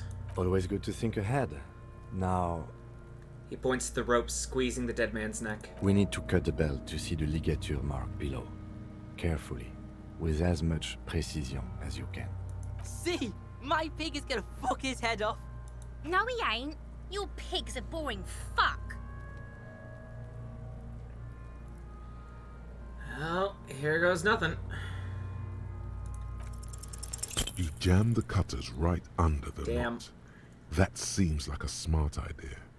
Yeah, somewhere there. Already, they're buried deep in the man's flesh. Then you rotate them to get a better hold. Then... Enough, cut some. Yeah, fuck him. Fuck that faggoty. Corpse fucking time. Told you my pig was hardcore. I should have a go first. I think I have a strategy. He steps in and takes the chain cutters from you. And let him work. He sinks the cutters into the knot, preparing to perform the cuts, with his elbow to his knee for precision. Yes, I believe we're on the step 1 of autopsy. Yes, that's much better form than you had. Snap. The knot is slashed. Another cut and the belt falls apart like a flower bouquet, revealing the dead man's neck and the dark red ligature mark around it. Here. He hands you the chain cutters back and then kneels closer to the body, running his fingers along the dark red groove until it comes to a gap. The rope rises to a point, leaving a gap in the ligature mark. The suspension point is in the back of the neck, on the nape. As it ought to. This is where its grip on the curdled meat is gentlest, pulling up. Fun fact, leaning into being Kuno's pig gives you a motivational bonus to the check. Neat. Hemorrhaging is observed on the skin, above and below the ligature mark. The mark is well pronounced, consistent with a drop from 1 or 1.5 meters. Right, Chest down. is intact. Normal contour. Abdomen is protuberant. Pelvis intact. Genitalia... He pulls down the man's underpants. No! Let's get up and see! I fucking knew it! This is clearly what they've been waiting for, ever since the autopsy began. The lieutenant is trying to make it as boring as possible. Genitalia is male and unremarkable. No evidence of injury. Write it down and move on. Back is symmetrical and intact. Upper and lower extremities are intact, but asymmetrical. There are combat injuries on the right hand, thigh, and hip. Bullets have bitten little pieces out of him. It must have been excruciating, especially the hip. Before you is a temple of pain that knew little tenderness in life. In addition, I see smaller, residual scars, too numerous to count, covering about 30% of his skin. It's the body of a soldier, a mercenary. Mm-hmm. We have a real museum here. Of battles, wars. Last item, hands. He takes the man's right hand in his, inspects it, and then moves on to the other hand. Pick up the hand. His flesh is cold, icy. Pleased to meet you. Where are you from and what's your name? My name is... I'm only fucking with you. I know where you're from. From Cappadocia. And your name is Il Corbo. What can I do you for, Il Corbo de Cappadocia? Pleasure's all mine. Yeah, he talks. Pleasure's all mine. Tell me, are you a temple of pain and a stranger to tenderness? You get me, Kobo. I feel like you were once for tenderness and kisses yourself, but then shit went south and now you're ahead of even me on the pain front. We should do this more often. Be close like this, I mean. Hands are clean. No sign of injury from struggling. Give me 1 second.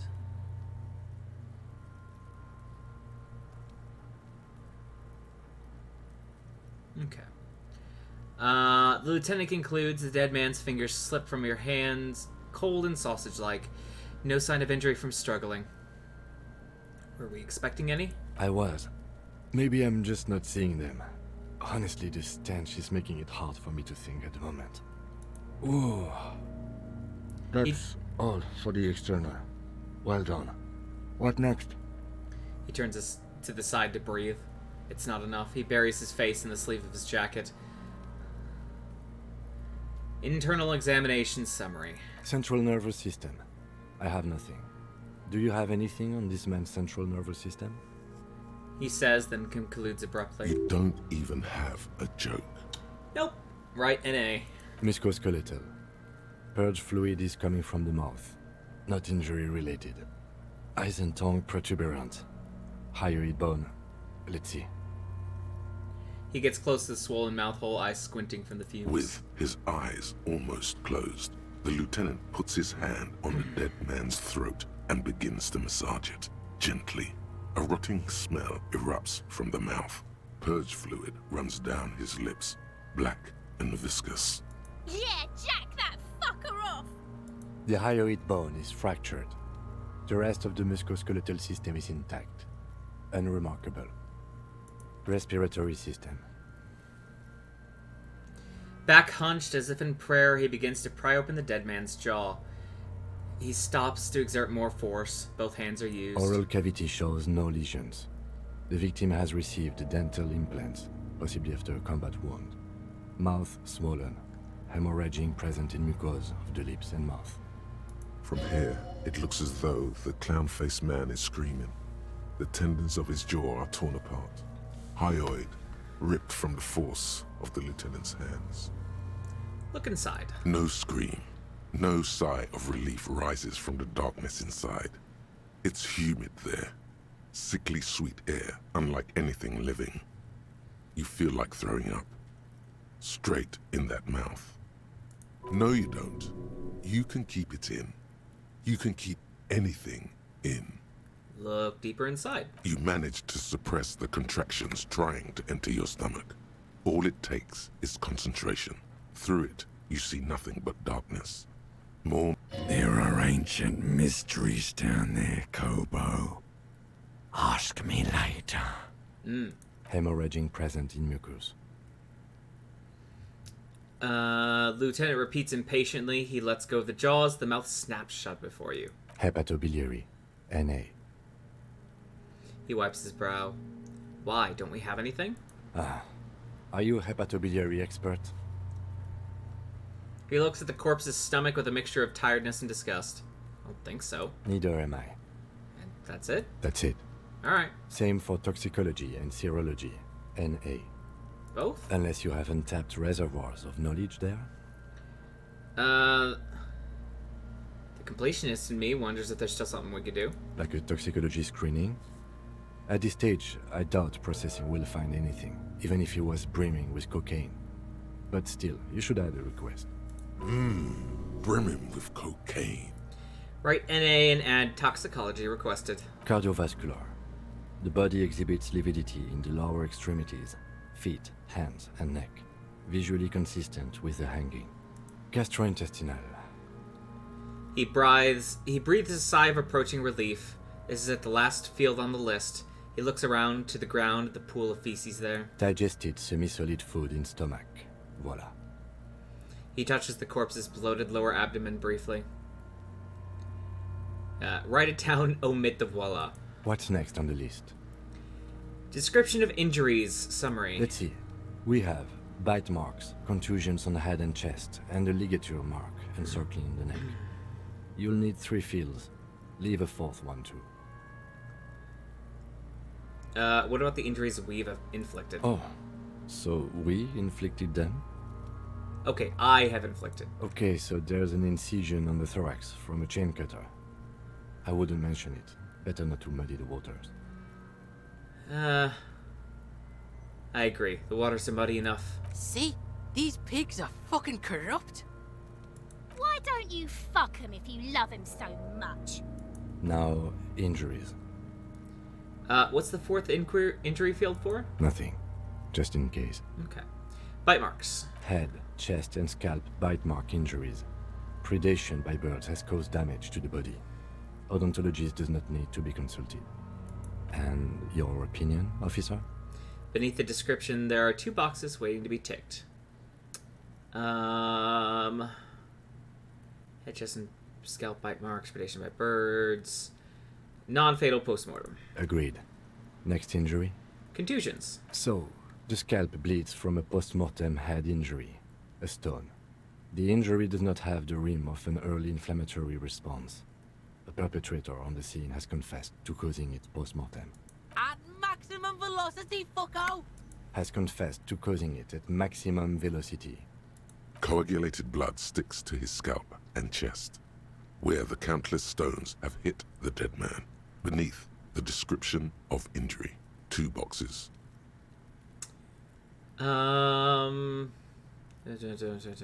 Non-fatal postmortem. Right. Next. To the page The back. corpse lay slouched. Tell to me the something, side. dead man. Shoot, Looney Rooney. At the autopsy, you said you have ancient mysteries? Oh yes, Kobo mi Lobo. In the gift horse's mouth. Tracts and wakes and waterways. Ancient materials buried. Yeah, but to where, brother? Afraid you gotta dip out. Up early tomorrow is fun hanging. Have a hood time zone. Stay G. Thank you very much for the follow. We will be, just so you know, we will be picking this back up tomorrow at noon. We're actually gonna be, we're actually at time, speaking of. So, yes, we'll be picking this back up tomorrow at noon Eastern Standard Time. So, hope to see you there. But to where, brother? Just a small gulp away. My beloved Kobo. A small gulp away. Enough. Come back later, Kobo. Alright. Injuries. Bite marks. Ligature dark mark. red abraded ligature mark encircling the neck, with a gap on the nape measuring, let's say, 7 centimeters. The hyoid bone is fractured. The cervical column intact. I see hemorrhaging on the skin, above and below the ligature mark. Depth of the mark, 1 centimeter. No signs of clawing on the neck. Write it down. Below the note, 2 customary boxes wait to be ticked. The man's head jerks to the side. The ring around his neck is visible. Opinion, fatal injury. That's it. We have established cause of death. It's not much, and it leaves much to be questioned. But it's a start. Let's wrap this up. I pronounce this field autopsy over. He produces a small plastic bag roll from his jacket. It's a body bag. First, how did it go? Well, we established probable cause of death. Some would say that's the goal of an autopsy. We also requested a toxicological screening. That was thorough. The results should arrive in a couple of weeks, if we are lucky. I will not hold my breath. What else? We were thorough with the list of injuries, too. We described them all in detail. What is there to say? Given the circumstances, it was a professional field autopsy. Oh yeah, well done, Master Detective. Maybe a drink is in order? Perhaps a drink is in order? Later, I mean. Now, you see, that worries me. You will die if you drink. You know that, don't you? You are proving a useful detective. The organization would miss you. Please get yourself together. The lieutenant from Precinct 57 thinks. What now? I need a copy of that autopsy form. Then I will drive him to Faubourg. We're about to copy the autopsy. For processing. He looks at the dead man one more time, then slip of red paper in his hand, then at the corpse again. He's thinking, did I miss something?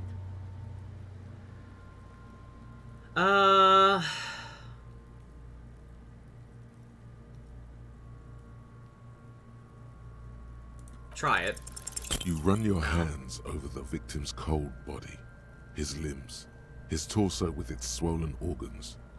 Maybe you should be more thorough. Nah. The corpse seems to yawn contentedly, as though it's glad you've run out of steam. Do you think we missed something? You can't shake the feeling that there are more secrets concealed in the flesh before you. No, let's just leave it to the processing guys. I worked as one of those processing guys for a year. They are butchers and clowns. I once saw 20 CODs go misidentified in 1 week. Chances are slim to none that they'll find anything useful in processing. In short, you and I are the last line of detection. If you're not sure we got everything, we need to look again. And for that, we need to refrigerate the corpse. Okay, where do we find a fridge for the body? It would have to be industrial in size. Let's start by asking Gart at the Whirling Rags and the Fritz store down at the gates. If they don't know, but only if all else fails. His voice trails off and his gaze settles on Kuno. Fuck are you looking at, Beano, man? You want a piece of the Kuno? Wanna get fucked? Only if all else fails. He stresses. Let's hurry then. This is one task we cannot sideline. With every hour, whatever we are looking for will become harder to find. Alright. Hard save. Autopsy done, but looking back into things eventually. Let's go back to the main menu. Oh, right. Hop out of the game, get our music back going. Alrighty, thank you all so very much for joining me. Thank you again to Queen Rowlett for the lovely raid, bringing your lovely folks here. Thank you again to Thousand Fires and Johansson for the follows. I appreciate you being here. Hope you'll stick around. Gone as well. Bye-bye. Goodbye, Johansson. Have a wonderful day. Hope to see you tomorrow.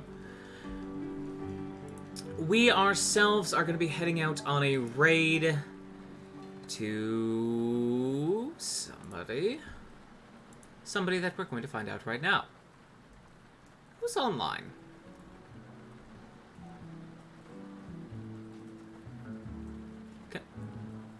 Computer? Oh, there it is.